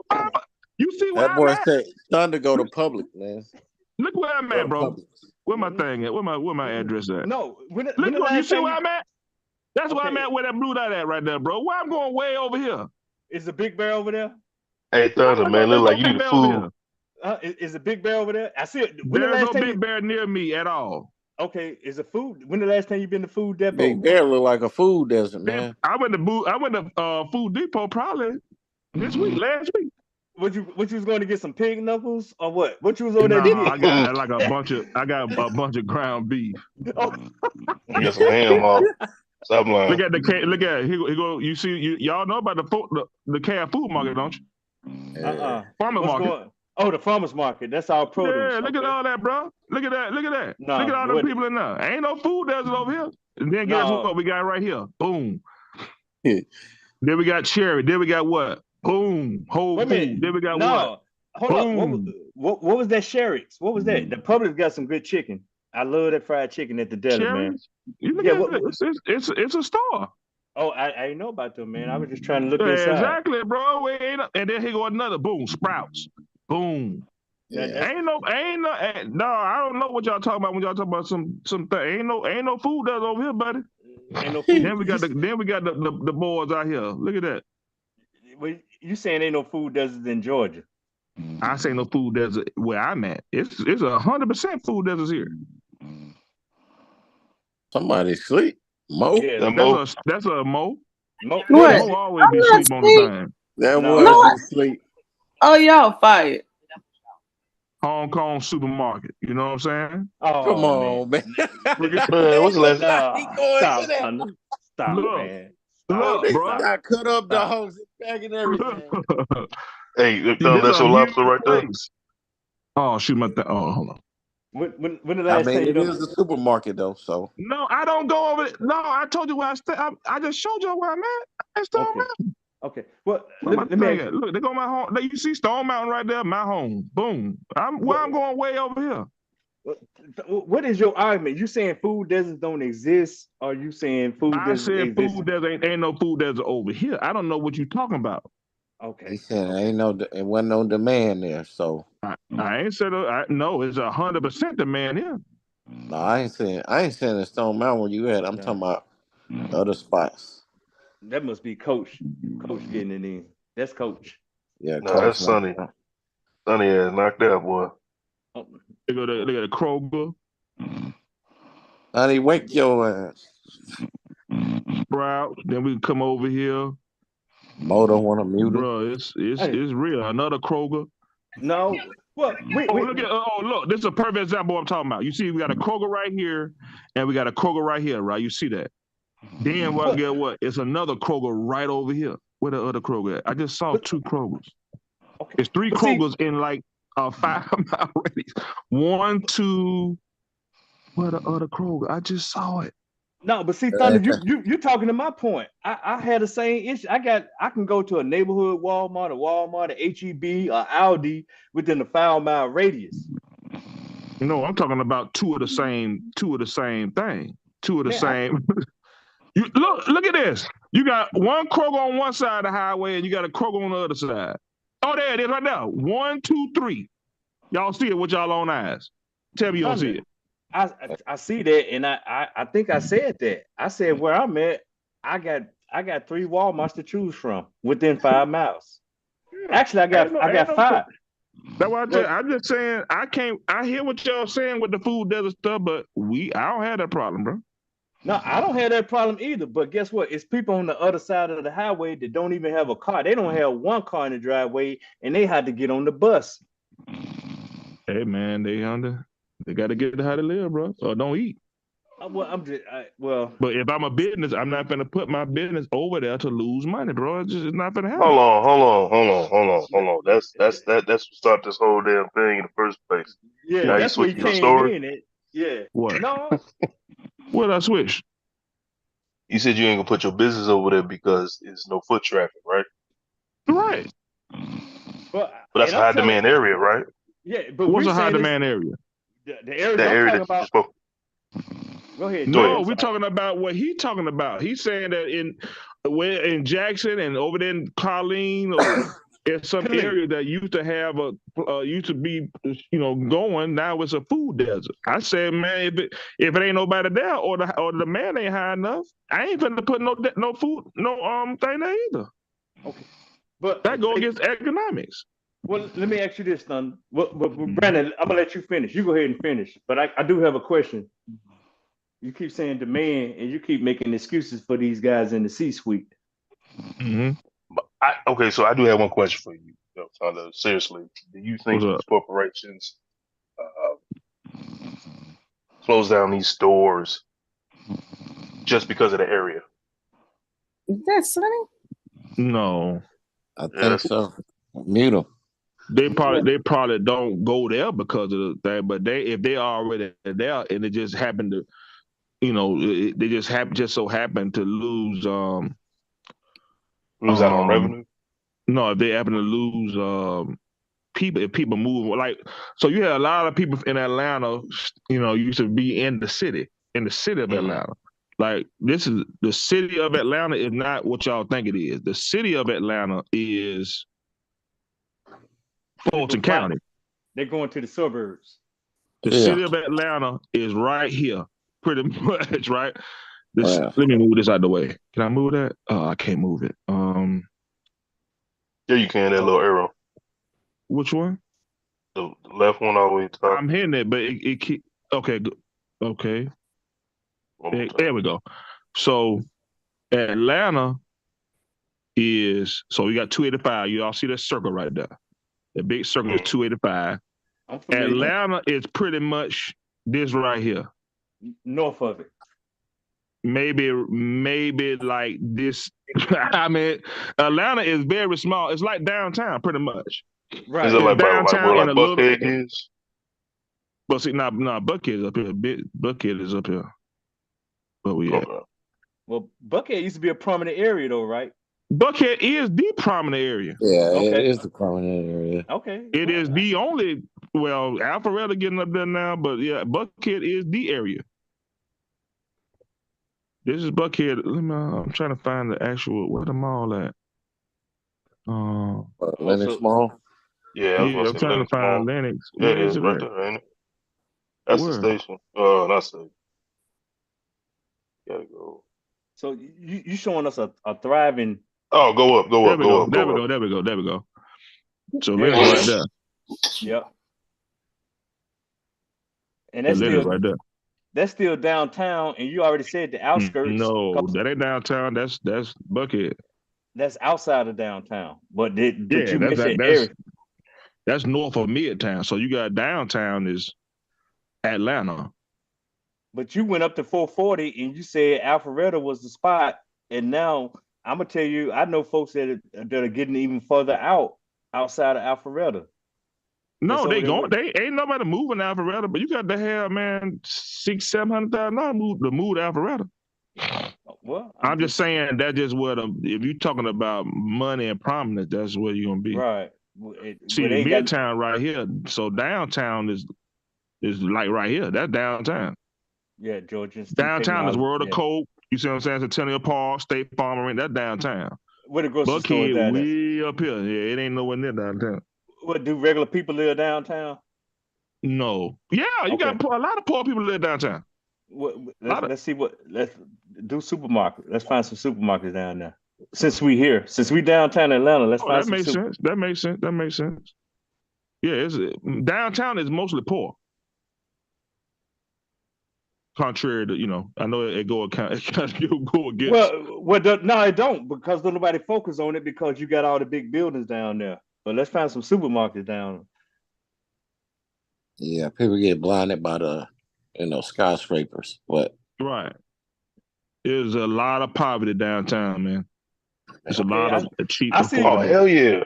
There go American Supermarket. Is that downtown? American Supermarket. What is American Supermarket? I ain't never heard of it. In Delhi? I ain't never heard that. Yes. You know what that? It don't even look like it got that many pictures. You see what I'm saying? I wouldn't even go. I ain't gonna cap for you on that one, but I ain't never heard that. Okay. So do we have a food desert right down there in the? I just told, bro. I already said. I'm telling you that it's okay. We got Publix right here, American Supermarket. No, we got Sweet Auburn. Yeah, Sweet Auburn is nice area. I can go in there and get me some Skittles. Where the ham hocks at, Thunder? It's a whole thing. It's a whole thing. It's like I need some ham hocks for my. Come on, bro. That's a gas station, bro. Nah. Was that a slushy machine, bro? No, it's not the gas station. See, you gotta. It's a building, right? It's a big building, and you got a bunch of stuff in here, so it's kind of difficult to explain. No, they showed me. There? They showed me Skittles and Snicker bars, man. No, bro, that was. Yeah, I'm with you, but that ain't it. The Bro, they municipal photo. market is what I'm talking about, right? It's all in the same area. I mean, the same building. Here we go, right here. So this is a municipal market. It's all in the same building. It's just different little things in different spots. But yeah, it's a big store. No, it's a thing. No, it's nice. Wait a minute. You Was real that the nice. greens? Wait a minute. Was that the greens? Go back, man. Let me see them greens. Yeah, green.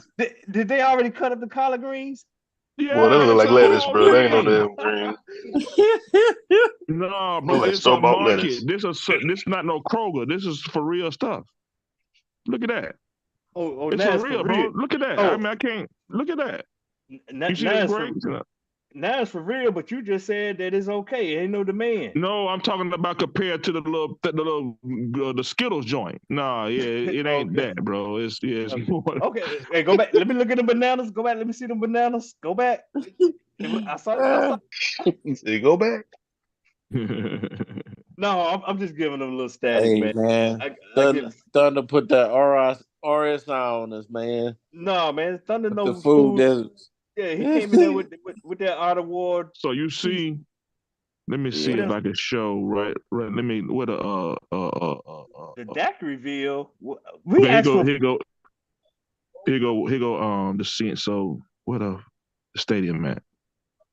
So I'm gonna show y'all the area around the stadium, and y'all be like, "Oh, damn, that's downtown." Yeah, bro, that's downtown.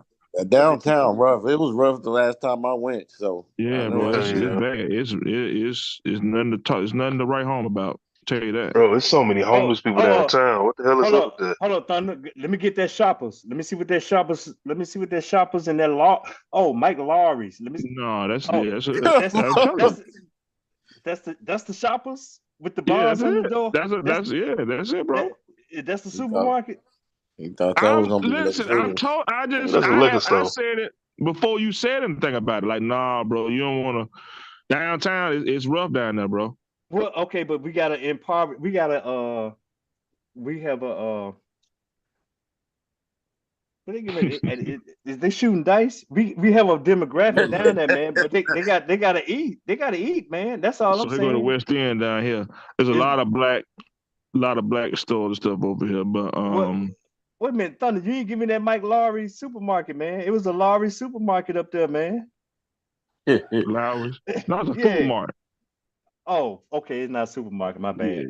Yeah. Oh, neighborhood discount grocery. Can we get a look at the neighborhood discount grocery? Where you at? Oh, neighborhood Bro, discount. you stupid, bro. Okay, I never seen. I ain't never They been got there, so some. I They don't know. got the. Hey, they got plenty of Hennessy. Not Hennessy, but Heineken. They got plenty of Heineken. Look, Oh, you see that? I told you, Where the bro. rest of the store It's at? rough. is that a Where the food rest? desert? Is that a food desert? Shit, it look like Yeah, it. I Yeah. mean, if you want to do it like that, but you also have this, you got what is this Troy? I don't know what this Troy is. No, I don't know, not Troy. Um, She yeah, worked there too. you had to go to Sweet Auburn, probably. Oh, okay, let's see what Sweet Auburn look like. Let's see what Sweet Auburn. And we That's what I got a. just showed you. That's what I Yeah, just he showed said you. Oh, Sweet Auburn is oh, nice. Yeah. okay, No, Sweet Auburn, okay, nice. Yeah, okay. I got. can. Yeah, but you Oh, got two Publix right here. oh, Publix. no, now I ain't gonna talk bad about Publix because they got the best chicken in the South. Yeah, so I'm they had to serious. go maybe 3-4 miles, to the Publix. They ain't bad. Okay, but okay, Thunder. Look to the left, and them folks in the picture at the slot machines and everything. Do they have a car? That's over. Oh, Yeah, they in hell Georgia. no. Oh no, I'm I mean, I'm good. Atlanta, they got a and car. I ain't I, doing no shopping there, man. I'm good. I'm just saying. Hey, That's Yeah, they all. in gambling. Atlanta, they got a car. Trust me. Or they Okay, got okay, access to a car. okay. But if they didn't have a car, then their next option is to rely on public transportation to go get groceries. That's all I'm saying, bro. Yeah, Or hot bus Uber. or Uber. Or Well, Uber. man, the Uber that's a ten Or dollar ride both ways or though, you know man. what? Now, Price, you can order your food. You can have your food Yeah, delivered. you can order from Kroger, yeah. So he go to Kroger right here. So yeah, I mean, Dixie Hills, yeah, it's rough over there. So yeah, I like I say, I ain't gonna argue with you on downtown. Downtown is, but it's also you got access, man. But You all got I'm saying, access to but okay, what you need to get. But you Even with saying no. downtown, you still got that Publix right here. You got probably about 5 or 6 Publixes down. Here go one Publix. You got 2 Publix back to back right here. Y'all see it. You see what I'm saying? That's literally downtown. They go Atlanta Station. All that stuff is right here downtown. So you got food, man. It's not even a Okay. thing about food deserts. It's just not a thing. No, we ain't doing the measurements, but of how far they are from the food. But would you admit that there's demand still there, regardless if the Publix closed tomorrow? Is the demand still there? Because there's people The there. the demand is here. The demand is in this area here, 100%. That's all I was getting at. Just because it's hard to say that when it's people there, that ain't no demand there. That's my only argument with that, with your whole No, position. I agree with you on that. What I'm saying is, if He those won't put people, no you can't business have there. no supermarket there and they close it down, bro, and then saying, "Hey, man, we need some stores over here." No, that don't make no sense. What Thunder? I'm telling you, man, we had 2 stores. This was the HEB store that closed here was the second oldest store in the whole state of Texas. About almost probably 30 million people now. At the time, it probably was 20 million people when they closed. And the IGA. And all I'm saying is they've been trying to get folks to come back. They've been trying to get a grocer to come back to the area, and don't nobody want to deal with it. I wasn't either, and you But wasn't either. but it's people there. That's all I'm saying. Man, it's people there, but the demand ain't there.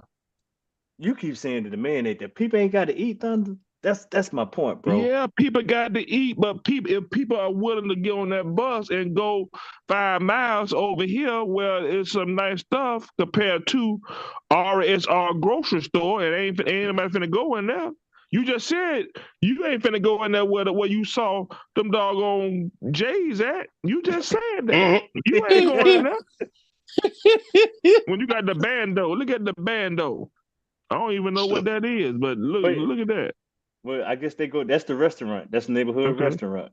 Now Wayfield legit. Grocery store. Well, the Publix my favorite in Georgia. Anytime I'm in Georgia and I got an opportunity to stop at Publix, I'm stopping there because they got the best chicken. See, the far west, the west side here. Frederick Douglass, all the west side of Atlanta. I don't want to go, man. See, it's still inside 285, so that's the west side. That's Atlanta, bro. So yeah, I will concede definitely on who's on that? What the hell? Who's on that? I think that's Miss Mo. Oh, my bad. Oh, it's Mo's birthday today. Mo, Happy you birthday, up there Mo. listening to Luke? What you listening Hey, to? Two Line Crew? I Happy had turned birthday, up a little Mo. bit. I had turned up a little bit. It's Happy your birthday? birthday. Happy birthday, Mo. It's your birthday. It's your favorite holiday. Is your birthday, Mo? Yes, now it is.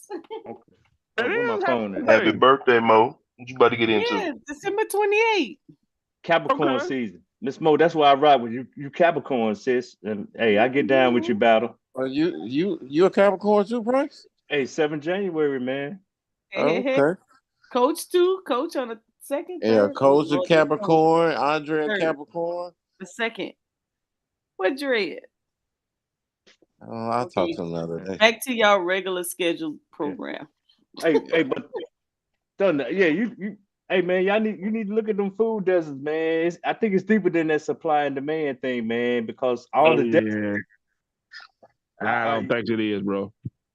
I think it's okay. You talking about the people there? Okay, it might be people there. Are they shopping at this store? Yeah. It can't be if it's finna close. Yeah, shit. I can say that for Third Ward. Third Ward down here, they had a HEB off of Scott. They moved it. Ain't no other grocery store over there. Right. And it be other things, Thunder. They try to say it's because of I don't even want to say this because I already know you're gonna run with it, but they try to say it's because of like crime in the area and all that type of stuff. And that's what's happening in Chicago right now. That thing is a Walmart or something. They were doggone looting them Walmarts during the George Floyd. Walmart let them slide. They read up and they came back and probably like last year, somebody got shot and they looted the Walmart again. And they closed. I think they closed 4 or 5 Walmarts in Chicago. Yeah, I kind of remember that, but I'm not up there. I can't speak. I can't speak on that because I'm not in those areas, man. But I hate to give you them type of narratives because you just run with it. I didn't run away. That's just reality, bro. It's weird. I mean, the reality. It is, but people still got to eat. What about the people over there that ain't shoot nobody, man? What about Big Mama? Big Mama over there ain't shot nobody in 50 years. Well, Big Mama better get Big Mama Uber card. Shit, a Uber card. You can order and bring the groceries home. See, I can't. You better get what that thing, a DoorDash account. No, I can't talk with you, bro. Cause see, you take it to the extreme, man. That ain't extreme. That's reality right now. That ain't no extreme. She can't get out of there. That's all I'm saying. She been there her whole life. She can't get out of there, and now she there. Bro, I just told you what to do. Get a DoorDash account. DoorDash deliver groceries? That's what DoorDash is. I didn't know that. Yeah. Uber, DoorDash, they all deliver now. Instacart, all those things, man. Yeah, but you know, Instacart about to go public, so if your mama ain't got no car, she can't get out, do an Instacart. You can download Instacart right now and go to use public. SNAP benefits on Instacart? Say it again. Can you use SNAP benefits on Instacart? Yeah. Oh, I don't know. So technology doesn't save the day. Well, I mean, if you utilize it. No, that's good. I didn't know they deliver groceries now, even though Big Mama like to pick her own greens and potatoes and turnips. Instacart, that's all they do. Every day, all day. Yeah, they've been delivering groceries for a while, at least since the pandemic, for sure. Yeah, Walmart with it's a special thing you got to join for Walmart. It's a service or something. No, I didn't know they would deliver it to your house. I thought you could order it. They deliver it to your house. Yeah, okay. They deliver it to your house. Walmart right now, but you got to pay for it now. But it's like a subscription or whatever. But yeah, they'll do it. No, but so here's the thing. Let's backtrack back to your C-suite. So now, hey man, I'm gonna close this store down, but I will deliver groceries to your house for extra $20. And because the store is coming from is a little further away, blah blah blah blah blah. But that's the corporate solution for food desert, is what I'm hearing you say. I don't think it's a solution. It's demand. It's the demand for, like you said, the pandemic provided the demand that they needed to embark on this. No, what Thunder, the grocery stores I was talking about here where I'm in Killeen, they closed before the pandemic. That happened before the pandemic. Okay, that's what I'm saying. So before the pandemic, it was a bunch of stores there, and then they closed, right? Mm-hmm. Yeah. And then I guess that's when you had the Instacart, all that stuff, DoorDash take off because people weren't even allowed outside their house for a certain point at a certain time. No, so they were doing the Instacart and all that stuff, and they started taking off. All you gotta do is look at a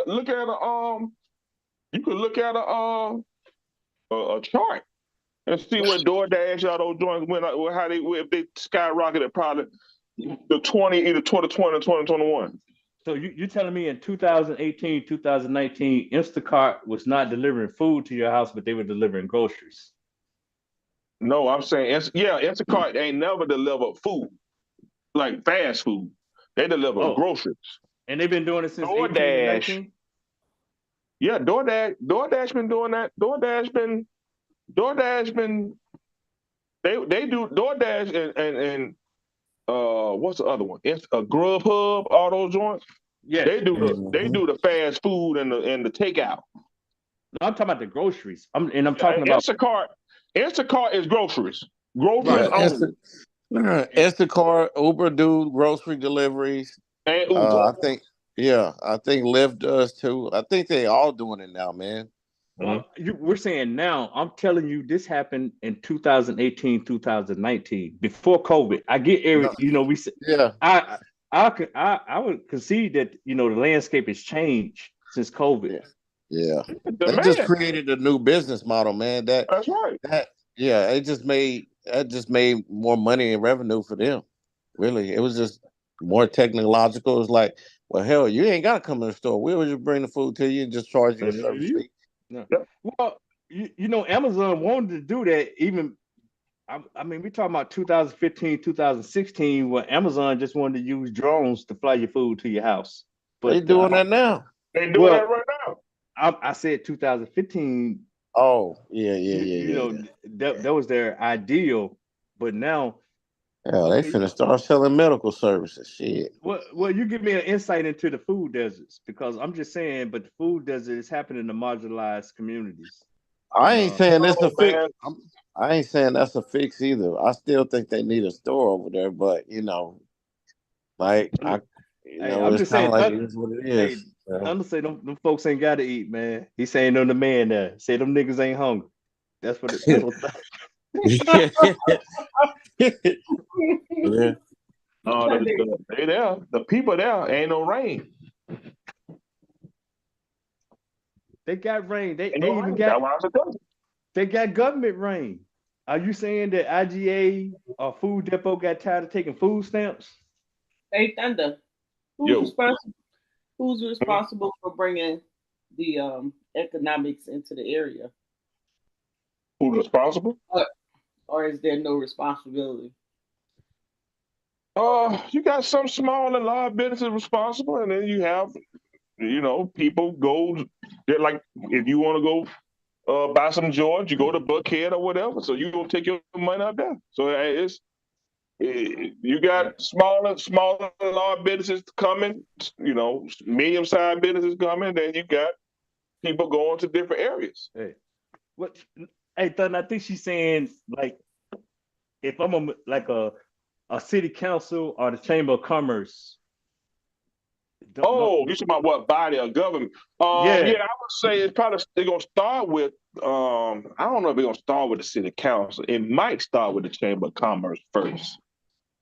Then they get to the city council once they already get the development plans and the business plan, and they present it to the city council. Hey, we want to do this over here. We just let y'all know. There's some tax breaks y'all can do for us, et cetera, et cetera. So it obviously starts well before. Maybe is it urban development? Okay. Well, like here we got Maybe like something like that. the city council. Our city council, they do have an economic. They don't say urban development. They just say economic development board. They got like a Economic committee. development. Yeah, that kind of works with the city, the chamber of commerce or whatever, to try to. No, but it started before the city council. The city You go to council the get. state, ain't it? I thought they gotta get approval from the state first. Well, yeah, I mean, you got to get your license and all that stuff. Yeah. So it started before the city council, bro. So, let me ask you this, Thunder. Like within the city of Atlanta, you got like a Clark Atlanta, you got a Morehouse, you got a Spelman. Uh, I can't think of anybody. How far is Georgia Tech? I don't think Georgia Tech is in Atlanta. Man, Georgia Tech is half of downtown Atlanta. Okay, Georgia Tech is the school there, not UGA. But what I'm saying is, when them professionals graduate with their degree or diploma, and a lot of them probably already got interns, but they don't have to leave the state. They sit there and graduate, and they become productive citizens right there inside of the municipality out of state, right? I mean, if they want to stay here, yeah. I'm just saying because y'all got a lot of commerce going on there. I just drove through there, man, this summer, and it's too crowded. I don't even want to come back to Georgia. Oh no, it's a place to be. It's a place to be, bro. No. But I'm just saying, and then I'm gonna give you the reverse of that. In a Jackson, Mississippi, I got two HBCUs. I got a Jackson State. I got a Tougaloo College. I got a Millsaps. I got a Belhaven. I even got the University of Mississippi Medical Center. But we do not have the economic drivers that Atlanta have. No, you don't. That's problematic. So it's hard to keep new talent, new professionals there, and they're gonna look to go to an Atlanta or Dallas or a Houston or maybe a Memphis.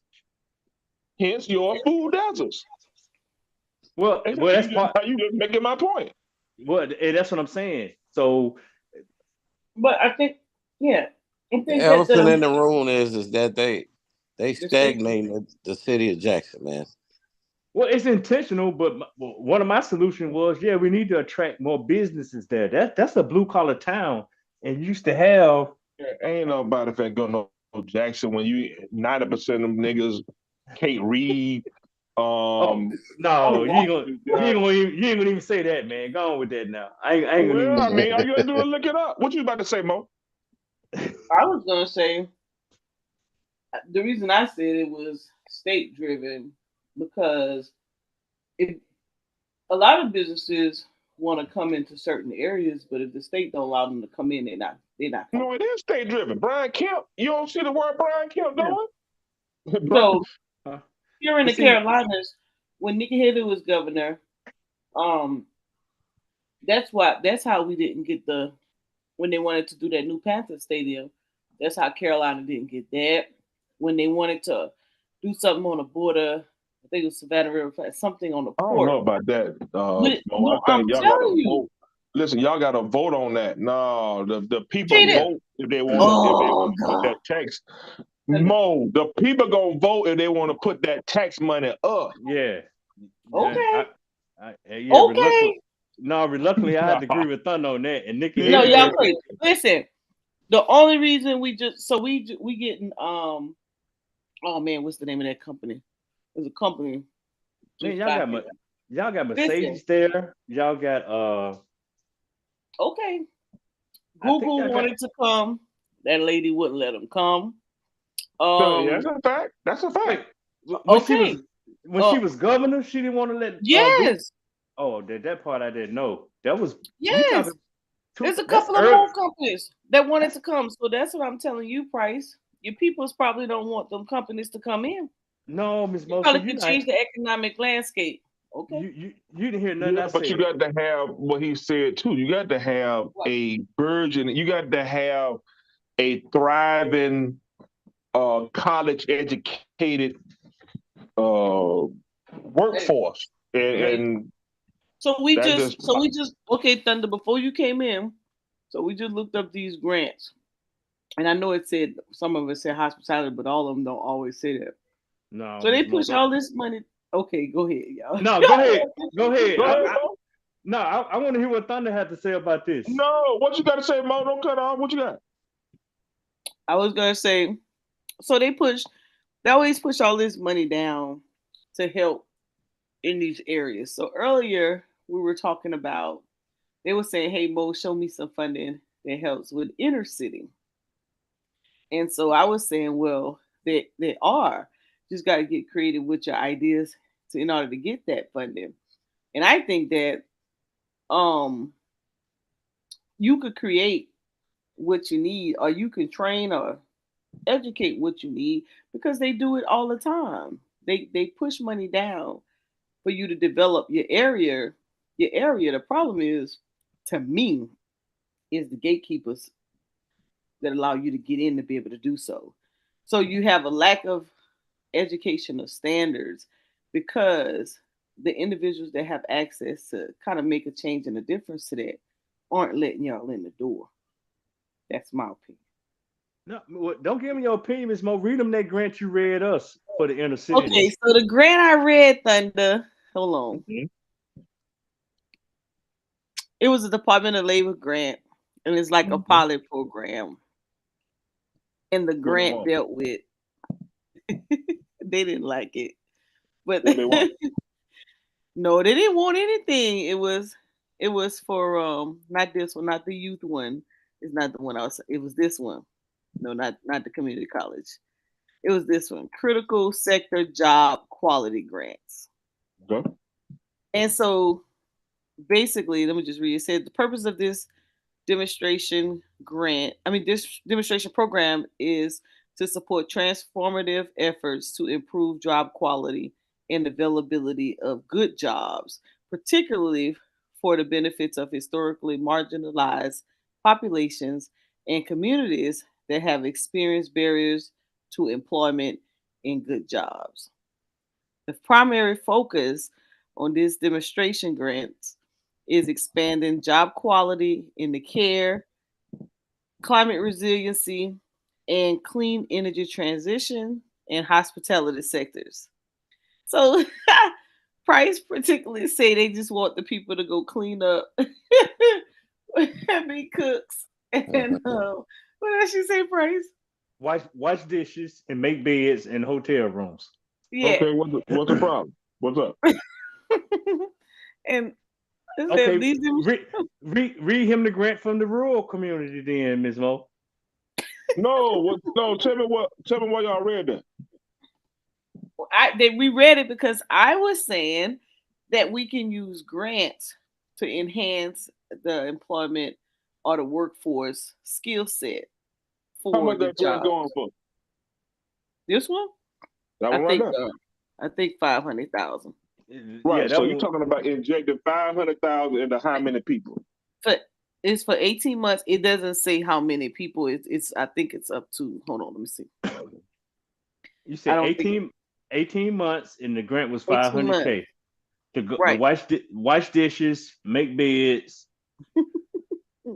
I'm not. You losing me. What is your point? Why are you demeaning? Why are you downplaying that part? Okay, Miss Mo, read him the rural area where they talking about. No. Let's. No, Why are you doing that for that one?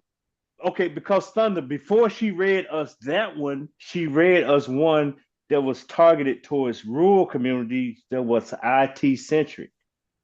Mm-hmm. And our thing was, okay, man, that's cool that they're doing that for the rural communities. Can you find us something like that for the urban centers? And she came back, and that's what she read us for the urban centers. So Uh-huh. if you, I just want her to read the one for the rural communities that she read to us before that. That was for rural communities. He That's was that. That's he that's that's my only contention about the whole thing. he said that they offer the grants in for the for for the inner cities. The type of grants they get are for basically what he just said: custodial workers, hospitality workers, things of that Okay. nature. But all of the apprenticeship or the trades or the STEM grants go to the rural community, so they don't offer those opportunities in the inner city. And I was saying, yes, they do. You have to get creative in your approach. But Miss That Mo, was why you won't read the grant form? Okay, hold Thunder. on. No, What you got, Bo? because Thunder, you're Hold an IT on. guy.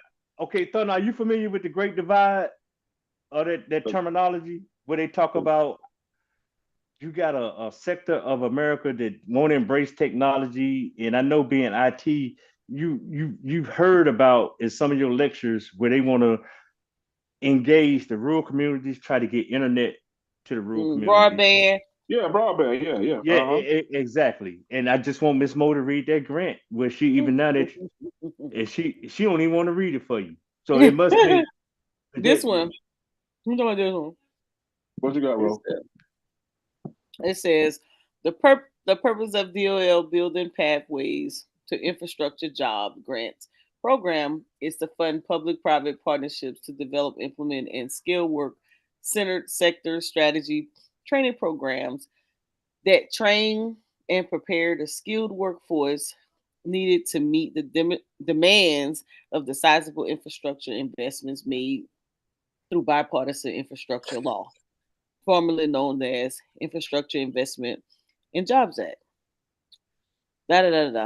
And then it goes on to say this grant program will train job seekers in advanced manufacturing, information technology, and professional scientific and technical services occupations that support renewable energy, transportation, and broadband infrastructure sectors.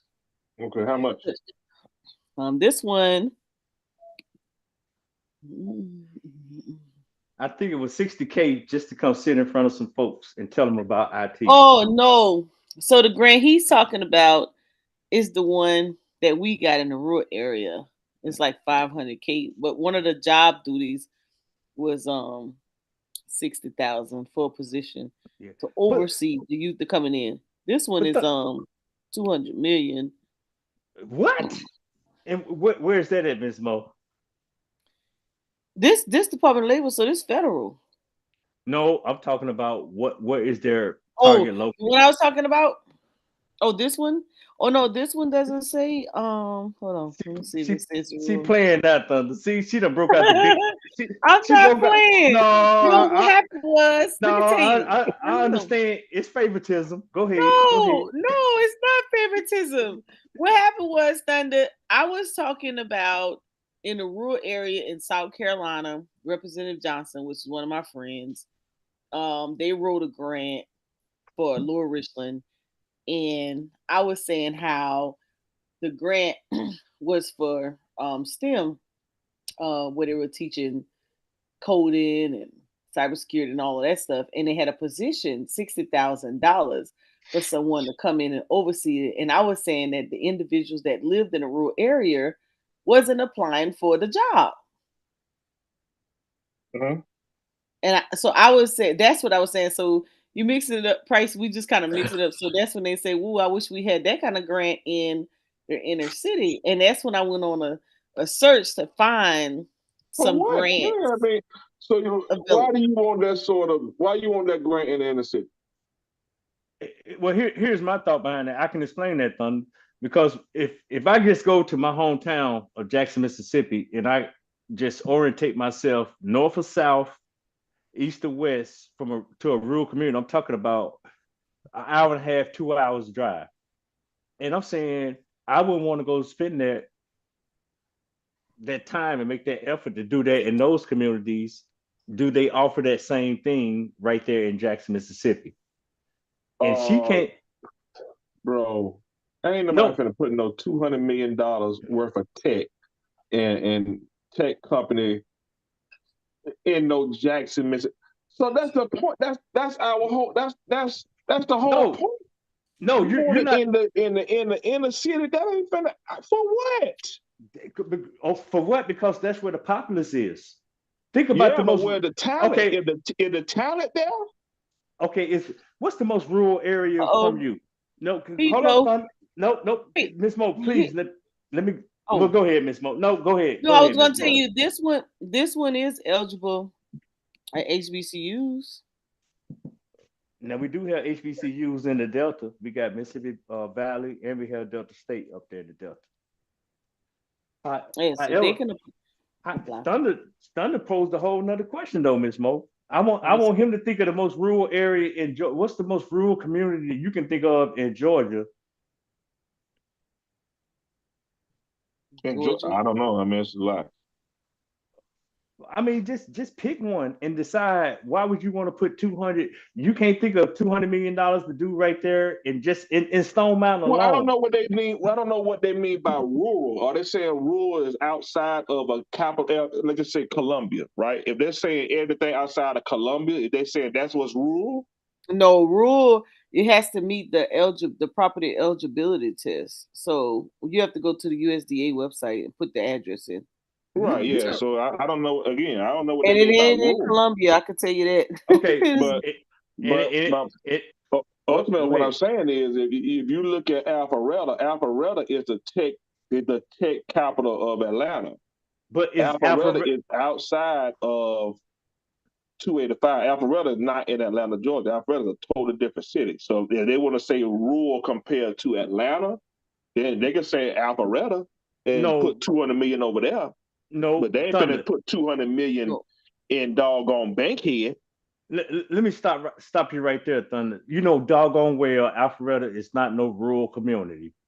No, it's not. I just told. I don't know. What I asked you You- was, what let's do look they it up. mean? I said that off the top. What do they call rural? She said you got to put Okay, the address in, so we could Yeah, tell you you about gotta the put the address. yeah, yeah. address. Give Yeah, me I No, don't know. I don't know what? what that mean by rural. No, I'm go. saying it's rural compared to Atlanta. Well, I don't even know if I would call it that. I think that's a suburb. Well, It's a here's the thing. suburb, right? That's my Yeah, point. yeah. Well, what I'm saying when they say rural, you're talking about a community like a farming community or something. No, that's what your mind say. somebody That say ain't Cobb. what Somebody say Cobb County. I need the address Cobb though. County is rural, right? Yeah, yeah. It's rural compared to Atlanta. If you Unbiased. But Okay. it's not rural as I mean Cobb Let's go. County is not definitely not rural at all. That's Oh, what see, I'm saying. I don't know what they I need mean by the rural. address. You have to It's put the address in USDA. but it's rural means not urban. And I'm Yeah. just saying, you're talking about your townships, your counties, small municipalities, uh, agrarian, maybe I don't know if y'all do cattle and stuff out there in Georgia, but those are Let's see. rural communities, man. The outskirts. And when we say outskirts, we're talking about 2 or 3 hours outside of Atlanta, man. Go 100 miles outside Atlanta. Give us something 100 miles north of Atlanta, 100 miles north of Alpharetta. Yeah, you talking? Well, I don't know about 100, but up there Well, by Lake.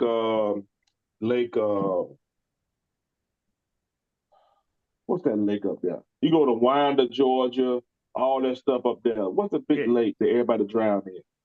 Lake. now that I don't know. Albany, maybe Right. So if you're talking about Albany, right? You talking about putting $200 million in the Albany, Georgia. That's probably the most money Albany done had in 10 years.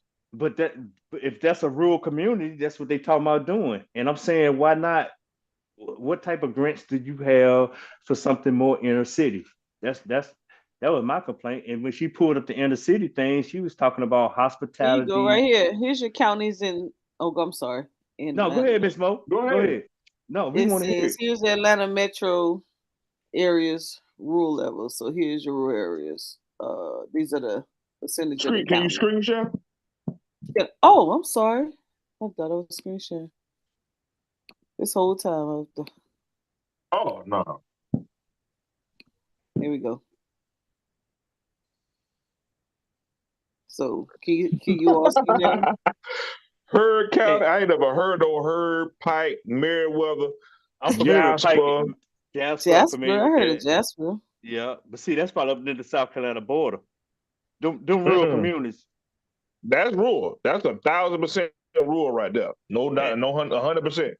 and So you can they see talking 200. about putting 200 million Henry where County, Forsyth. Henry and Rockdale is over here. Rockdale is all that's yeah. See, you see how it's dropping because it Mhm. less is not really rural. You see what I'm saying? Well, Yeah. Henry, it's been developed. yeah. So that Like, 99%, And what that was up there, 99. I never heard that 99 place. over here. okay, Yeah, I so heard of Butts. two, Heard County. I don't know where that's at. okay, so Thunder, 200 million going into those places.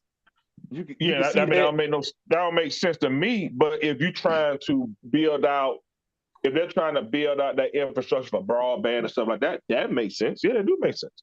But that's the agenda. That's always been the agenda. And IT is broadband to rural communities because we still have connectivity issues So going why on. would I have that in the inner city?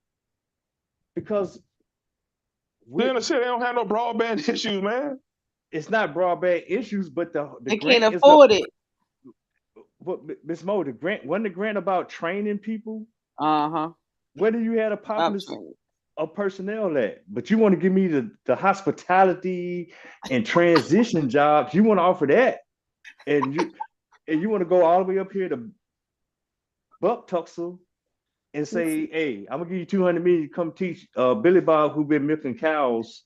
Yeah, because Billy Bob been milking cows ain't had the same opportunity as Mike, who got the opportunity, but he just a nigga and don't want to do Man, nothing. I can't. Man said stop, Mike. man. Mike down He the street. got So two first names. so Billy Joe that milking cows don't have the Oh, I same can't. opportunity. So if you Wait a minute. you bought up now you're a hypocrite. No, Because well, call it. you bought up proportion. You I bought can't. up proportion the other a few minutes ago Hanging where out. it's a bunch of all this and over here, but over here it ain't nothing. Then you were Wait a minute. bitching about that. Now when Billy Joe don't have the same opportunity as Mike, okay, let's give Billy Joe some opportunity. Then No, you want Mike to have. can No, no. Can I go now? Can I go now? Cause go. see, Go ahead, bro. because you're gonna sit up here and defend Bubba that done went his granddaddy, his great granddaddy, and Y'all his great stupid. great granddaddy done went to University of Georgia. He already knew since he was in kindergarten that he was going to University of Georgia. And you talking about Mike down here in the city, just he ain't been outside of damn Bankhead. His first trip outside his hood, not to Bankhead. What's the area you told me was prominent? Prominent Buckhead. Buckhead. That's it. I said Bankhead. Bankhead probably area two. That's his No, first family Bankhead trip. is a downtrodden area. Yes. You see what I'm saying? So his best family memory is for Christmas Eve. They got to go from Bankhead to Buckhead, and Mike already got a doggone trust.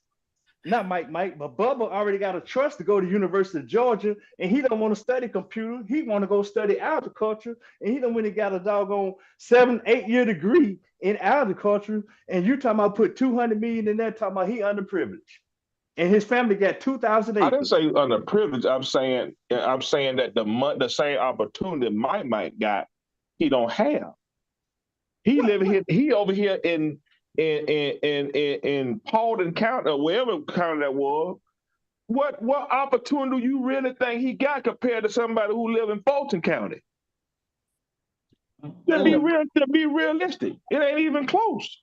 Thunder Bubba got 2,000 acres, and he probably even walked all the land that he got. His family got. And Mike, you talking about opportunity? Who got more opportunity? You trying to You're say talking Mike? about land and money. I'm talking about opportunity.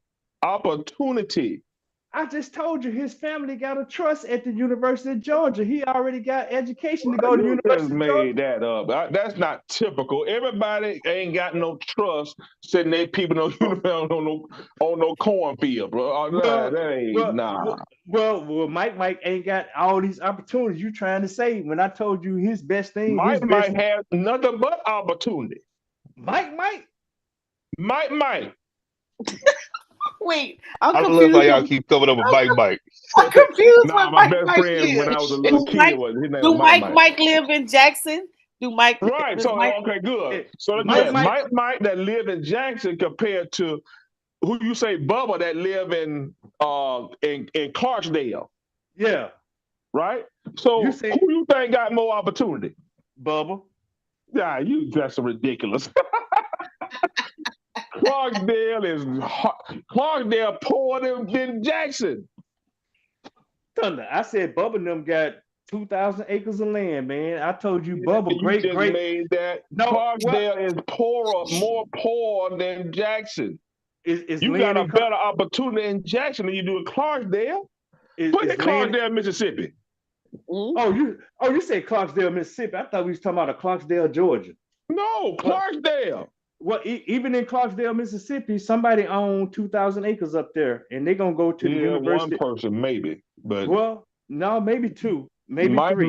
that live downtown Jackson got more of an opportunity to excel and exceed than Billy Joe, than Bubba on that farm milking those cows. Period. Nope. And I'm telling you, Thunder, it is not the 1700s or the early 1800s that Mike and them got. No, not Mike, but Bubba got 2,000 acres. His great granddaddy was on the board of trustees at the University of Mississippi. And Mike, all he got to do is finish high school, and he gonna go down there and go to the University of Mississippi and study whatever he want to study. And he not gonna study computer tech. He gonna go study agriculture. agriculture, you can go to school for free. Well, I ain't got nothing to do with that, Miss Mo. He gonna go to school for free anyway because his family been donating to the university all their life, and I don't care if it's Mississippi, Alabama, Georgia, Florida, South Carolina, You North trying to Carolina. make all these poor white trash millionaires. That's just white. That's wild. Price. Oh, She said oh, poor now, white now, trash. okay, now, so Thunder want to go to he want to defend the trailer park, so he want to spend two. I'm not defending the trailer park. I'm No, saying if you they end own up a farm milking some cows, there's a good chance they probably ain't on 2,000 acres. That's all I'm saying, bro. She no. said, Come on, Thunder. Now you know doggone well. Anybody working on the farm these days that it's a family business. It's been in the family for generations, and they have thousands of acres, and they milking them cows because they want to. Or if not, they would go pay Mike cousins, Pookie and Junebug to milk the cows for them. You know doggone yeah, well. $20 a day. Yeah. $1 a day. Well, no, not $20 a day. They gonna pay them right because guess what? Mike and Junebug, I done mixed the names all up now. They probably smoke together, but I'm just saying they families is different. That's all I'm Look, this is saying. your block grant price. Which one, Miss Mo? This is y'all's community block grant, and this is the areas that they are looking for. See? Man, What that you doggone. want? You not gonna make Jackson some tech capital, man? Hey, leave me alone, Thunder. When I turn it into Gotham City, don't you say nothing, man. But good job. Man, you can Ah, do it. Let me say City. it. Good luck. Gotham City. Yeah, well, that's all right, man. I need that negative energy to make me do better, to make me go No, hard. I said good luck. But as for your previous conversation with the inner city stuff, that makes sense to have. But you worrying about the type of job. Man, I'm finna infuse $500,000 into my community in the inner city.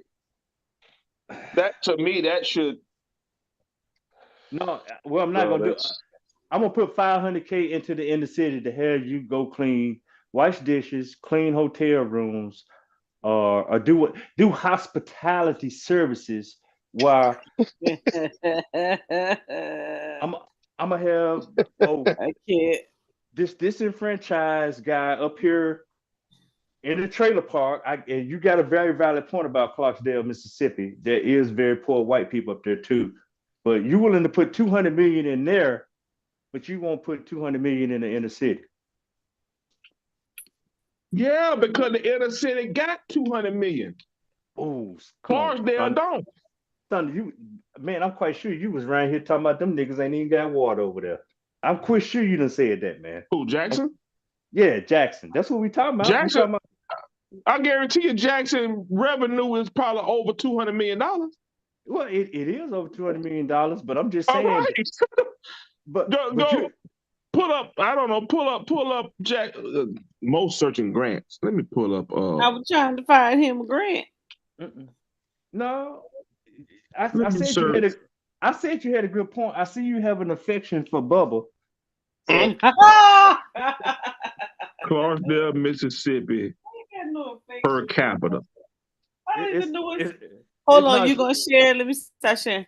No, You No, you okay? it's rough Well, up. It's hey, rough up there, Miss Mo. It is rough up in Clarksdale. That's North Mississippi, and it's rough. let's I put don't it up even so know where everybody that can is. see what I'm talking about, and let's see what make most sense.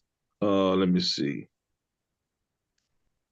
Now, Let's see what make most sense, bro. no, well, them same people. You want to put 200 million in them folks that, where and you don't want to give it to Jackson, where you say they can't even read. Now, you more likely have a higher illiteracy rate up They there. have the opportunity. Whatever they do with it, that's on them. Who cares? That nigga, man, you're a tough case, man. You is a tough case, man. Man, listen, who cares what they do with the opportunity? That's on them. Mm. Y'all Bubba stupid. Joe don't even have the opportunity. I don't even Stop, know Thunder. what. That's not even close.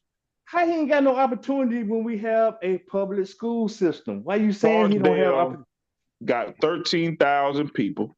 Um, Clarksdale, what a per capita? Age and sex. I'm looking for per capita. Probably about 23,000. Households. Look, y'all ain't Health, even got no broadband. Yeah, that's a good one to go after. economy. What? Let me see. I'm looking. Here we go. Income. There we go. Oh, median Did you just income laugh? 35,000. That's the median. Wait, say that again. How much was it? 35,000 for a median income. Oh, that's Per about Jackson. capita. No, per capita income is 21,000. Okay, do Jackson. Do Jackson next, bro. Since They Mike, got Mike, since they Mike got and 41% of their population is in poverty. In poverty. okay, do Jackson next, bro. Go on, do Jackson. All right, let's see. Since you won't be Bubba Sparks, go on, do Jackson. All right. He know who Bubba Sparks is. I could have just okay. Jackson. Is it Jackson City? Jackson, just Jackson. They got a Jackson City, Mississippi. They got a Jackson City, Mississippi. They probably do, man. I ain't never been there. Don't ask me about that. I ain't been there, bro. I just know Jackson. Jackson City sound like it's down on the coast. No, I think it is Jackson's. Yeah, it's got to be Jackson. Yeah, I'm talking about Jackson, and we talking about the state capital when he pulled these numbers up. And let's see what the disparity gonna be between them numbers. This Mike got all these, got all this help. So you can it automatically compares them. So that's good. Great. Okay. So 145,000 to 13,000. Look, some more of us done left. I ain't surprised. So here we go. Population change. Yeah, to your point, 5%, negative 5% in the last 2 years. You done lost 5%. Wow. Yep. But guess what? Clarksdale done lost 6%. 6%? Yeah, 6% of their population. Oh, they went to Memphis. They went on to Tennessee. They defected. What you call that when folks leave? Both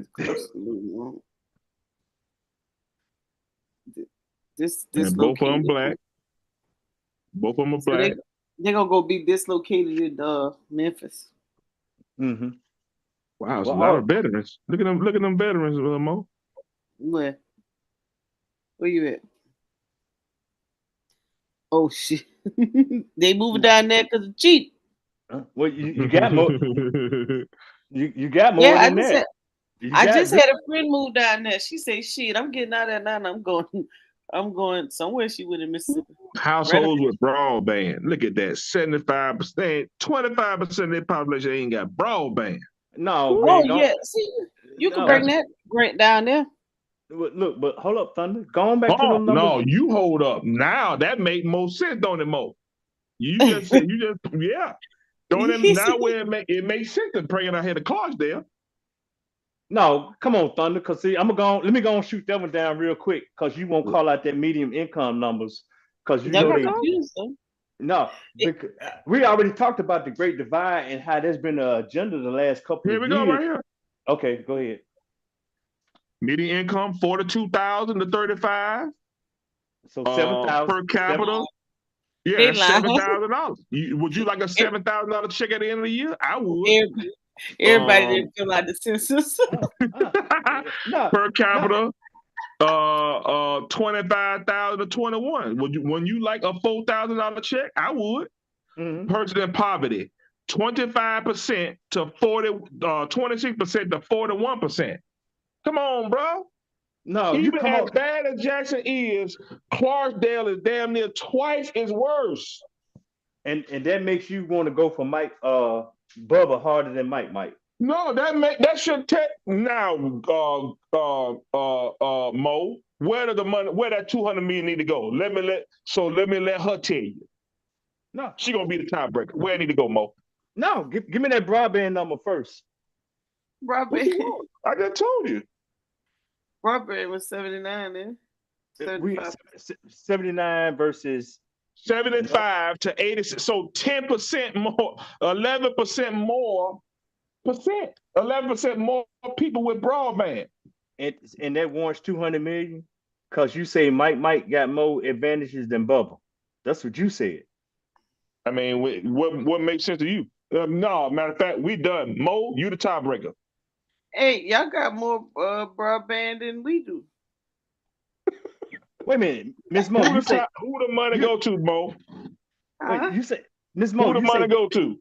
I'm not doing it. Mo, come on now. You the tiebreaker. No, Thunder, ask the question right, man. Who more entitled? Is Mike got that makes more advantage? And Mike live in the capital city. Is that how the capital city supposed to get down? Mike might make $7,000 more a year. Mike got. Go ahead, Mo. My bird's bad. You know what, Thunder? That was the bird. Hold on. Go ahead, Mo. They must be like you, Thunder. They just talking. Go ahead, Mo. What? Oh, I thought you were talking. You were talking? I was talking to the bird. Sorry. You talking to a bird. You got a bird? Graduate. I got two of them. You ain't heard them? They've been Look going at on. the high school graduates. 87% of y'all graduate. Get what? 80%, 87%, I'm sorry, graduate. 80% from Clarkdale graduate. I mean, it's worse in every way. Is it a $200 million deficit, son Thunder? You know what? Yes. I need you to bring this up with Garfield. I need you and Garfield to talk this through, man. Talk what through? It ain't nothing to talk about. 13% of Clarkdale is with a disability compared to 10%. Is that Where's Clarksdale at anyway? That's North Clarkdale is probably about an hour from Jackson, maybe somewhere in there. Yeah, maybe about an hour. Yeah, he about right. Yeah, North Mississippi. Just say North Mississippi. Mm-hmm. Clark. I mean Clark. Price. I think that y'all folks in Jackson didn't fill out the census. Well, there's no way. There's no way those people making that much money in Jackson. No, they may not be, but Miss Mo, you have a lot of retirees. That's the parents of a lot of kids that are left. That's a lot of data. Gotcha. It's a lot of data what Thunder putting out there, man. But for him to say Bubba get 200 million and Mike done had every opportunity, them stats too close. That's all I'm saying. All right. So 17% of 13,000 compared to 17% of 140 something. You gotta, you know, you almost got 10,000 of 100. No, you got 100%. You got 1,000% more people. No, than Clarksdale. So when you say 17%, yeah, you're right. It's 17% of 17,000. No, if see now you messed up when you did that. You went and put it on the per capita, and 17% of 13,000. That's about what 260. Just rough math. It's really less than 260, but I just went on and gave him 20%, and then 17% of 100 and some thousand. 2,000 versus 20,000. What are we talking about, man? You're gonna kill yourself every time, man. You're saying the numbers are close, yeah, but the numbers are the percentage is close, but the population ain't. That's what I'm saying. So you're doing a per capita argument. Your best argument was the broadband. We'll give them some cable, but do it take $200 million to give them some cable? I can put them on Cat 5 real easy for half that. Give me half that, and I can put them on Cat 5. Bro, listen. Total health care and social assistance receipt, $3 million compared to 159,000. No, well, that's totally different. That's you're spilling over into a whole nother problem. Total resales 2.6 to 190, 2.6 million to 190. Bro, all you heard was the percentages, and that's pretty tough, bro. If that's all you heard, it's a percentage of what number? Well, you said retail sales per capita, 15,000 versus 12,000. Is that the one we're looking at? All right, let's start over, man. Okay. So you I don't know what you're doing. So we got 145. So all these numbers, keep in consideration, you have literally 130,000 more people. So when you write this number down, when you write them down and put them in your calculator, put that in your calculator, then you're gonna be like, dang man, this is rough. So let's just say it is what we said, okay, 145 to 13. So per capita of not per capita, total revenue income. So $42,000 per household. How many households is 143,000 compared to 35,000? Well, so you got less money. You got $7,000 less, and you have 130,000 less people. Okay, so now we got to do 7,000 times 130-some thousand, bro. No, come on, Thunder. Let's go and do this. If you want to do this, you said 145,000 for Jackson and 42,000 if you go by. Do 145,000 times 42,000 to 193. What you get? No. Let's say 145,000 because it's 2.5 people per household per the national average. I don't know nothing about all that. I just want to do the total population and let's do the household income. Well, it say total population, and I'm putting 2.5 in each household. Okay, go ahead. How much you got?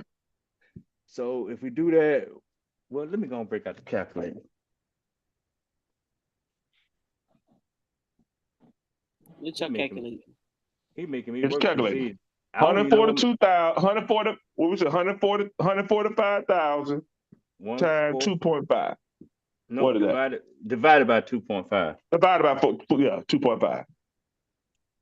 What y'all calculating? We're doing the this number was medium household income. Oh, gotcha. So that's 58,000 households for Jackson. And then 58,000. Okay, now time $42,000. Okay. Times 42. And that was the medium income. What you got? 2,436,000. 246. Yes, sir. 2,046,000. 2 million. Let's say 436,000. Yep. 436. Yep. Now let's do 2.4 million. What's that? 2.4 million. All Yeah. right, now do 13,000 times divided 2.5. 13,000 divided by 2.5. 5,200 times, what was the medium? 5,200 times 35,000. 35. What, 100,000? If that, no, almost 200. Nope. 200,000 or 2.5 million. 2.4 million. Now Hold who on, deserve that who No, deserve the $200 million? Thunder, you let me get an answer, man. That Go ahead. 1.820 million. What? Yeah, let me do it again. No, yeah, you way off. Okay, you said 13,000. 2.5. You said 5,200. 13,000 was the population. 13,000 times 2.5. No. I mean, divided by 2.5. Divided by 2.5. That give me 5,200. And you 5,200 times 35,000. 35,000.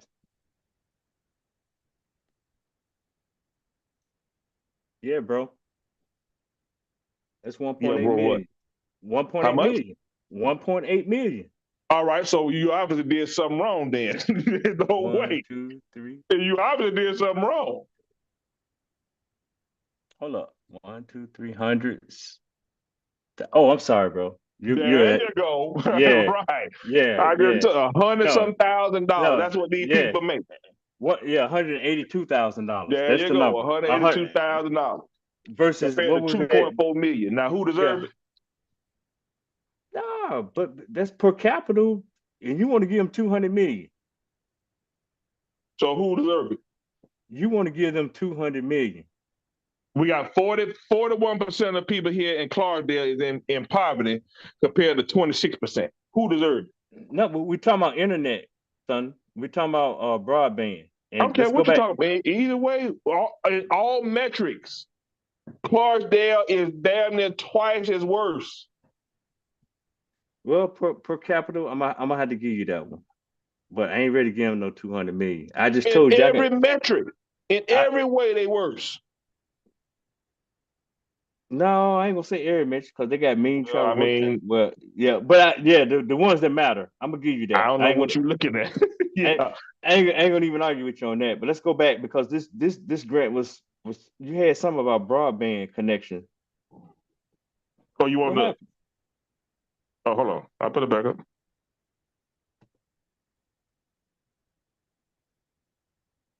Yeah, you're a tough cookie, man. I'm gonna go and put Garfield. I'm gonna draft up an email and say you would have to approach that argument from another perspective in order to. Yes. Well, go ahead, Ms. Ma. I want you to finish. I'm listening. I'm learning right now because I let them pull me down this rabbit hole. You won't be able to. You won't what? Can you send me your Prime Video? You're gonna lose in every way, man. You're not gonna lose. I'm not gonna lose, Thunder, because you got data up here, man, that don't sustain your argument. To say Mike is is better off than Mike got more money. Mike got internet. Mike got look at the high school graduation. Mike graduated.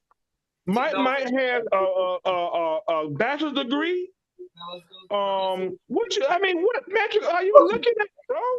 No, see, you're conflating all that. That's conjecture what you're putting in there. And what you're doing is insulting intelligence. Now you're saying I can't read and I can't understand what I'm reading. Now you're insulting intelligence. You see what I'm saying? I'm used to this. This is regular stuff I hear every day, right? No problem. Brandon, you the one that came in here and said Mike couldn't read. That's what you said. Brandon, you said Mike from Jackson and he can't read. Now you saying Mike read better than Bubba. And give Bubba the button. I wasn't comparing the cars at that point. But now, when you said that, when you brought up the inner city versus rural, that's when I brought up Bubba. Yeah. Bubba got it worse in every single metric. There is no metric in which Jackson is better than Clarksdale. None. You have to use a different. Ain't nothing we can talk about, bro. No, even look at the rent. Let's look at the rent. Every way. No, Mike ain't got no mortgage. That's skewed data right there.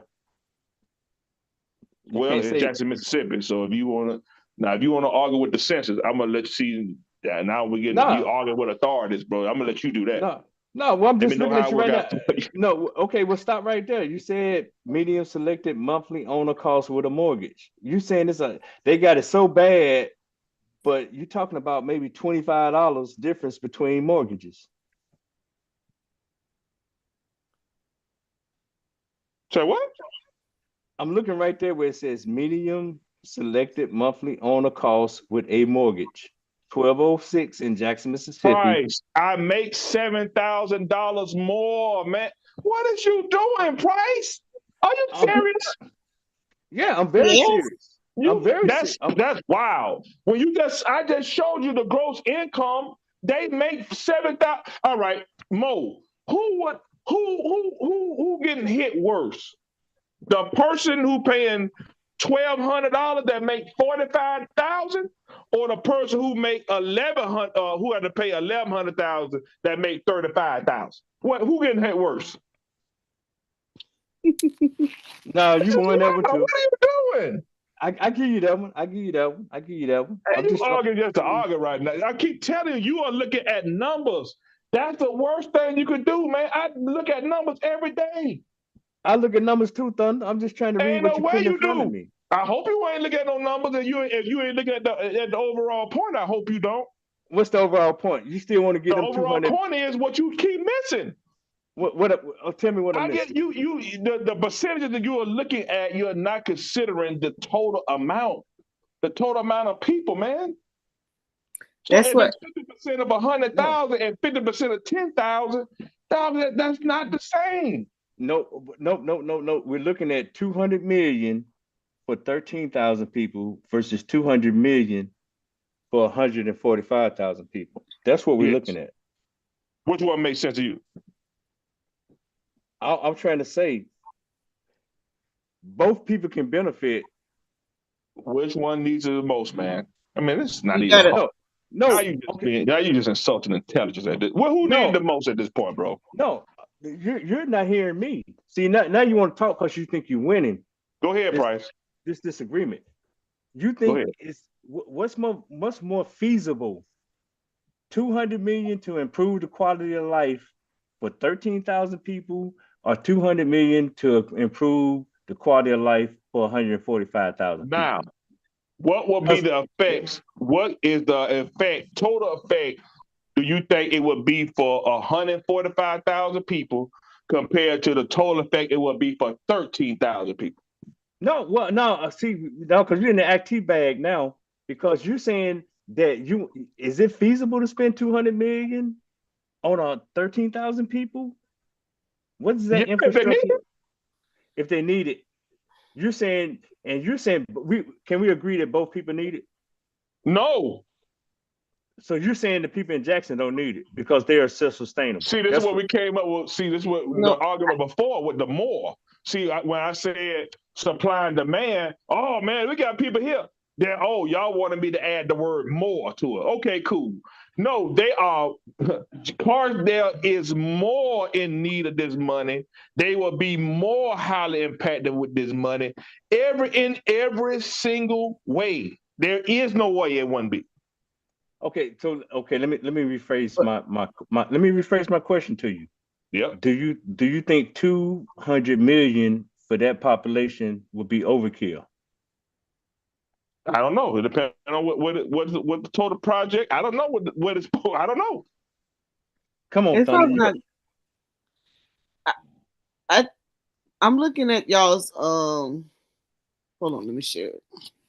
Yeah, No, go we're ahead. looking Let at me this. stop We're looking sharing. at the census. No, you look. But yeah, that's fine. Go ahead, We're gonna look Mo. at so Mississippi. They approached it differently, but Mississippi. Let's see, broad and you know what? Honestly, this is really good conversation. It is. I'm enjoying it. That's why I'm still And here. I'm gonna tell you why. He's it's good he's doing it, and anybody that's listening, if you're into writing grants, this is exactly how you get troubleshooted. And if you are not creative enough to come up with a reason why your program should be in your Yeah. area, you will not get funded. That's a fact. And right now, we just had a county council meeting, and there's a individual on the county council now, young black female, and Thunder and her could be sisters. Because I Mm-hmm. promise you, what he's doing right now, she is killing everybody funded. But you have to you better have pulled don't take nothing for granted. She's pulling statistics. I mean, you better have it because they want to know why. Now, is the need there? The need is there. You just got to get creative and you got to stay up on the terminology to beat it. Well, the But hold need is on. there, but guess what? It might be more of a need somewhere else, Mo. That's what I'm saying. See, they want Well, me to keep. They want me to say more, so I say more. No problem. but no, No, what she's doing is she's saying, well, we already gave you some, so why There you you need go. some more? There That's you what go. she's saying. She's There saying, you go. listen, didn't I give you some money last year? Why you need some more money this year? There And you see, go. what we got to get our people to, what our people have to learn to do is how to leverage that money and make money. So, which means your community can't always get free. So, if you offer a program, you have to have some kind of compensation coming back in, or you better have some kind of end of year event that's going to bring in some money for you. Because if you can't show them how you're making money with the grant funds that they gave you to attract you some more money, you're not getting no more. They're going to but shut you down. I could use the argument real. I could sell it right now. 75% of my constituents, Your Honor, or whoever it is, council person, they don't even have access to the internet. Over 75%. That's 20.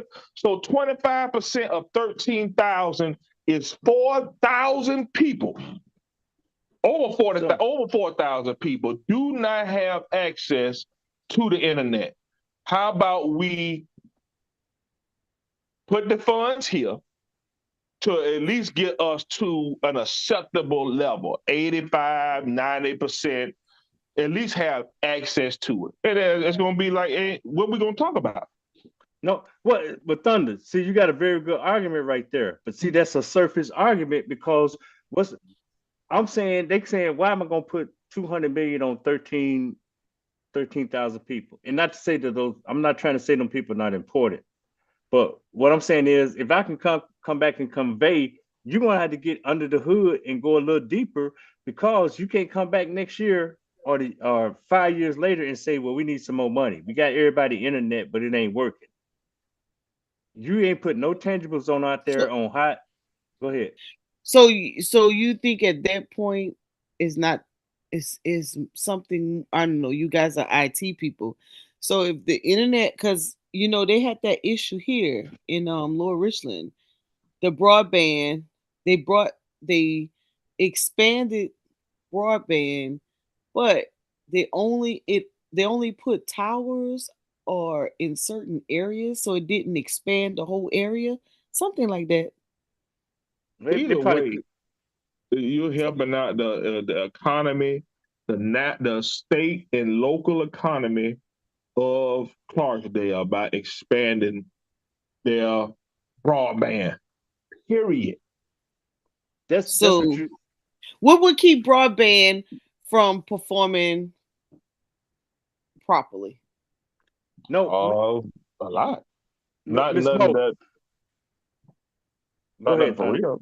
But no, I mean nothing for real. Nothing y'all need to be worried about. An attack, maybe. So you know what I'm saying? Oh well, that's a whole But different story. See, yeah, he'll have that's to a whole come nother ball game. No. now. He'll have to come back Wait, once he.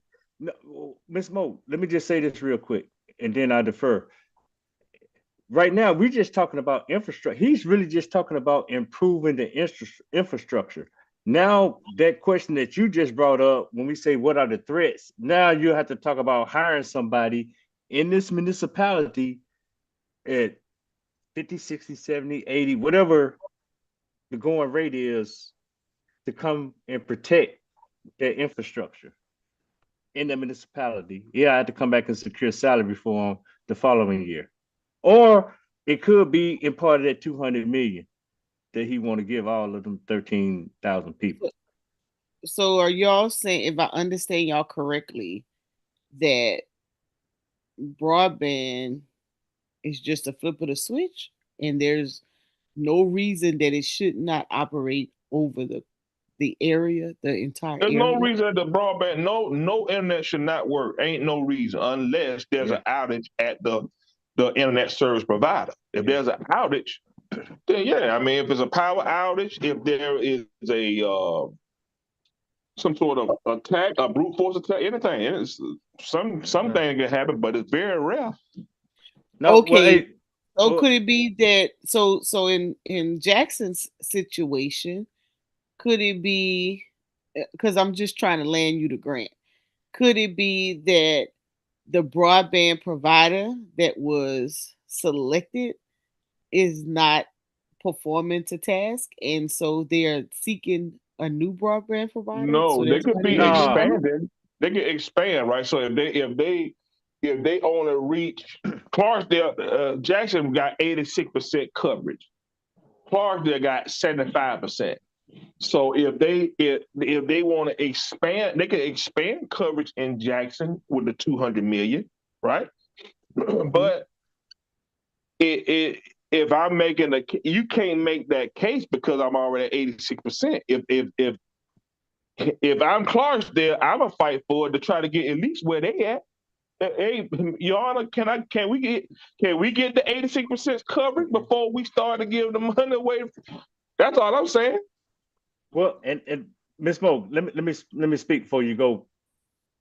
Thunder has a very valid point, and that's my contention with the whole premise because everything is targeted towards rural communities. Like I said previously, rural communities don't have the infrastructure. You got all these, they trying to do internet over power lines, they trying to do internet via satellite, they trying to do all these things to get the infrastructure in rural communities. So Thunder, and I would say he's beating me because I'm in a municipality that has 80% coverage. I mean, hell, all the major cable 86%. companies go to hell. You go to hell. But 86% coverage, man. look, Crazy. now what we supposed to be teaching Brandon, here? So We then actually no. that wouldn't be the grant you go after then, right? I'm just saying the 200 million for the grant he's talking about is all infrastructure. We ain't talking about no jobs less than the people that's gonna implement the infrastructure. These communities don't have the infrastructure. We're talking about whether cell towers, running fiber optics, or running whatever. These communities don't have. There's a national agenda for that, and COVID was a prime reason why they needed that because people couldn't communicate. And you, hey, correct me if I'm wrong, Thunder, but he went in the argument. on that premise Oh, alone. gee, all that expanded during the y'all know all that stuff expanded during the pandemic, right? Yeah. So it's Yeah. real easy. All the cable companies, they would be headquarters in a Jackson.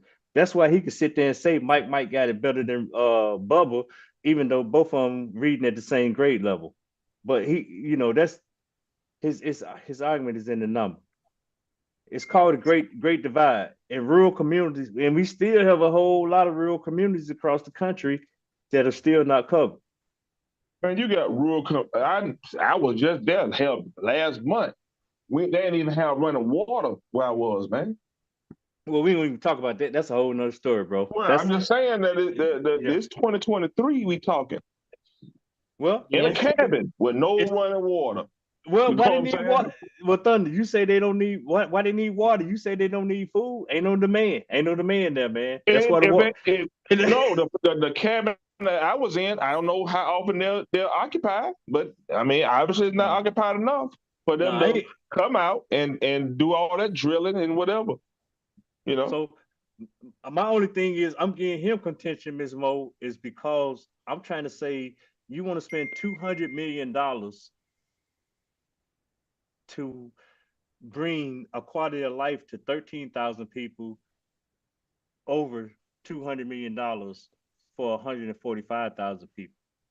The impact would be Legal. again 1,000% more, and I mean literally 1,000% more effective.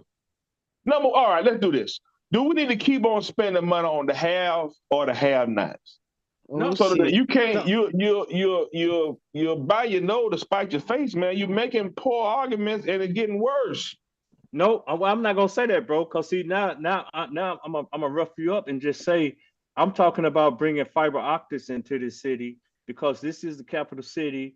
You have the governor there and his staff, and I want to put fiber optics within the whole city. I want to put wireless hubs throughout the whole city. Yeah. You can use this grant then. And then I'm gonna go to your logic. If them niggers up there in doggone Clarksdale want some internet, move to Jackson. Ah, you could get this one.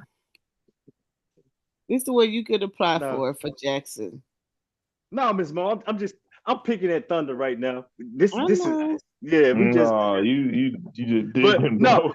no, you got a better argument. Of course.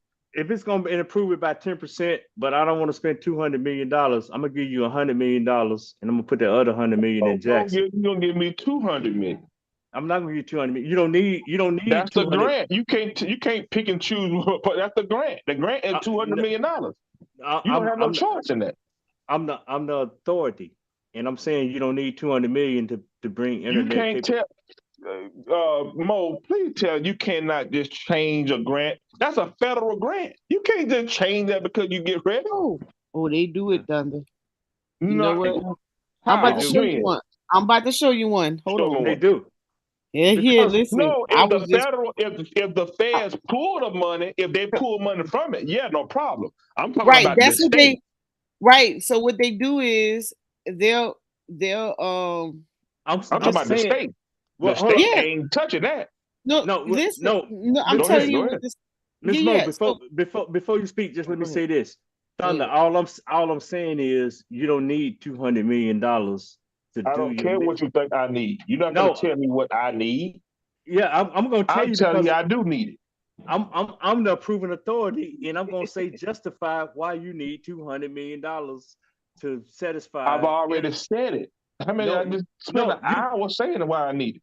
We no. need it because we got 4,000 people that do not have broadband. Now, if you're going to tell me $100 million can get my broadband access from 75% to 86% like Jackson, then okay, give me 100 million.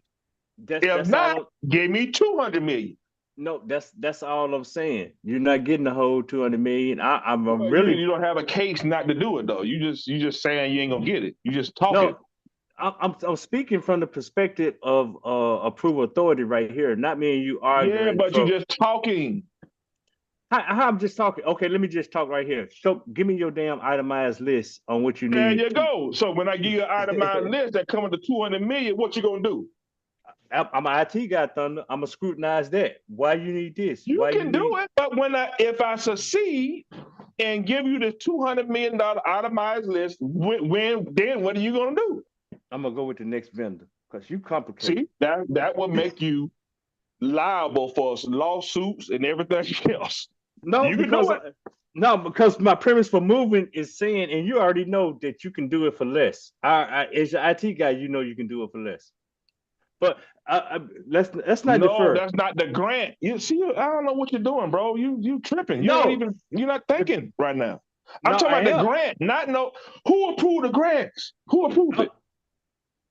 Thunder, I clearly just said I'm a member of the board, approval board, or whatever for the grant, and I'm saying you don't need. No, man. This grant didn't come from no board. That's a Okay, federal grant. That grant came from Congress. okay, Miss Mo, I'm gonna let you go ahead because my brother not hearing what I'm trying to convey. Yeah, you ain't making no sense. Okay, That grant didn't come from no board. That grant I came from that was a federal grant. You understand what I mean? yeah, you get selected, you get approved. Just because you apply for it don't mean you get it Yes, I though. get approved. Yeah, I either get the grant or I don't get the grant. But you're not Exactly. gonna tell me what the amount of money that's on that grant. You're not gonna mess with that. That's It a has a Exactly. federal grant. ceiling. It has a I ceiling in the floor. I am, but I'm gonna let Miss Mo go. But I'm gonna Oh, concede to you, fine. man. But You Mike, they can't not do it. okay. Thunder, Do you you got it. understand what laws? I mean, you can do it. I'ma sue you. You know what I'm saying? All It, right. So let me rephrase that. You can do it. You can take 100 million from that grant and do whatever it is you think you're gonna do with it. But when you get through, I'm gonna sue you for that money, yeah, and but I'm gonna win. as long as you have justification, man, and you can't throw all that extra hardware and components on there because guess what? I'm saying, show me why you need that. That's all I was trying to No, say. you're not. All right. So when I show you and you still deny it, when you get sued, just have your lawyers ready to go. That's it. Well, I work for the government, man. I got lawyers on speed dial, bro. Well, I'm sure you've seen whatever government you work for get sued. That is a thing. You know that, right? Now, well, most of the time the government gets scrutinized because they didn't overpay a contractor trying to come in there and say that I need $200 million to do $50 million worth So of work. when you ever seen them come up and give under that? When you seen that? I don't know. Give me a case. You You ain't give never in me a your life case. seen it. You know why you ain't seen No, it? Because the people at the state level ain't governing that state money, that federal money. yeah, That's why you ain't federal never money. seen We talking federal money, not state money, and you're wrong. it. Okay. Wait, If you what think was that last statement? show me what you was showing me. You was showing me where Oh, you said oh, something I was changed. What going you to say? show you. You, I was going to show you where federal money came down and how uh local, county, state government, whatever, on how they go about taking the money to do something else. Okay, go They ahead. they let it age Oh, out. So this is in Oh this was yeah, I've seen that. Now that's yeah. different. Yeah. yeah, So if yeah, nobody but get that contract, they'll keep that money. Right. Yeah, no problem. Yeah, I've seen that. right, and redirected. Right. ARPA. So, Yeah, you talking about ARPA, right? That's what's happening in Flint right now. yeah, this just happened. This is about to happen in In Richland Richland. County. So Hmm. yeah, so they got the American Rescue money, Right. right? So they initially put it out, it's federal funding, and they initially put it out for um these categories right here. So each of these categories is like $1 million, a million plus whatever dollars per category. Hmm. Um, yeah, just small businesses, your nonprofits, and all that good stuff. And so what they did was they had a third party consulting company come in to screen the applications to make sure they was in compliance with federal uh, rules, right? And then they decided, well, okay, so we don't want to fund small businesses and nonprofits. We're only going to fund we want to fund, and then the rest of it, we're just not going to fund it. And then we're going to let the money sit. So they thought they could just take the money. So the feds say, nope, if you don't give out the remaining dollars, what is it? I think right here. So they had 16 million, right? And they had 427 applicants, and that totaled 107 million. Mm-hmm. So they decided with the remaining of it that they weren't going to You're give gonna it use it out for construction because of a family service. Shh. Okay. yes, because they decided this. So we had a meeting with the county council. Let's see how that works. Say, hey, no, we already know they're not obligating the money, and in June 30th, 2024, if it's not committed by then and given out by October 31st, 2024, they take in the money, and they've already said. So what they did was they said, nope, we didn't give nobody the money because now we haven't. Remember, I brought up a governor. It all started happening when she came in office. She's not here, and it just trickled down and stayed. They just start taking from. So they used to give out the funding, small businesses and nonprofits to help in these small hubs like we're talking about now. But they decided, oh well, we're not going to do that no more. We're going to put it in larger companies, as you can see, the library. Now they already get enough money. Why? The colleges, you know, all these large type nonprofits that are here in the city, and then they left this whole group right here was all non 501c3s and small businesses. Small businesses, they just left them all out, and Well, they're let's gonna see how it work figure it. out. Huh? So we'll see how it work out. No, they're gonna do it. They already done it. Honestly, they're gonna build. They're gonna reconstruct this farm, and they're Okay, gonna say. we'll see. So we was like, why would you give them this money? So we was like, well, you know what? Y'all could just get the feds keep their money, because why would you give the DSS, which is a government agency, and go build a facility for them when they get money? They get federal money for this stuff. We'll see You how it work. allocated the money. Now, what I'm not mad about, because you know that American Rescue money, which all states receive, it was sent down to the state and local government for them to use as they saw fit. But once they put it out that this is how they were going to use it, they should have honored their word. But because we voted in them damn county councils who don't could care less whether what used to happen, which is how they used to fund. That's how I get a lot of funding. Well, I just got matter of fact, I just got 300,000 for housing repairs, but it Mhm. came through the state. But the county money that I used to get, they cut it out because they don't see. Basically, your argument: why are we giving y'all money? We already got housing programs. Well, the housing programs that they have for all those individuals who live there, their houses were built 20 years ago, 62 and older, don't qualify. And majority of the people, see, I'm fighting the rural area fight, Price fighting the inner city fight. Where in the When that rural council area, get voted out, when y'all get recalled and voted oh out, yes, they don't getting worry out of about it. it. Hey, Hey, listen, I thank don't you, know what Thunder. they're doing in other states, but I promise you, them ones in our area, oh, they getting them out of there because they do not play with voting. They will have they will go pick up every person in the county and make sure they go to the polls and vote them out. Yes, they don't play, but they're vocal about it and they'll let you know. Okay, But we'll see okay, how you it can work out. take money out of the community. What? Huh? Hey, I can I said we're make gonna see two? how it work. Hey, can I make two comments What you on got that first? topic, Ms. Mo? So here we go. First comment. Let's talk about what you just said when it goes down to, and that's what I'm really trying to figure out right now. When you talk about money being allocated by the feds and it goes to a state, Mm-hmm. you got a executive at the state that decides. That's a layer of bureaucracy that decides what to do with that money. Here where I'm at, they No, did. man. The city council decides money, all money.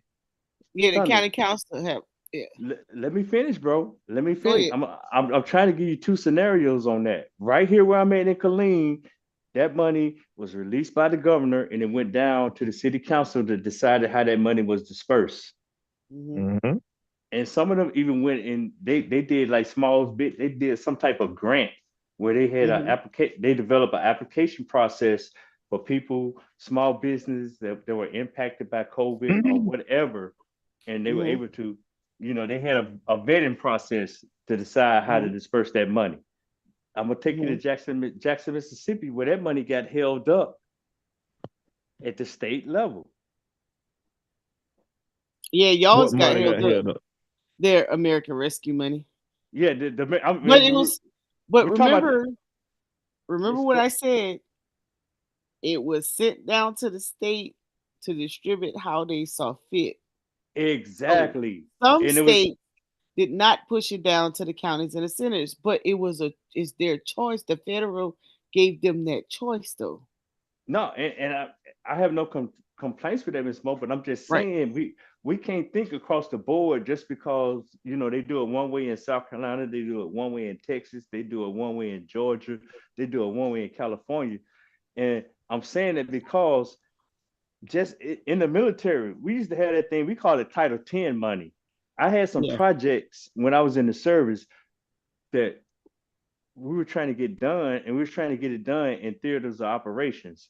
And it got approved by Congress and everything, but the projects never came to fruition for the simple fact that it was just some rigmarole. Yeah, we're gonna approve it. I don't know. I'm not gonna say it was for a photo op or whatever, but the projects never came to fruition because the funding never got released. No, And what Well, y'all? Maybe we just what? no, go ahead, bro. Say what you're gonna say because I'm just telling you what I know. No, This is Mo was about to say something. oh no, I was gonna tell you that this particular and I know what you're speaking of, Price, because we got those issues now, but these particular funds, when it came down, like even in the Carolinas, all of the counties didn't behave the same way Richland County did. So we did get some funding that for some of the small businesses and some of the grants. It's just that they just didn't distribute it all. But some counties, they didn't give their small business or nonprofits any opportunity.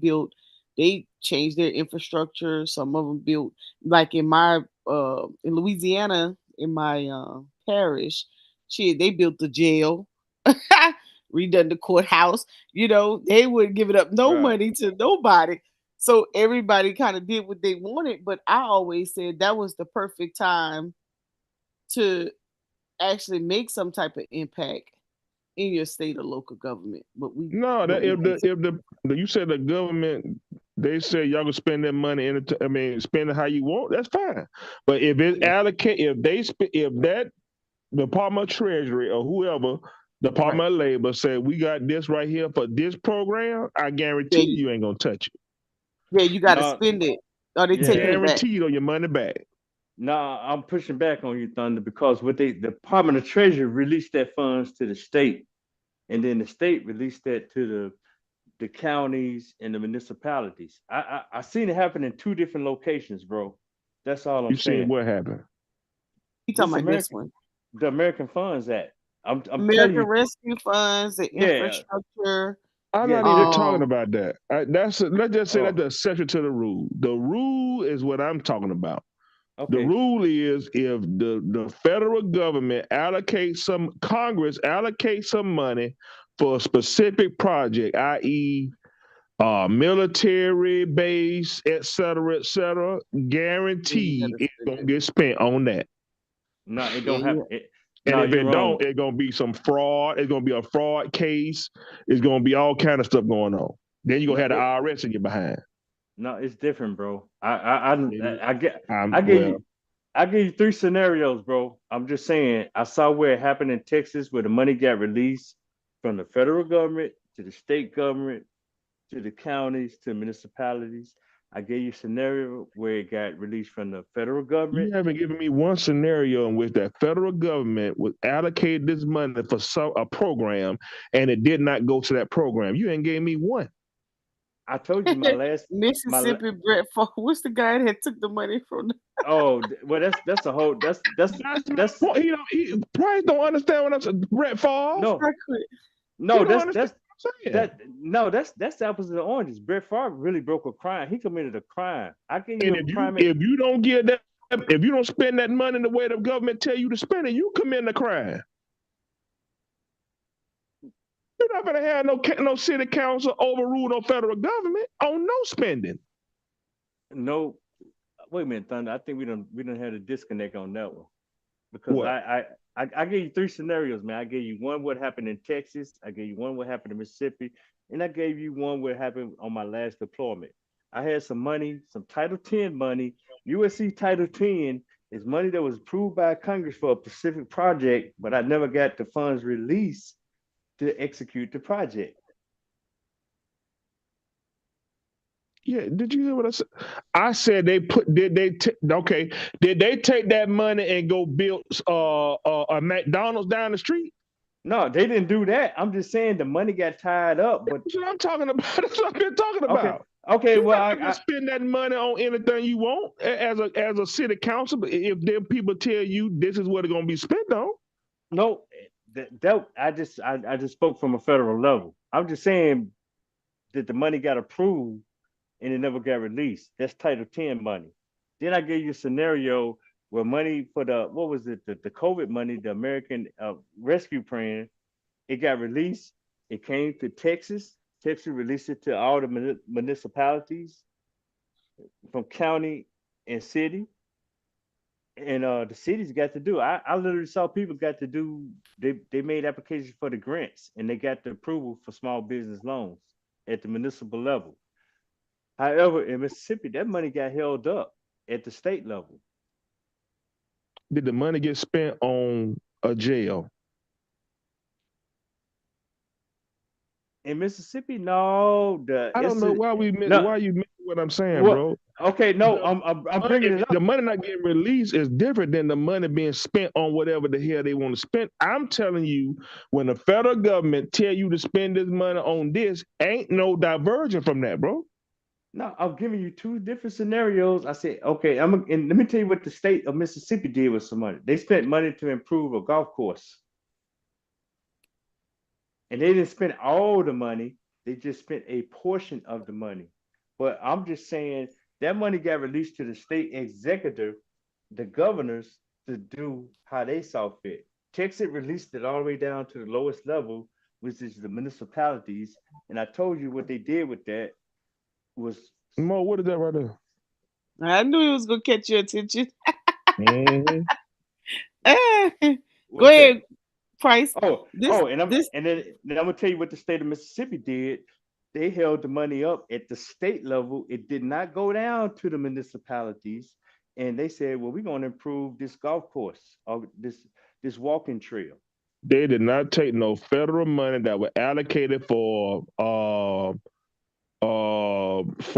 the building of a dam and build a golf course, man. No, they did not. Yes, they did, Thunder. And then All one for right. no building. they What you changed said? it. What? No, would they would okay. So then well Price base with the American Rescue because the federal didn't put a category to the funds, the states what they put out was that they were going to do it one way and then they redid it another way. Yeah, then they And redid. yeah, Yeah, the feds Not the had it open feds, ended. bro. They had it open ended, and that's where a lot of people was frustrated because they were thinking because they did the same thing here. We were frustrated too. I was like, how the world y'all get to change the federal grant? You can't change no grant. no, And when you go back and read it though, because they gave them free reign, they gave them the funding to um spend to improve their states and what the states did because they did it here, they did in Louisiana. They said, hey, here's what we're gonna do. County council, once it come down all the way to the city and the county, they met, they came up with what they was gonna do with it, and then through down the line they say, nope, we don't want to do that. We're gonna do this over here. They were exactly. supposed to do a stadium, but the They federal that wasn't a federal requirement. no, That's what it that wasn't. But right.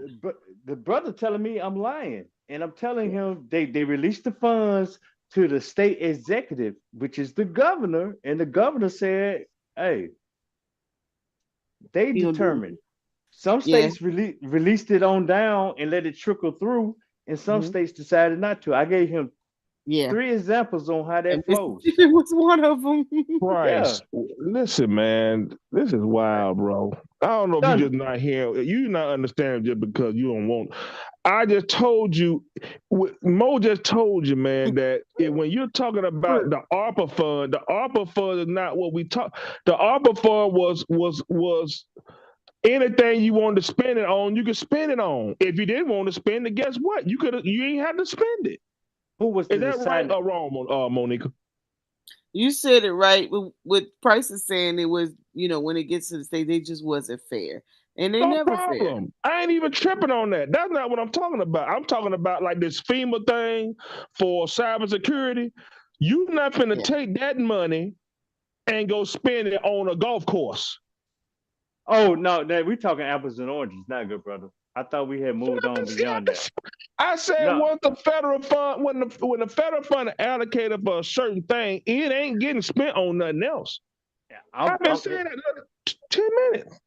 I thought we was talking about something totally different. I already told I you where I got you. stand on that. I already told you where I stand on that. If I'm No, saying no. if I'm on the board and I don't think you need 200 million, you're not getting 200 No, million. ain't Are no you? board. Ain't no board when you talking about this right here. Ain't no board. You apply for that thing right there, and if you get it, you get it. Okay, you say it ain't no board, and I'm just saying you're not gonna get it if I don't. Let me say it like this: you're not gonna get it if I don't think you need 200 million.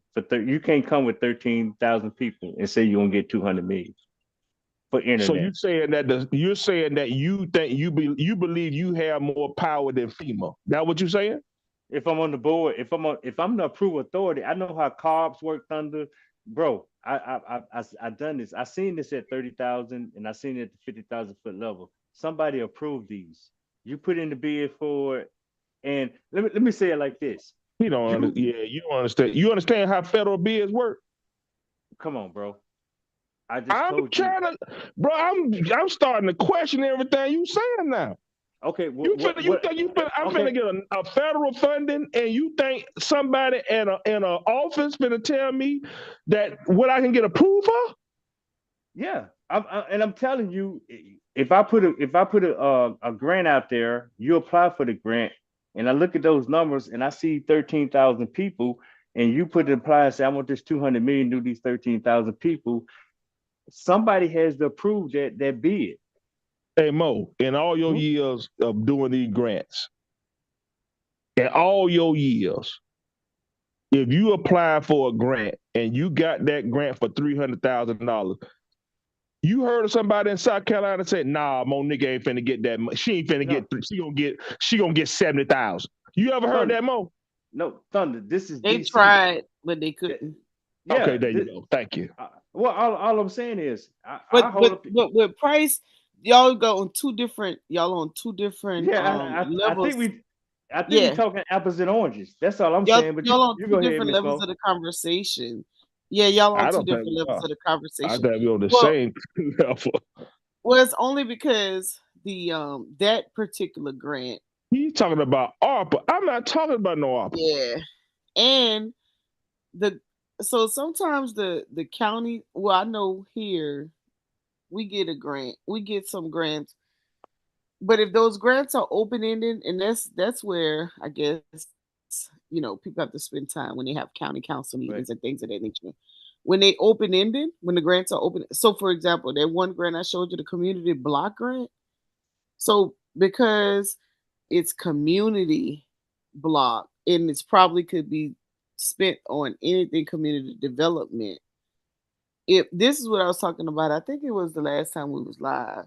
No, it wasn't y'all. I was at home and I was telling my peers, I said, it's one thing to be um eligible but not qualified. And so if let's say there's some grant money that comes, okay, like right now I'm looking at the cyber security, and this has actually changed and been added since I first looked at it.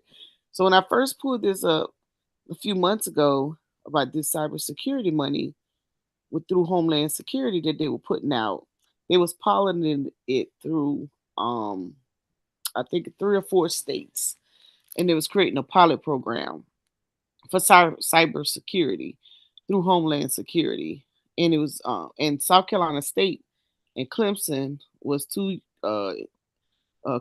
universities that were selected to be a part of their program. But look like they've been added some stuff since I've actually looked at it. So let's say you got some money that came out for cybersecurity grant for nonprofits, and all of us on the panel had a nonprofit and we put in for it. Um, but let's say when you put in for that grant, uh, three out of the four people that applied um haven't updated the SAMs, for example. So we all are eligible, but only one qualified. So because they couldn't give out the whole, what is it, $386 million in this grant distributed amongst the four people, they said, okay, you get your portion, and the other three something. Well, since we don't have nobody who's qualified, we're going to redivert. But on a federal level, that's not going to happen unless the term is over with and it gets revoted on, There you go. If the allocation feds rediverted it, that's one thing. on the federal level. Ain't no But when guy you get in no office finna redivert nothing. right, so when you get down into the local and the state government, they will redivert, but it's the same thing. They have to wait until the time is up. So when the That's time right. is up, if you don't use the money, they'll redivert the money to Then they something get else, rediverted. or they'll have these conversations in their vote, which is what Price is talking about. They'll have these conversations, and it's not something sketched in stone or have been voted on. And they say, "Oh, we're gonna go." Matter of fact, we just had this town hall, and it was about paving the roads, and it was um a a penny tax where the people voted because they said we're doing a penny tax because we want to get these roads paved. So the people bought into it, um and so they mentioned the demographic, but they didn't say what roads would be paved. But here's how it happened. So they said we're going to pave the roads. We're going to pave the roads. Everybody vote for the penny tax. We're going to use that money to pave the roads. But once it got passed, they came back and they did a survey. And they said, okay, we went door to door, who wants their roads paved? And if 25% of the people on the road said they didn't want the road paved, the roads didn't get paved. So the people went in an uproar. You guys say y'all was gonna pave our roads, da da da da. But they came back and they say, nope, we came to your community. 25% of the people on that road said they didn't want the road paved. So we didn't pave it. Oh, talk about some fussing and cussing.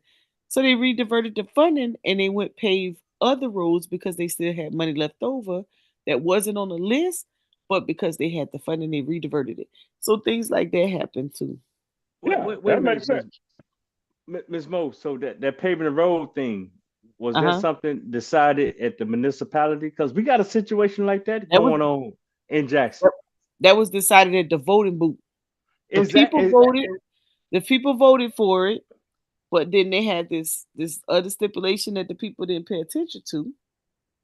okay? And so we can all be on this line, me, you, and Thunder, and they can pass something across. We're not paying attention to the fine print, and then they could come to us outside of the group session, and I say, no, I don't agree with that.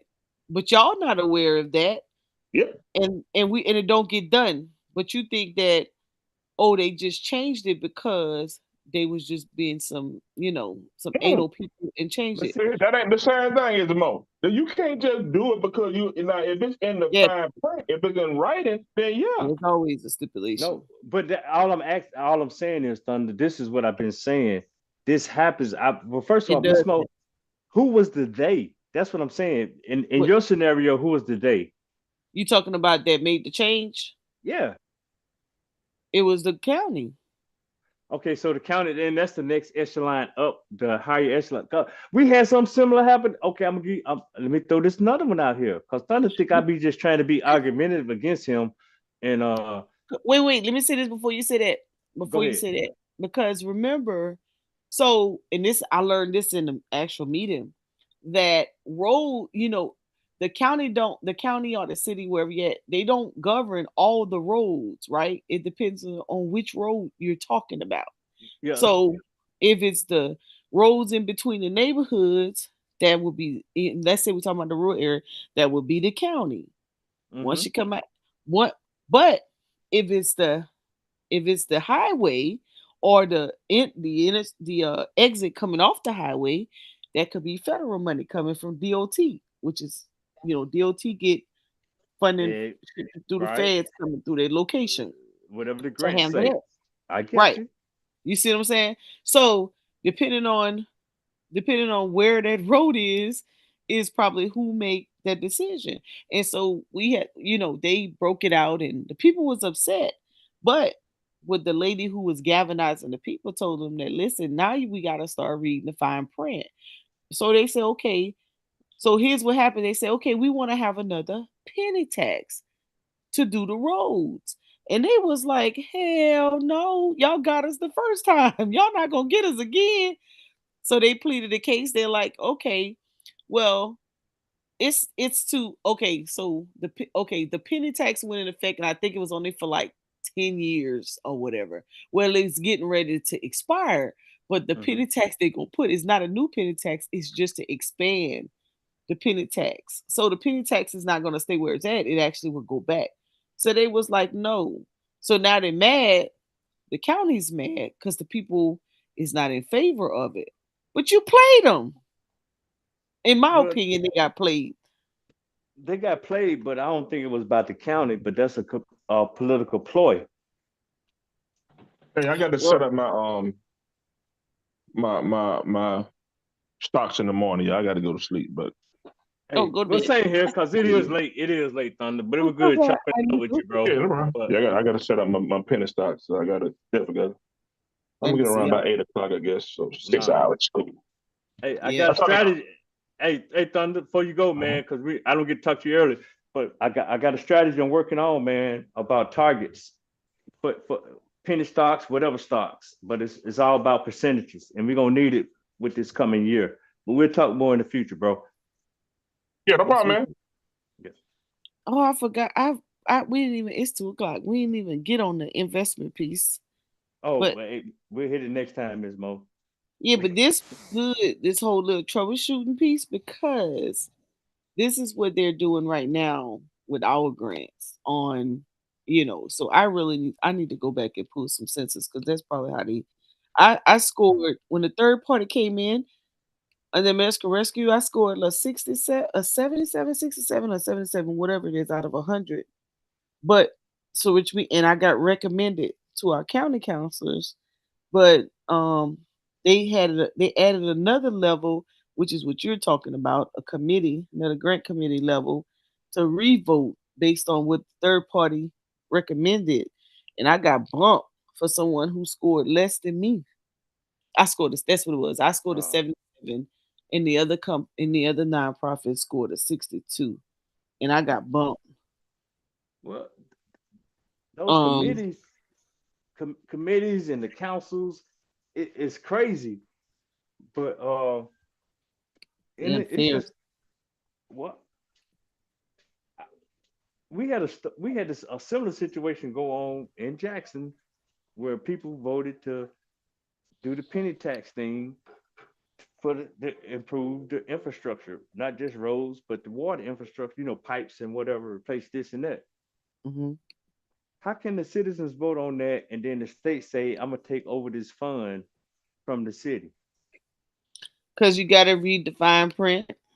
Well, I'm just saying. I mean, what fine print? The bylaws, the Constitution, or So what? But yeah, when it comes out, when that legislation come out, it'll have it's a whole write up yeah, that they have, what? and But this was the city. The city made the decision, not the state. The state did say, "Hey, we're gonna put this out here at the state." This was done by the municipality, but the state came in once it got an approval. The state came in and said, "Well, we're gonna manage this fund." y'all must was getting too much money. Well, but it's the capital city, Miss Mo.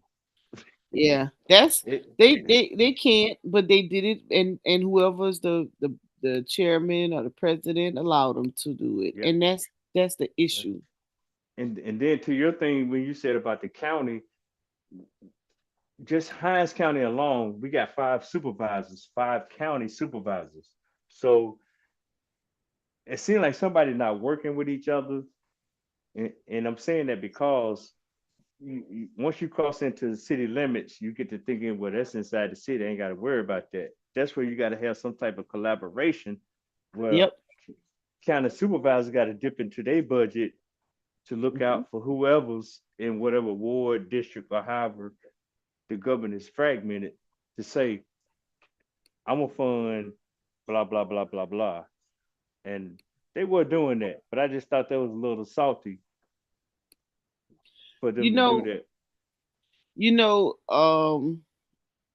going back to the earlier conversation, um, how do we kind of make some changes in our communities in education? I brought up after school programs and things of that nature. Um, But that's for the young folk. What about no, the no, no, grown folk? no, I know, but some, in what I was going to add to that was, remember back in the day how the ancestors used to have the backyard meetings, well, which is what they were using the church for, or kind of like what those people do. They have their little secret society meetings. you Yeah. know those at those times are times to train and educate and keep everybody abreast, so that when you do get out and you have those community leaders and somebody who can educate the masses of whatnot, but you have to you have to have those insiders that share that information so you can know how to move or how to educate, um so we can create our successes. So one of the things that the Low Richland Group do well here is that they select who they want to be in their district in office. Now, every now and again, they get somebody who they think is going to ride for the people, and they do something different. And this is from recreation, um, recreation commissioners to school board to county council to representative, state representative, and senator. Honey, they will get together and they will vote you out, or they will make your life a living hell while you're in there. And so I know in other states, because I know people ask me all the time, especially in my hometown, they ask me all the time, like, what are some things that they could do, or how do you think they should go about, implementing some changes, this, that, or whatever. The problem is, some people, when you put them in there, you think that they're going to, you know, follow suit, and then all of a sudden they have their own personal agenda. So it'd be like, damn if you do and damn if you don't, you know. But that piece right there, I think for our people, like if we could at some point one day develop people into these areas that could come back and share with the masses so we can make better decisions amongst the youth and get them prepared as well, we'd be a-okay. Oh, and Miss Moore, I'm with you 100% on that. That's my thing. Right? We'll develop our own, and I'm all about local politics. I think we're gonna be more effective on local politics, local and state. I can get less than a damn about national politics. That's just my opinion. But Hmm. I agree with you wholeheartedly. We can Hmm. groom our own. Right there where you at, you got what Benedict. Who else is down there? You got like 2 colleges right there outside of Columbia. I'm just more. Oh, I got you talking about HBCUs or just college period? Well, anything where black kids go, but I know you got Oh, Benedict. I know you got we South got Carolina seven. State. You got We got is it, seven HBCUs. We got right? Benedict and Allen is across the street from each other. We got Voorhees, Claflin, South Carolina State, Yeah, Morris, and what am I missing? Morris and it start with an F. Forum, Fordham, Foray, and uh I can't think of. But look, we can groom our own, because all them schools got political science curriculums, so we can groom our own young folk, and they can become our local government, and then we can groom them to go to the state and That's here true. for and here for and therefore. And That's true. But they won't. Yeah, we'd have to. We definitely would have to get them before they get there to have that as a hub. And I always wonder why our HBCUs don't have, that extra classroom deal going on. But let's not blame that on on our. It's maybe it's done on intentionally because we got incumbent leaders in our community that's not leveraging them HBCUs, because that's what I'm thinking. your HBCUs are also research centers. So Yes, that's what I would do. Now, my school, the Voorhees president, which is now a university now, has done an outstanding job on bringing research grants, bringing different programs in for the school. So I'm super proud of him. Dr. Hawkins, I mean, he's the truth. yeah, Uh, in reference to bringing those different career fields like you spoke about earlier. So I said, hey, why don't you guys try to connect with the VA? All of the PWIs are connected with the VA, and these kids are coming out of school, come and use us as a guinea, get their student loans written off. yeah. Plus, they're getting the job experience or whatnot. Like, we got all these HBCUs. When I go to the doctor, I don't see not one student from an HBCU in there, but I No, see all of the rest of them. well, Miss Mo, think about it. They don't want them new ideas. You don't want that young energy. You don't want them new ideas. And I don't want to come off as cynical, but I'm just saying that's like training to some that's training your replacement. Yeah, You ready? but they already training the replacements by allowing the PWIs in there. Well, I ain't got nothing to do with that, Miss Mo. I'm Mm. talking from my perspective right now. Bring Thunder back. Make sure Thunder come back. It was good for him to come in and chop it up. I like going back and forth with what we had this evening. It gives you understanding on how you gotta approach.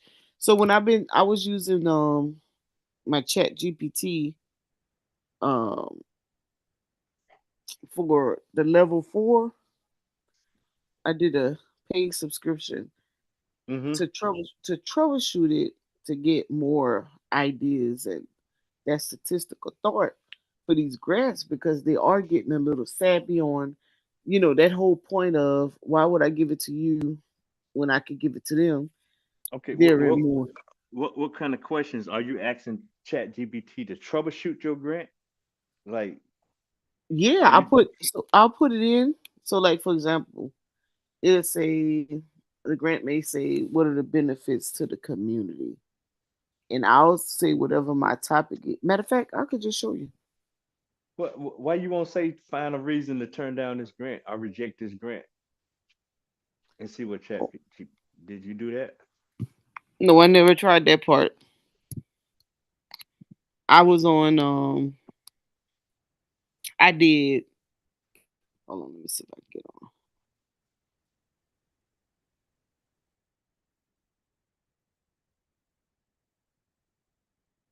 The last grant I have forgot to put some statistics in and that's how I lost those points. And I only scored a 77,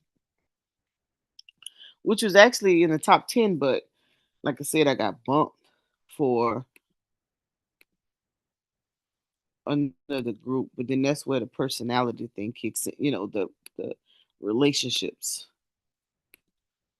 kick in at let's see. So what did you say? Okay, so you said I should have asked uh wait, tell me one more time. You said I No, should ask. What well, would turn? I was just saying. So you asked Chat, so you got your grant set up and saying, "Hey, find a reason to reject this grant or find the loophole." It's all about prompts now, so you got to put Yeah. instead of Chat GPT being the helper, now you got to word the prompt where Chat GPT is the evaluator.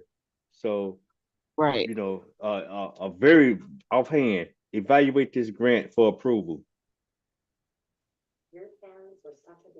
Yeah. Then So I boom. that find a reason to reject this grant. Uh, and then if you got two different versions of the grant, hey, which grant is more likely to get approved? Those type of prompts. And these are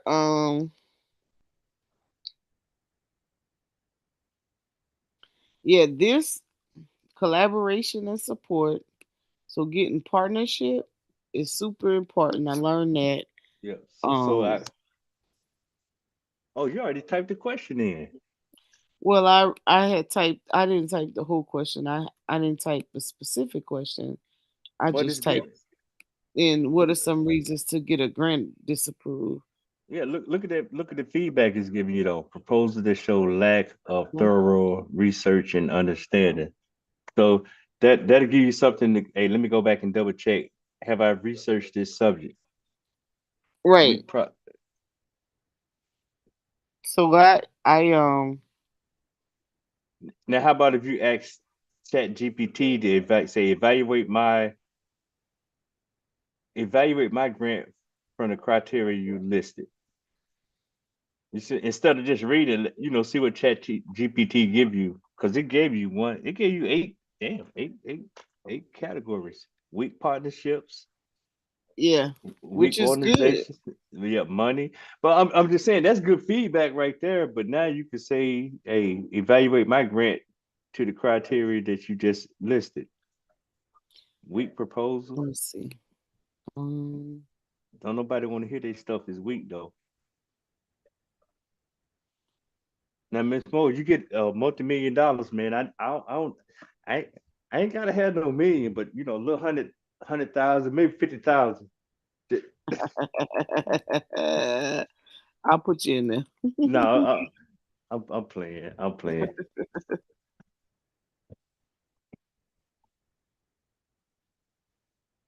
Oh, clarity, purpose, relevance, and needed. Boom. See, look, man, I hate Thunder Gone. Relevance and needed. Oh yeah, you definitely got to say that. I just think you have to choose a different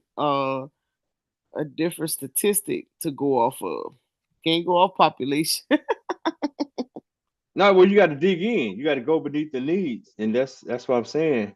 hmm So that's So 11 points to go back and scrutinize your project on that. um so yeah, I'm gonna do a women's veterans and first responders festival. That's what I'm calling it. When you And gonna I do it? Women's Month, is August. that in April? No, I'm gonna do it in August When is Women's Month? Why you want to do it Women's Month, Ms. May? because no, because the funding cycle starts in July. Oh, I okay. won't get the Okay. money till won't be able to get the money. If not, I won't. I'll have to do it next year because this grant is due February the 4th. Well, August It's a work. it's a hospitality grant. Uh, Look, look. Hey. The weather's still cooperating in August, so It sure does. Let me see. Okay, this is my. Let's see. So far, oh, I have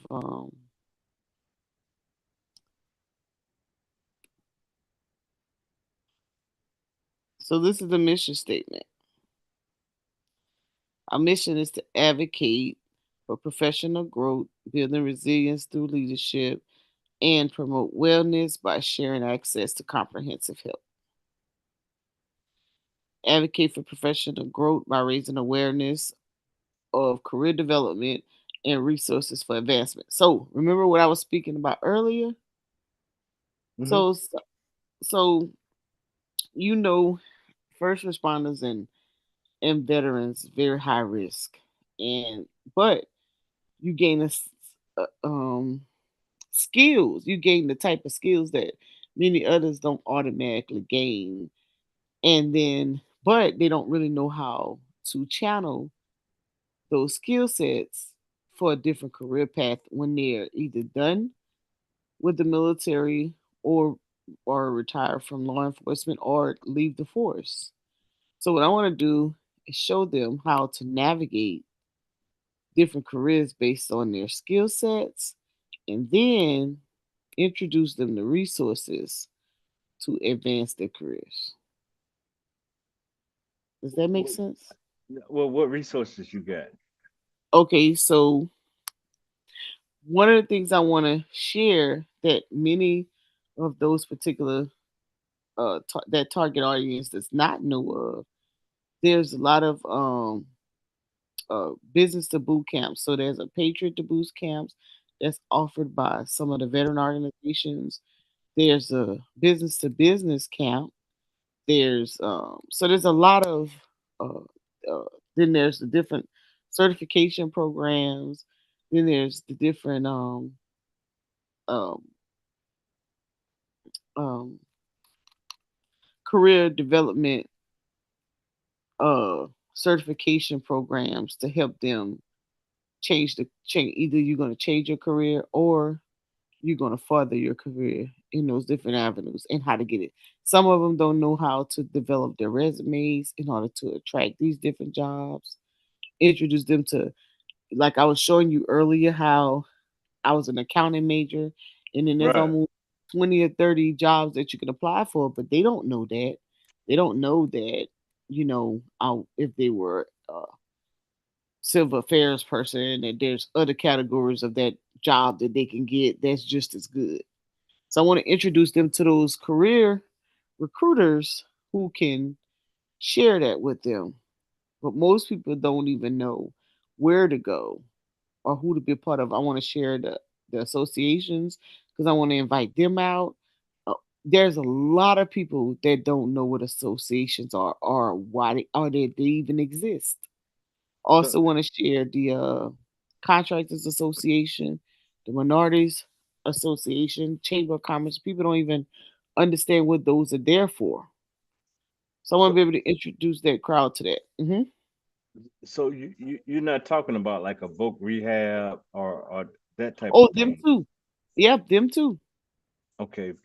So voc Because many rehab. work rehab, workforce development. Yeah, You know, yeah. I went straight to workforce development when I came Oh, out the military, but it wasn't called workforce development then. It well, was it called wasn't. unemployment. Huh? Right. No, I'm just saying you're right. It wasn't. It wasn't. And then Right. It was called unemployment office. So I went over there. They was like, "Why is you going to the unemployment office?" I said, "Well, don't they help people with jobs?" So right. I went, and that's how Yeah, I got the state auditor's job. but them guys, that demographic, they apply, especially the veteran. They can apply for grants right there to start a business. You know, Yes, Voc Rehab for the vets do have, but a lot of people don't know that. no, I ain't know Miss Mo. I guess I think it's a Contrarian, grant. Contrarian told me, I ain't and know. that was on. Contrarian thinker. Yes, he Yeah, knows all about that. that's my homeboy. He from Yeah, Mississippi. yeah. He the one told me on the live stream. Okay, So, okay. so that's where I'm going with this right here. Advocate for professional growth, right? And it's only So gonna be one day. I know, but I'm trying to. I'm working. I got to work on my dollars. I'm saying one day right. Well, I have this grant written for 2 days, and I'm saying one day right now because if I have to do it out of pocket, then it's gonna be one day. But if Yeah, I but can get some funding, that if I was can saying if get you some funding, I'm gonna host it 2 days. yeah, I say if you couldn't get the grant, why not 3 days? You know what I'm saying? Hey, let's come out Well, and the third day would be more of a networking fellowship, hang out, if you would like that kind of thing. But not a classroom setting. I so wouldn't want to. you can get all that information out in 2 days. Well, the idea is to bring awareness. So I want to introduce them to it, and it's going to be up to them to connect with those resources. I got you. I got you. And you're gonna just lock in and have the people on site and plug Right, in and say, "Hey, I got you. I got you. I right. got And then the second point, build resilience through leadership, highlighting skills to navigate challenges effectively. So the reason I selected this as a area of emphasis is because um so people go through so much in those particular career fields, you." but Yep. they're very resilient. But there's sometimes they don't know. I want to show them how to highlight their skill sets, and what I want to do with this part right here is to teach them how to create a program based off of what they've learned. So in the military, we have so many categories of learning skill sets that we can overwhelmingly come up with the program easily, even if it's just safety, light and noise discipline, Yeah. um, I mean, you name it. We don't even have to go off the basic stuff. We go off the fly with some things that we've learned, that just the ordinary people just can't do from a leader's perspective. I'm trying to teach my niece and nephew how to even though you're with adults, but how to be the leader in the presence of other leaders. Well, Miss Mo, you know what the word that sticks out the most to me? Hmm. Resilience. And Yes. when I think about the veteran, I think maybe what is this 2023? So about the last 10 years, the Army has started focus on resilience. But do you remember that 22 push-ups a day for the 22 veterans that take their lives a day? Right. You know that's kind of spewing over into our first responders, our police officers. I don't know about our paramedics and stuff, but I know it's kind of spewing over into law enforcement where they're taking their lives. And Mm-hmm. I think that's kind of important, especially Yeah. that for what you're trying to bridge. How I'm trying to say that's a vulnerable parts of somebody's career. You like, hey man, suck it up, transition. That's how we think, but we don't know what's on somebody's mind. So Right. I Right. like that resiliency piece. Right. Because because we've been taught to suck it up, you know, but but I want them to be able to say, okay, this is what I've done, and this is the skill set that I've had. So I want you to be able to navigate through it. So sometimes we suck it up, but then like you say, we hold it, and then the pressure busts the pipe.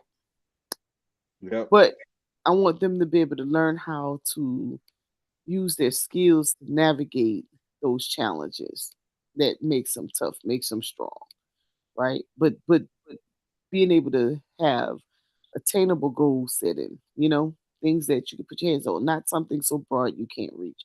I don't want you to reach out for a 4-year degree if you only got 6 months in you. Mm, Your attention span is not that long. You need to go to yeah. for something, Hey, smaller, like learn how to yeah, use your skill sets. yeah, You bro. know, Go do HVAC or yes, you know, yeah, yeah, you know, go learn how to, go what is that cybersecurity coding, something yeah. quick, pharmacy tech, uh, you know, medical assistant, yeah, I so was many dental tech, well you that know. that pharmacy getting a little hostile. I mean, the pay is good, but it's getting a little rough. But I see, I see. Then promote wellness by sharing access to comprehensive health services, including emotional, mental, and physical. So people talk about these in just a um working out release way, but this overall health deal. So unlike men, women have a lot more health alertness they should be aware more. There's a lot more they should be aware of. Who? So, Women? um, yeah, from a health perspective, Well, Miss Mo, y'all better than men as far as no, health. no. You think? Listen, Yeah. a lot of females that are in those particular fields, in the first responder fields, in the veterans field, they miss out on a lot of this right here. Wellness. They miss out on a lot.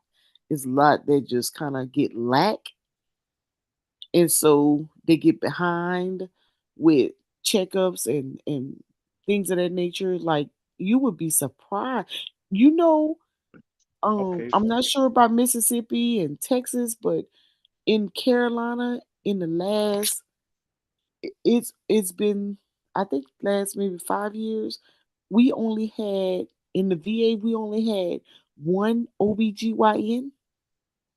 One? Yes, the female facility, health facility in the VA was so small, it took forever. Women had to come from all over the state to try to see this one person. So, now Okay. that they allow you to go and seek your own private care, or, for some people, we have full 100% benefits. That's not our issue. But there's not everybody retired. Not everybody came out. You know what I'm saying? Not Right. everybody get VA. And I was made aware of this when there was a female veteran. She joined the military in 1962, I think. It came out in 67. I think I got those dates right. And she was like, I'm a female veteran, but I don't get any support, any help. Well, during that time, medical records, things of the nature, female veterans wouldn't recognize all that good stuff. Well, she doesn't get any of this. So she had to come out of pocket for everything.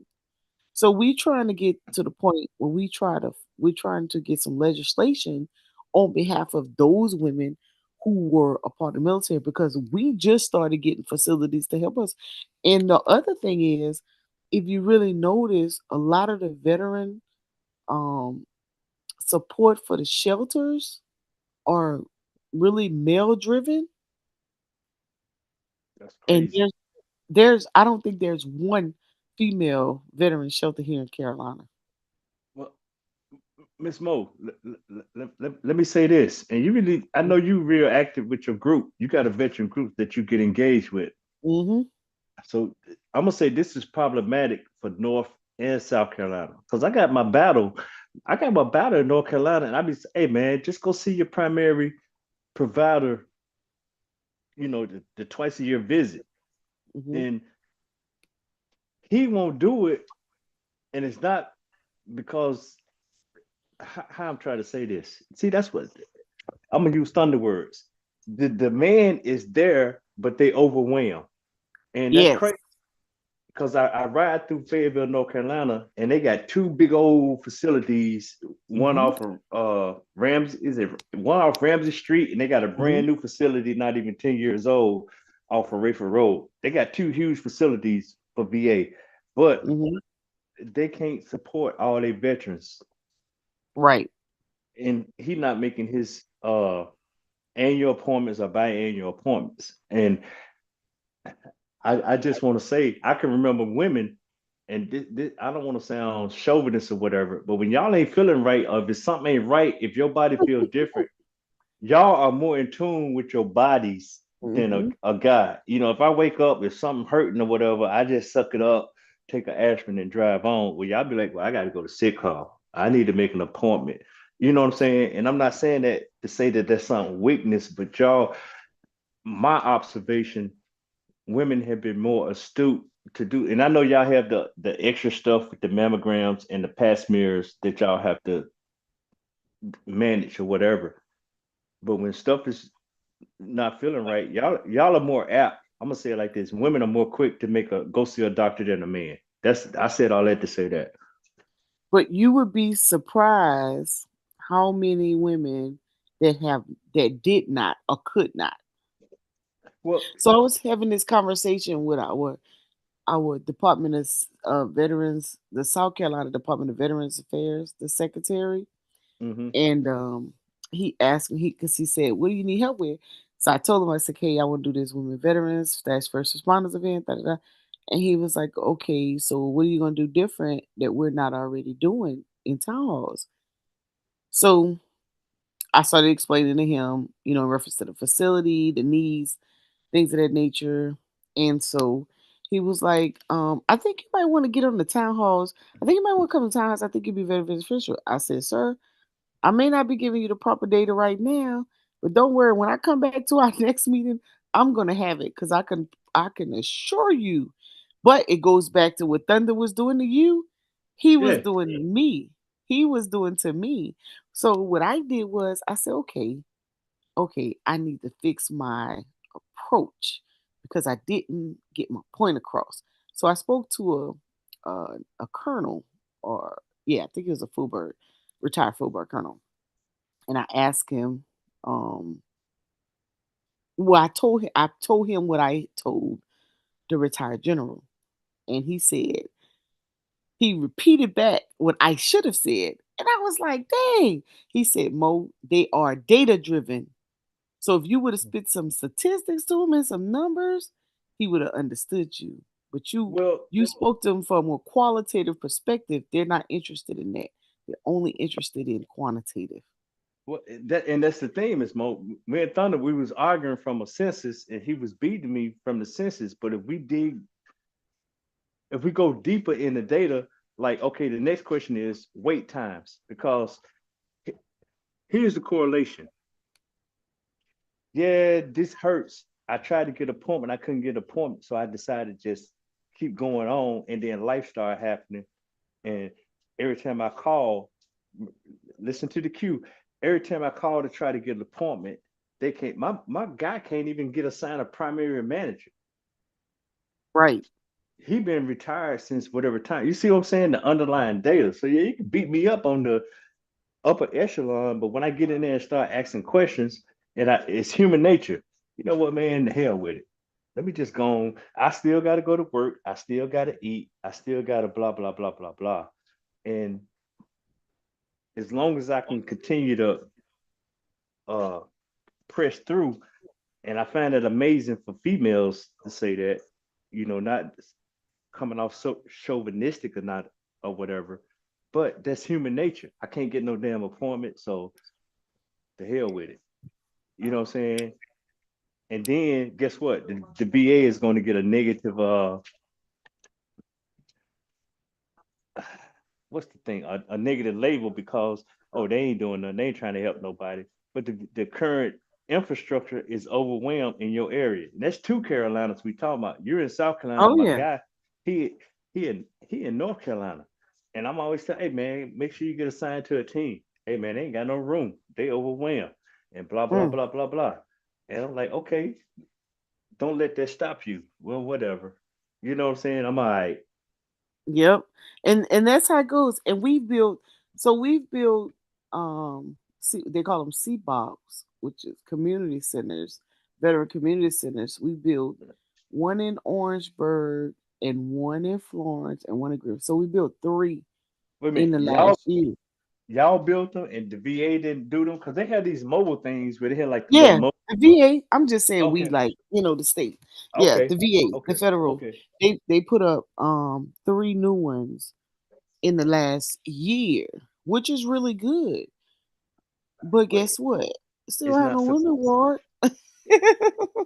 What? It's Well, it's not, not. they still have to come to Columbia, if they want to, go through that. So the benefit for coming to the VA, is to have all your records centralized.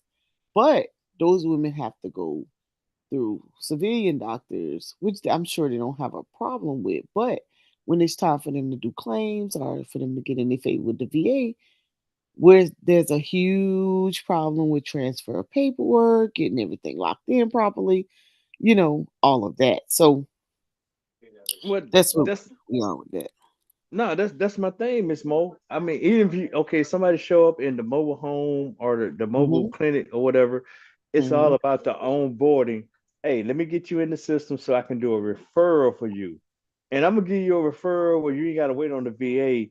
I'm gonna give you a referral where you can reach out somebody within your area. Let me just get you in the Mhm. system. That's that's critical. I Right. and I I would call that onboarding, where I Right. get you in the system and get somebody else. I mean, that's kind of like, to me, in my mind, that's proactive healthcare, R- because okay, I know the system's overwhelmed, but we got to get people, because it don't get triggered until somebody within the system trigger this and say, okay, this person needs to be seen from XYZ, and I'm authorizing them to go get somebody close to them. And Right. now the system can start working. And that's crazy when you say you got women veterans. That's alarming to me, because I just Yeah. know that women don't play with y'all don't play with y'all bodies. Hey, my body ain't feeling right. I can't do this today, Sarge. I got to go to sick call, or I got to go get an appointment to do it. And I'm like, man, go on, do whatever you got to do. And Yeah. then, And that's what I'm saying. Those are, case for case scenarios yeah, because well, you know how it go. But okay, anyways, so we no, got no, 45,000 women in Carolina, and it's supposed to grow by 1% well, yearly. Miss Mo, let me cut you off and ask you this. What you got? So if you got that many women that are, I don't want to say negating in a negative sense, but let me say foregoing treatment, healthcare, whatever. How many men you think you got out there? Oh shit, triple, You see what I'm triple. saying? So Yeah, if we want to talk numbers, and we really want to dig up under the hood, if we can go and yeah. build that correlation of wait times, and that your system is overwhelmed, because nobody want to hear that the system is subpar. Just like Thunder didn't want to hear about the food deserts, or and I know Thunder was being Thunder, but I'm just saying, you know what I'm saying? Hmm. When you pull out hey, my sheet say, hey, it ain't no demand there. And here's the thing, you ain't got no demand because people just done gave up. You only reporting to the people still trying. And right now, we only reporting to one half of the demographic. And So we, look, in 2023, more than 25,000 homeless women veterans were served at the VHS homeless program. So 20 25,000 homeless female veterans. And people would think that there are no homeless female veterans. that's not true. I see that You when, know, when you go to appointments, and they do yeah, they have services, but you have some people that don't want to be. They don't want to be. They want to be out there, for lack of a better term. But right. they have services to go, hey, go pick so and so up and bring them to their medical appointment, and go drop them Hmm. off wherever they want to go. Yeah, because that's So, pretty much how it, pretty much how it goes. But the reason I'm doing, um, well, the reason I'm focused on women's veterans and women's first responders, because for one, I am a woman. I don't know y'all's.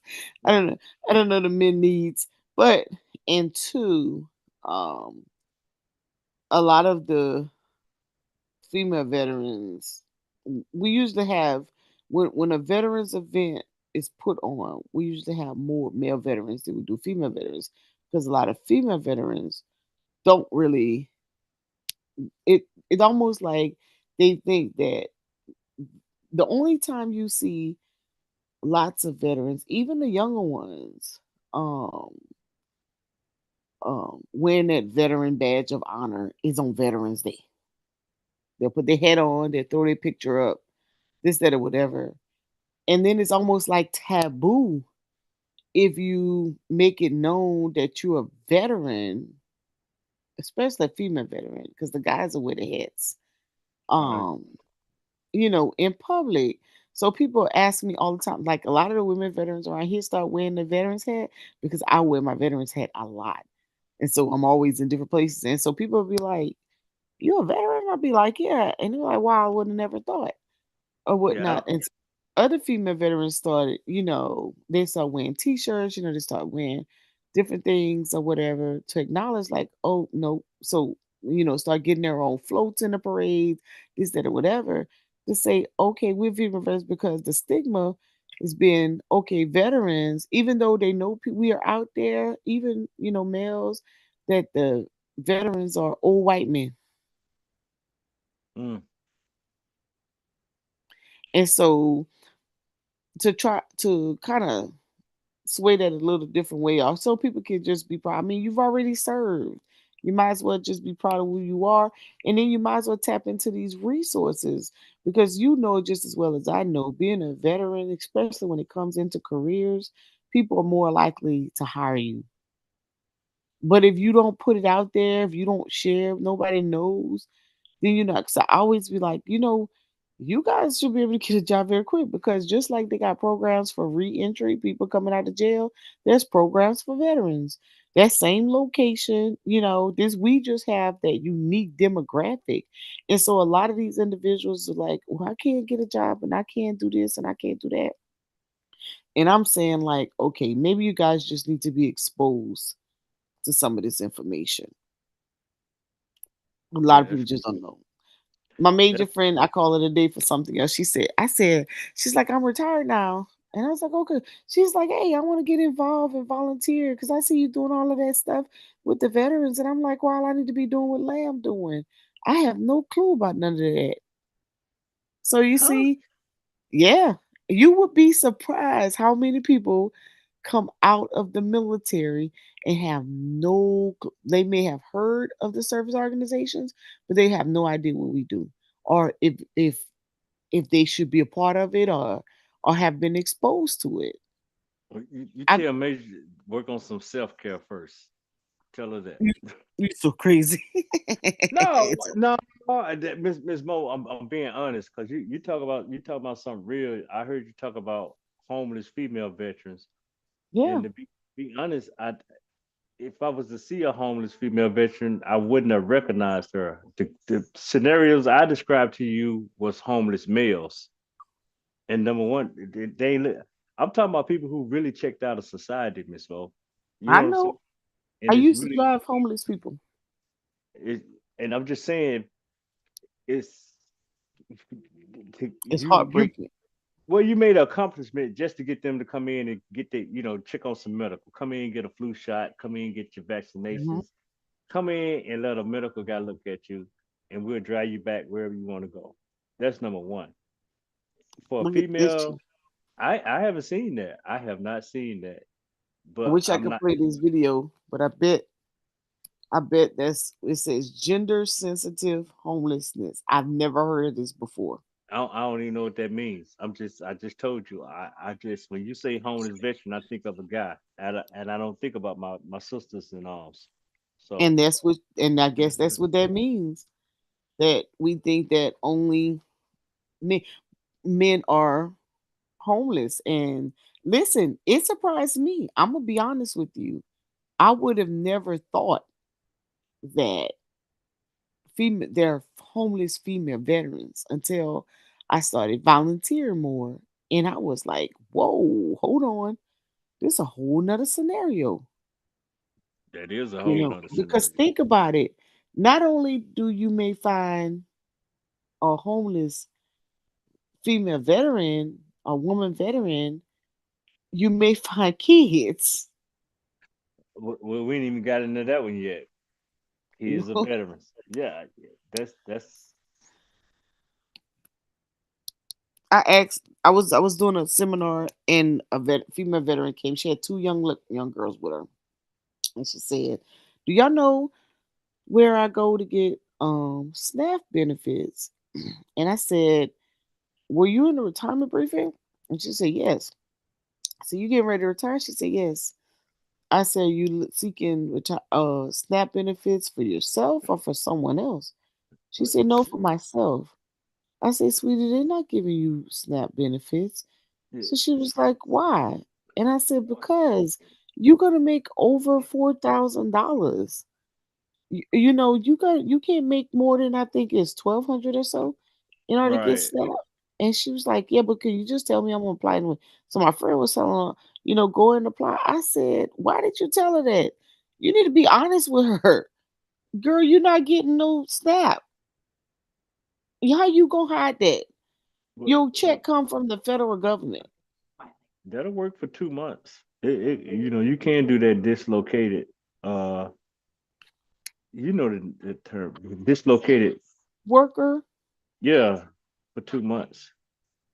Well, see, Retirement, that's ATS. Let me say it like in Texas, you can do that. But oh, no, it's work to come with that. I mean, you have to be coming to the workforce commission, and mhm. putting in X amount of job tries a month and everything. I, Well, I suspect that's what she was gonna do, but that was news to me, honey, and well, it's heartbreaking.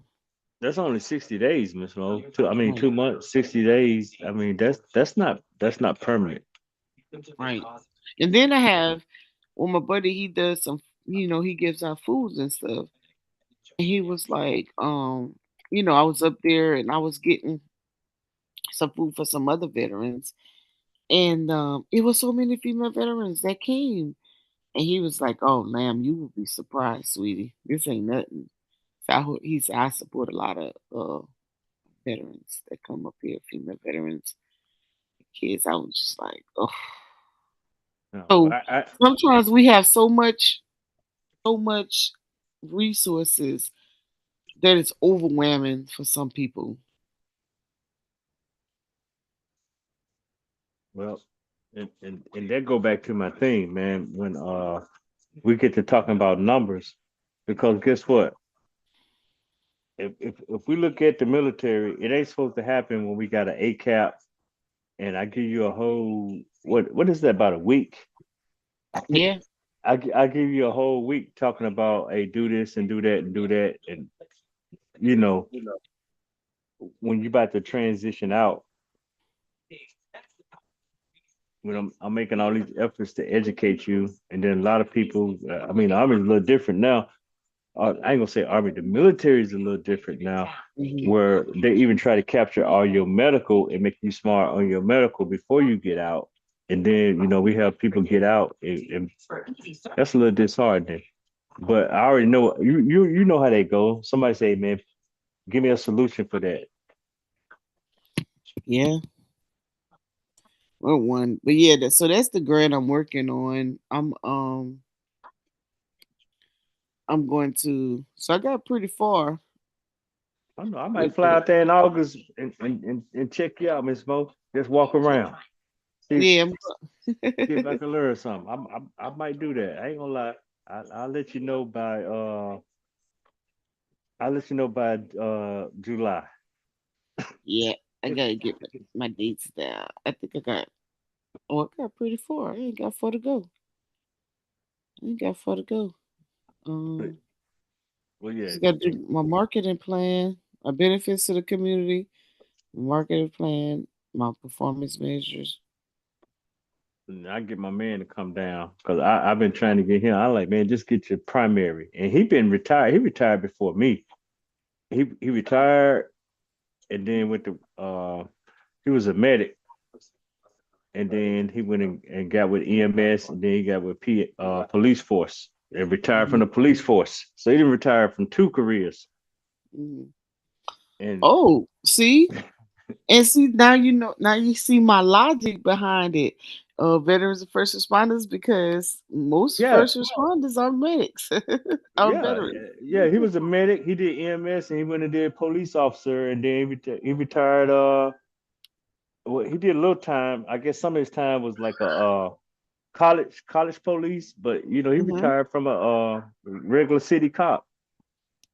Mm. Now he North Carolina peace officer. He got double trauma. Oh yeah, now we won't even get into our issues. We're not gonna get into that. That's why I don't like violent solutions to the black problem. But Mm. neither here nor there, Miss Mo. Bottom line is, but he's still out there getting it in. Got functional family, and but I'm like, man, they owe you this. Yeah, you You better know, go get that money. Quit playing. Well, I mean, he got his disability, but I'm like, hey man, get assigned a primary. And they only want Yeah, to see you once or twice a year. But when yeah. you try to get assigned, oh, we ain't got no room for you. You know what I'm saying? And he He just in get. the You say he retired? yeah, he retired Army, and he's a retired from the whatever the police officers in North Carolina, I guess they state whatever. But Can you? he Can he?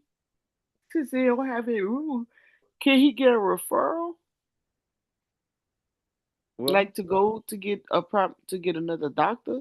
well, Since that's what I say. I say Miss Mo, I he tell her, I should. say if they can't see you, tell them to give you a referral so you can just get your primary care. Because Yeah. that's free medical he not doing. I mean he not Yeah, there's free medical.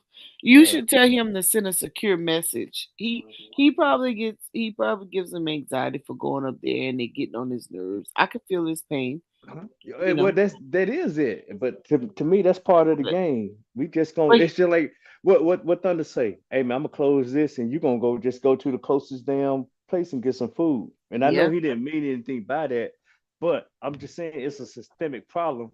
Hey, I ain't got no room for you. Human nature is to say, you know what, F it then, and I go to the doctor when I get, you know, he not homeless or nothing like that, Miss Bo. But I don't get sick. It's that mentality. You know what I'm right. saying? But we But need you should screening. tell him. You know when I used to get frustrated like that, and I didn't want to have anything to do with him, I sent a secure message.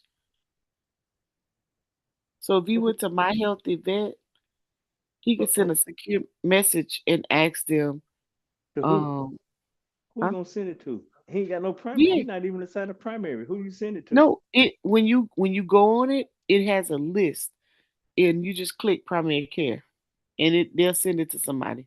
You talking about through the e benefits? It's on my health event now.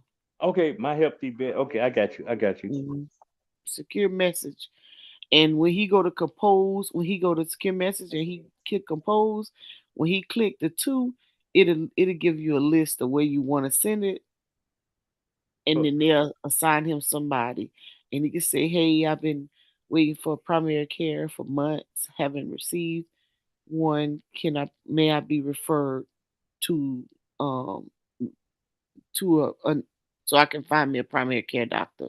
One or two things gonna happen. They're gonna assign him one, or they're gonna let him get a referral. okay, I'm gonna try that out. Give me about Yeah, I'll let you know before the end of January how that work out. yeah. Let him always tell him communicate. I communicate through the VA through secure message. No, I got you. Because everybody reads the secure message and they have to respond, and that secure message goes in your records automatically. So Okay, nobody so wants to see where you start. also it gets annotated and documented somewhere. Yes, So they got yes, it. Okay. Okay, I ain't yes. It thinking gets that, sis. Yeah. yeah, it gets documented in your records. And that's why if you're gonna put through a claim or anything like that, it's something you want to be put in your records or to get a diagnosis for, send them a secure message. Hey, I'm looking to see the doctor for this particular thing. And then, of course, when you get in there, you do your little talking points. Once they diagnose you, it's in your records. Hmm. Otherwise, they'll just let you talk and won't even write nothing down. Yeah. I mean, well, he leaving all kind of stuff out of the table, on the table. He broke his leg back in the day on the jump, got pins in Oh, his leg, got braces. He oh don't my even God. get compensated for the braces. I mean, now he 100% disabled, but that's okay. He, he know That's he can get a clothing allowance. no, he don't get the clothing allowance because he won't go see the primary care. He Yeah, crazy. I've been in the city orthopedics. I need this particular brace right here. yeah, exactly. Get the Clothing metal allowance open brace. in January. Yeah, get the metal brace, bro. Yeah, you know how Yeah, it go. I get 4 clothing yeah. allowances. That's crazy though, Biz. I'm gonna try that out though. That's good. Good Yeah, counsel right there. yeah, I secure got. message, and trust me, he'll have one. All right, I guess we better go to bed. Yeah, I'm gonna go to bed. I'm gonna go to bed because it's like 1:30. It's after 1 o'clock. 3 o'clock. It's 2 for you. It's 2. Yeah, I'm definitely It's, going to it's bed. 3 for me. Yeah, 3:05. yeah, All but right. that's good. At least we got Thunder in here tonight. Make sure you bring him back for the next time you be on. It's good chopping it up with that brother. I like the conversation. He came in late, so he probably like, what they talking about? All right. But Peace, y'all. I'm going peace, y'all. Power and profit. Profit.